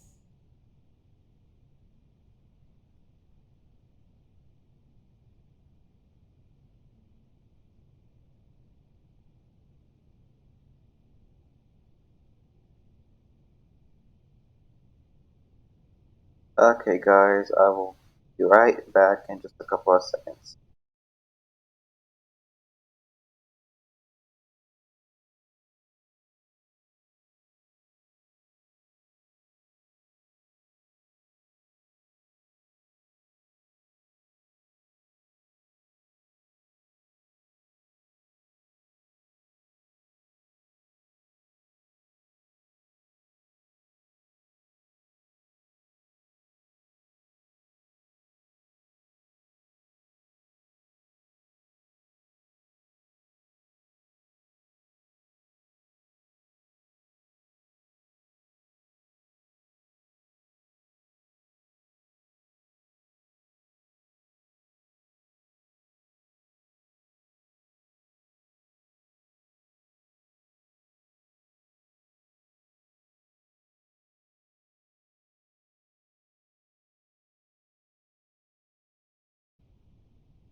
Uh-oh. Okay, I'm back.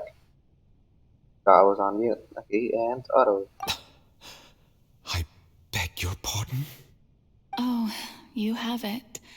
And to be more precise, not only will the oratories take down the god of justice, it will also take down the divine throne upon which she has been placed. I mean, did you think I would be the sort to enjoy peaceful repose while Furina suffered? My work over these last 500 years has been to constantly accumulate indemnitium within the oratories. But really, some have already discovered that only a small fraction of the energy generated by the device was ever used to provide power to Fontaine. The vast majority had to be, accumulated to enact this death sentence. It was all part of your plan, then? Both the trial and the sentence? Indeed. This power, accrued over 5 centuries, could have sustained Fontainians for millennia had it only been used for that purpose. Almost all of it has now been stored within the oratories. But only power of this magnitude could hope to destroy the Hydro Archon's divine throne, shaking the rules established by Celestia and breaking through the institution that is the Seven. So the Oratrice's call for death was for neither Furina nor Focalor, but for the Hydro Archon. The destruction of that divine throne. If I do not misunderstand your intent, you must be... Returning what's rightfully yours to you, of course. In other words, this was all done to return the authority of the Hydro Archon to the Hydro Dragon of this planet. Oh my god. But...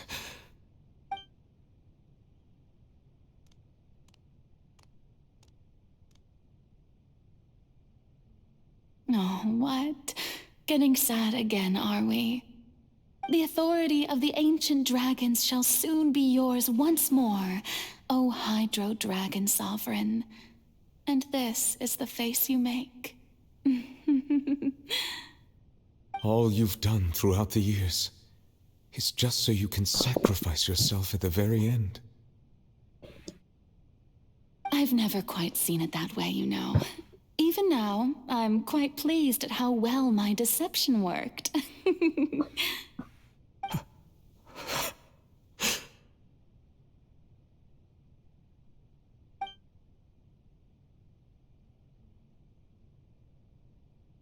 Hydro Dragon, don't cry.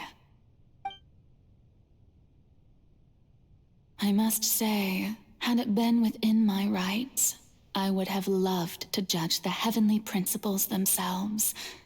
Were they not guilty of essentially the same crime? Egeria stole the power of the primordial sea, and the heavenly principles stole the power you ancient dragons possessed. I, for my part, am the god of justice. And is it not just that your original powers should be returned to you? Speaking of justice, I have always believed that justice lies in the process of pursuing human existence itself. So, if the theft of the primordial sea's might was Fontaine's original sin, then, leaving matters of procedural right and wrong aside, the descent of the Fontanians as humans and their right to exist in this world would be Fontaine's original justice. In other words, existence was Egeria's justice, and to me, justice is the continuation of that existence. Defying the prophecy and ensuring that Fontaine's people shall live on, that should be the justice enthroned over all others. At this point, we, whether it be myself or all other Fontanians, have shouldered the burden of this sin for far too long. Iudex Neuvillette, the highest judge in our land, when you regain your full power as an elemental sovereign, what verdict shall you pass upon us? So when I was invited to the court of Fontaine to serve as Iudex, I see now that that was your idea too. At last, I now understand the true purpose behind this position. In the beginning, I was uninterested in human existence. But these 5 centuries of living alongside them have gradually brought about mutual understanding between us. And I have even attempted to feel as they feel. You are a devious one, Focalor. That's from the trailer. Things being as they are, surely you know that I could never declare them to be guilty.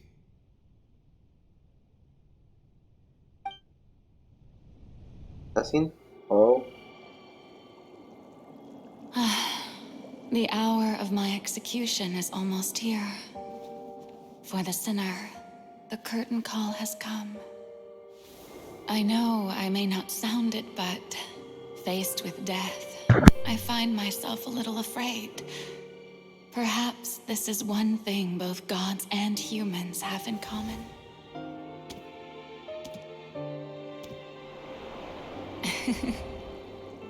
Farewell, Neuvillette. I hope you've enjoyed the part you played these 500 years.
Oh my god.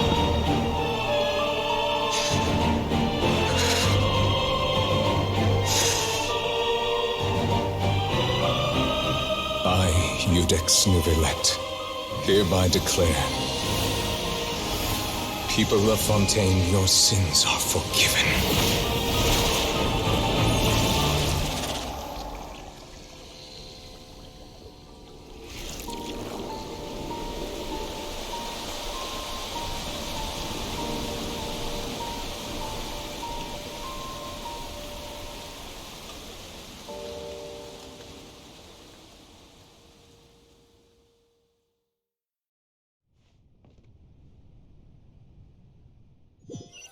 Damn.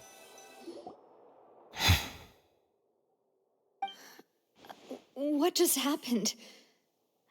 Has the death sentence been carried out? Was that bright light some sort of misdirection? I have a feeling that something huge just happened. But since we're all still alive and haven't been dissolved, I assume whatever happened was good for us. It's time to end this. We must mete out punishment to that beast. Didn't you say just a moment ago that it can't be defeated? I have gained the strength sufficient to deal with it. Through certain means, I now have the ability to separate the power of the Primordial Sea from that creature. We should seize the opportunity to pursue our quarry. You obtained power just now? Traveler, now that the oratories can no longer function, I require an executor to help me mete out justice. You mean me? The root of the calamities befalling Fontaine. The beast that enacts the prophecy. Its name is the all-devouring Narwhal. Come with me, traveler. The hour of execution has come.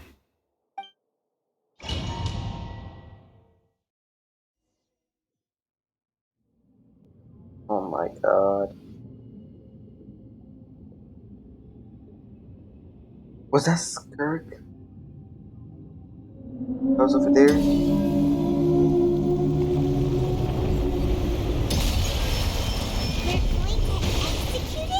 No, that was me. But how are we going to do that? It's huge! Oh my god. I've already done my best to separate the power of the Primordial Sea from the wave. Considering the size of the beast, I cannot reach the power source. Unless we can find a way to attack it from within. I shall tear apart the ancient dragon's power. We shall look for an opening together. It's gonna take forever.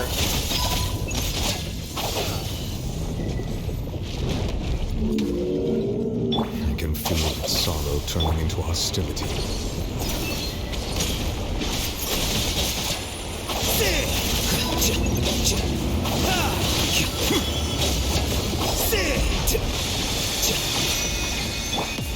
Our bond is strong.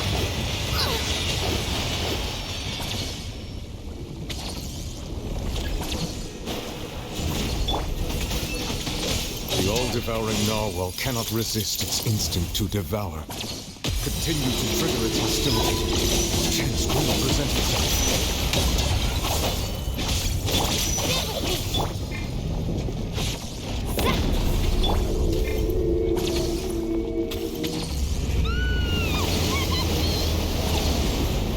What do we do? Oh. Why is there a hole-looking thingy over there? It looks really scary.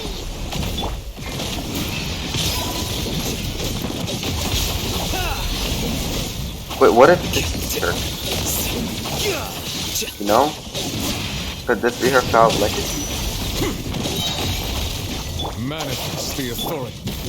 I have granted you my protection. Do not fear. Seize the moment and use my power to suppress it from within. Out of my way! Flicker.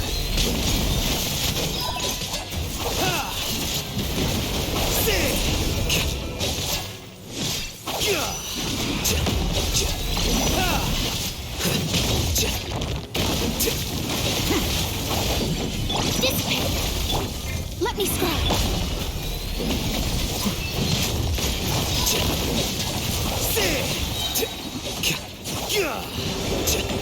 Oh.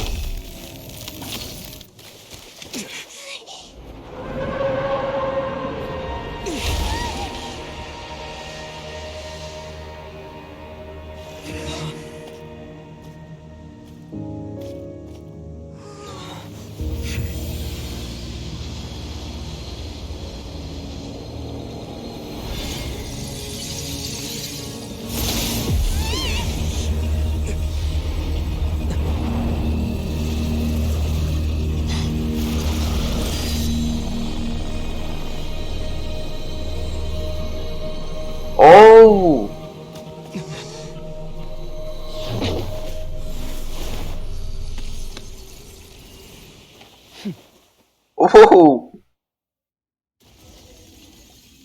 Thanks for helping with the cleanup. It should have been my job, but oh well. It was just supposed to be a short private training session for me. I didn't think that my disciple and my master's pet would start brawling in the meantime. Well, actually, I had a feeling that it would happen at some point, but they bumped into one another earlier than I thought. What a blunder. I suppose I'll have to swing my sword 3 million times as penance.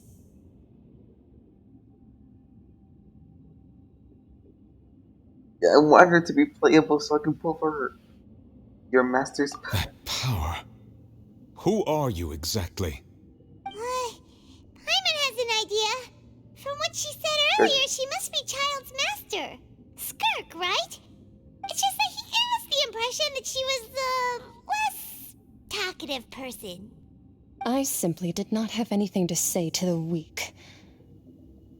But you, on the other hand, managed to defeat the all-devouring narwhal without using power from beyond this world.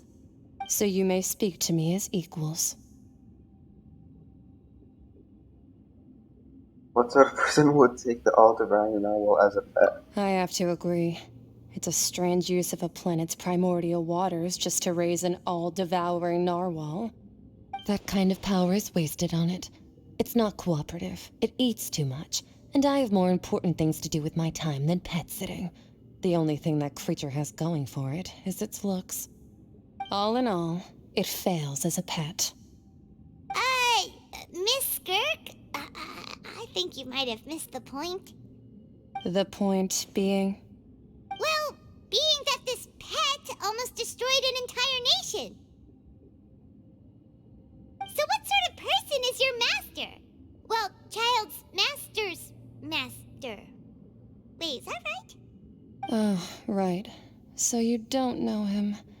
Sorry, I assumed you did. His name is Sir Taloji. Taloji. I am unfamiliar with that name. Huh. So Master is insufficiently famous. How should I describe him then? Have you heard of the name The Fowl? The Fowl? Still nothing? Well, how about the Visionary? The Visionary? Vetter von Oh! Or Rhindaughter? Gold Rhindaughter? Ooh, that one we've heard. Rhindaughter's part of the Hexen Circle. She's Albedo's mom, right? Oh, so you do know that name. To be honest, I also heard all of those names and titles from my master. I don't actually know them either. But I suppose you understand now, yes? My master is likely a similar sort to Rhindaughter.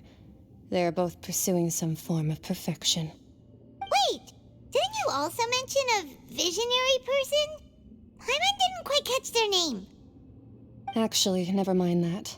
I believe it expedient to inform you that the all-devouring narwhal used up nearly all its strength fighting you. Such roiling hydro energies will prove difficult for the planet's deep seas to digest.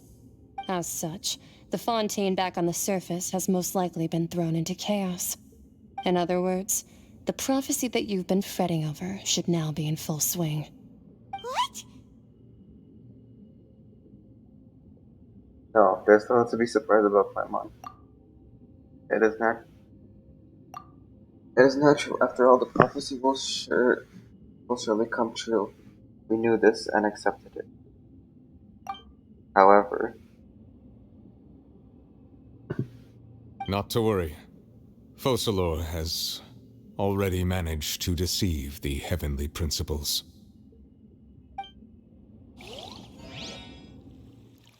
In the end, the people will all be dissolved into the waters, and only Furina will remain, weeping on her throne.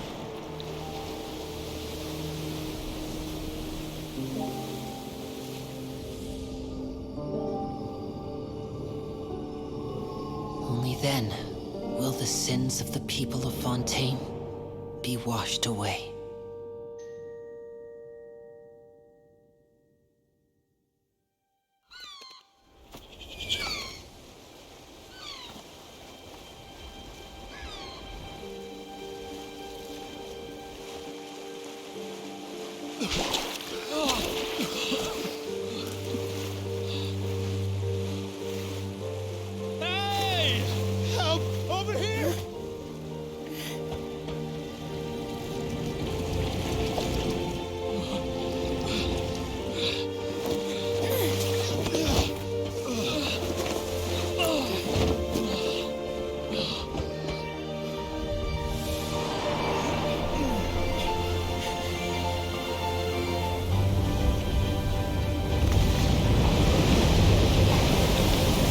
Oh, the big boat!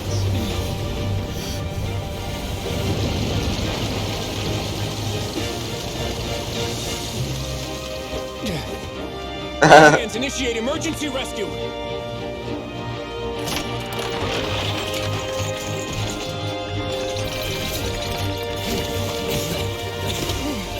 Hurry!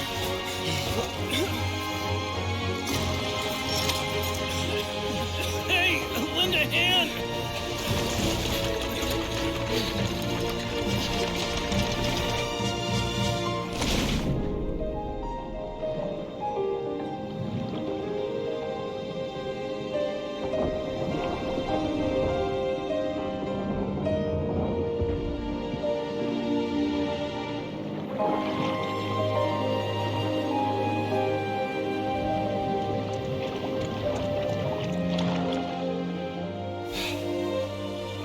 Look! The water's receding!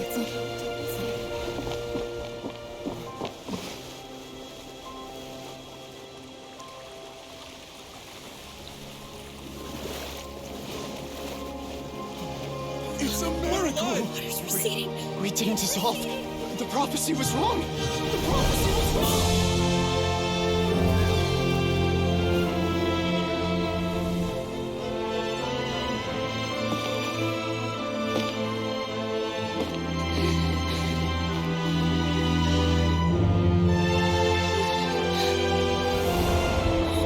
Are you alright?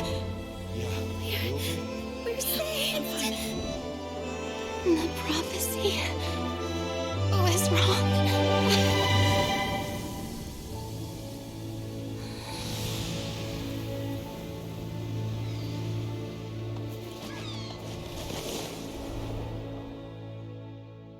Damn. Oh.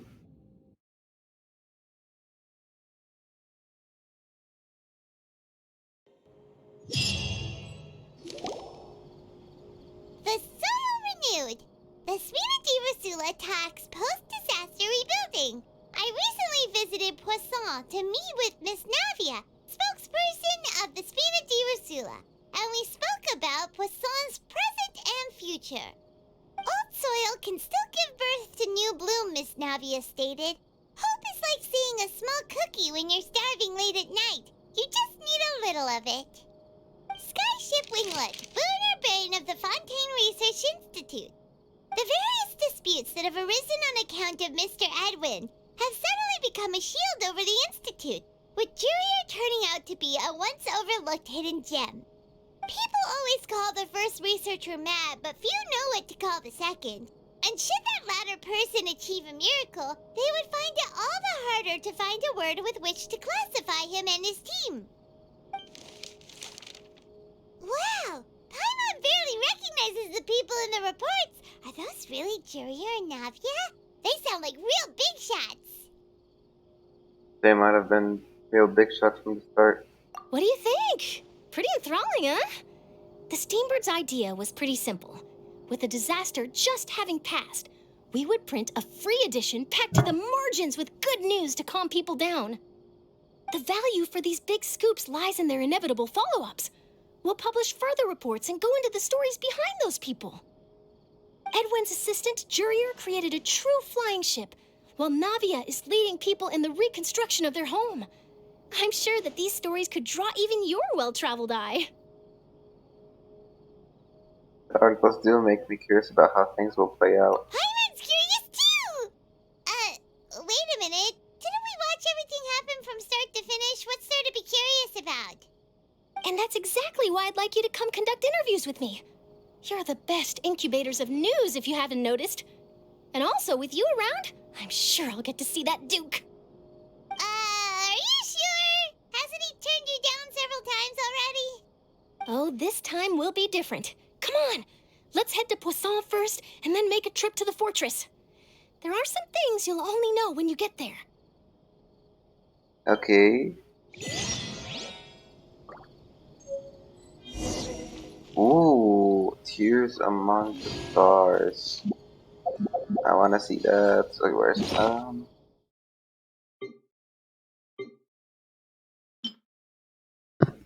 among the stars. A drop of water obtained within the colossal beast coveted the primordial sea of life. A philosopher in the faraway ancient world once posited that where there is life, there is death. Naturally, where there is death, there is life. If not, then the fleeting. Oh my god! Oh my god!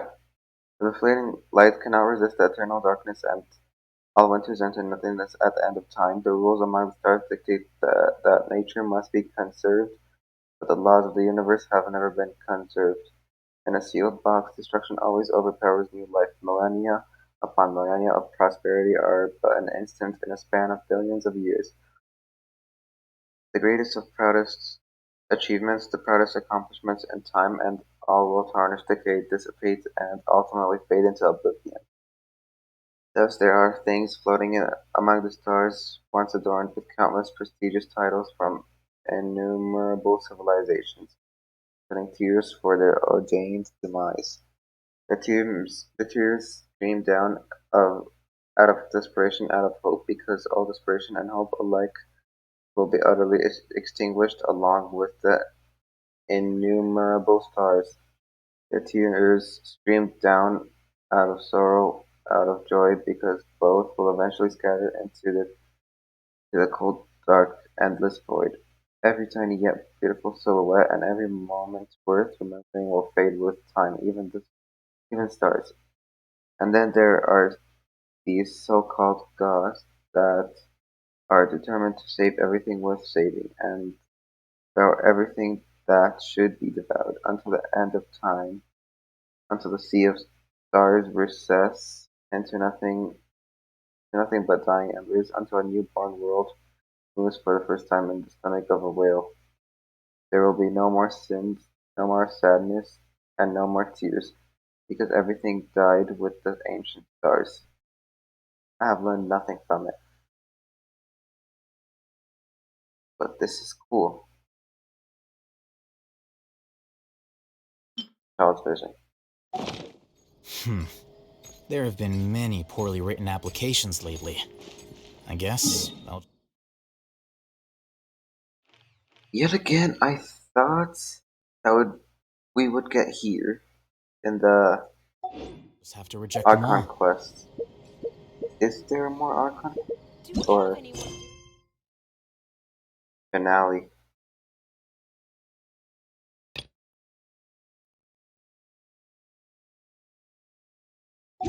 How about we save this for next time? Fine, if you can't afford it, then just give me the photo back.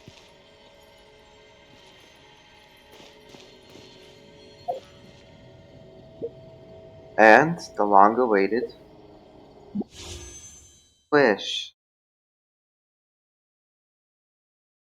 I'm only gonna wish 5 times though. So, or yeah, 5 of these 10 wishes. So,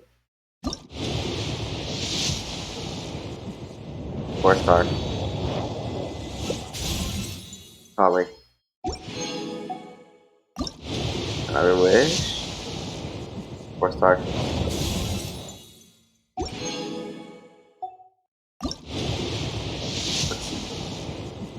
Oh my god!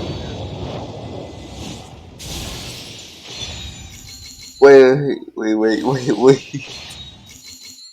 That's like 30 pity.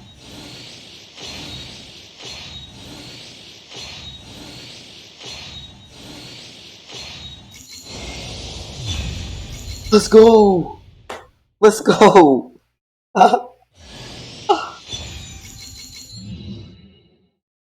Oh my god!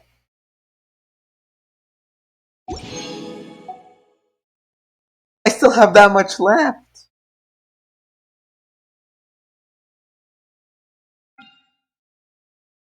I guess let's try to get a weapon this time. Oh, 2 more 10 wishes, I guess.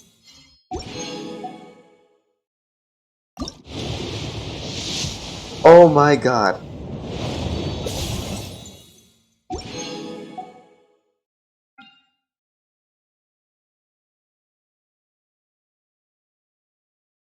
That was great. Oh yeah, and not that. That. Artist exchange this. Uh-huh.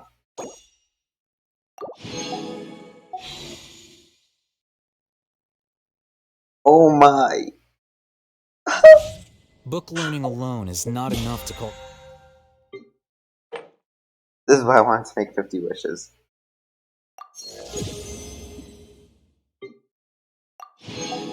Cultivate intelligence. All those scholars in the. Wait. Huh? Oh my god.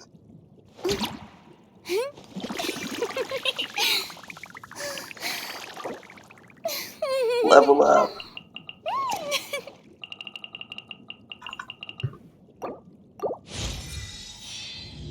Confirm, ascend. I'm.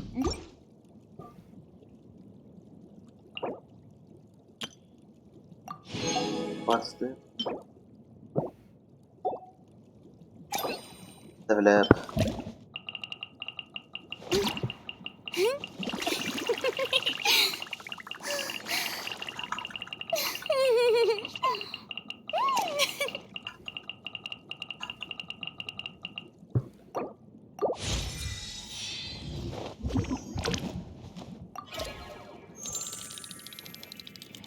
I'm so happy right now.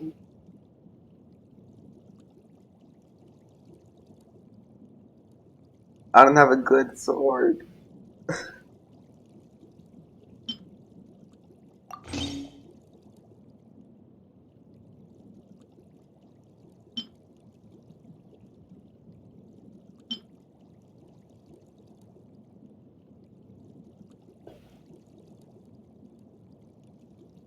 Man.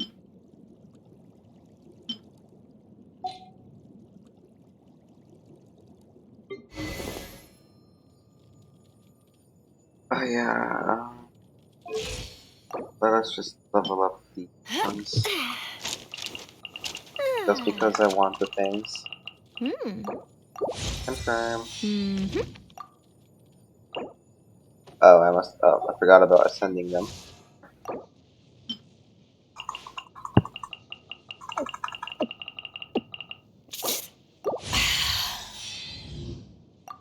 Yay.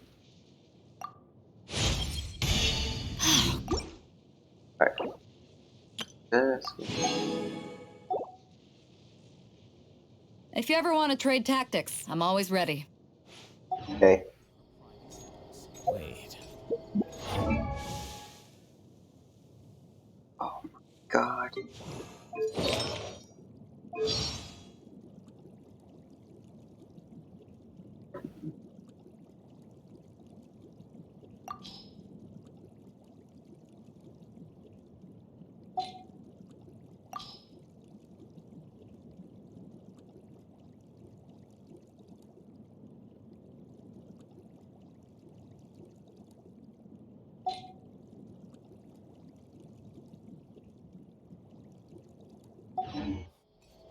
No.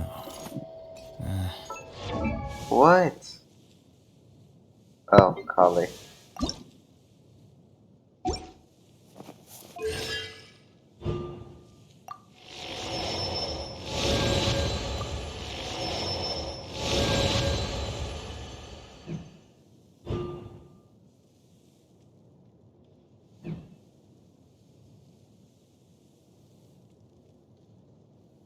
Isn't that just amazing?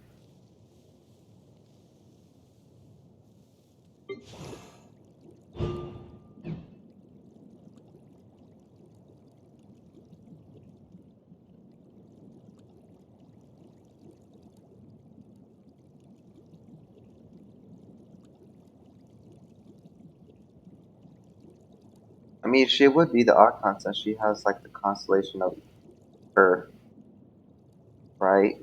Oh yeah. Where is this? Oh, that guy. The Handsome. scribe's work is simple, which Oh, is it's exactly why I took the position. wait.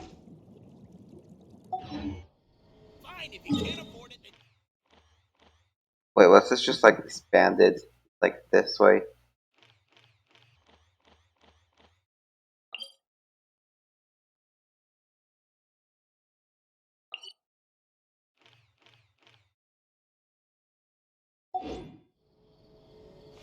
I'm so happy.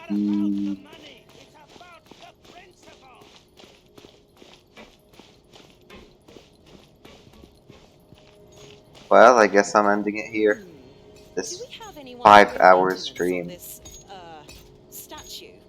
And next stream, hopefully tomorrow, I will be able to stream the finale. Which is sad. I want this to go on for forever. Wait. Huh? No.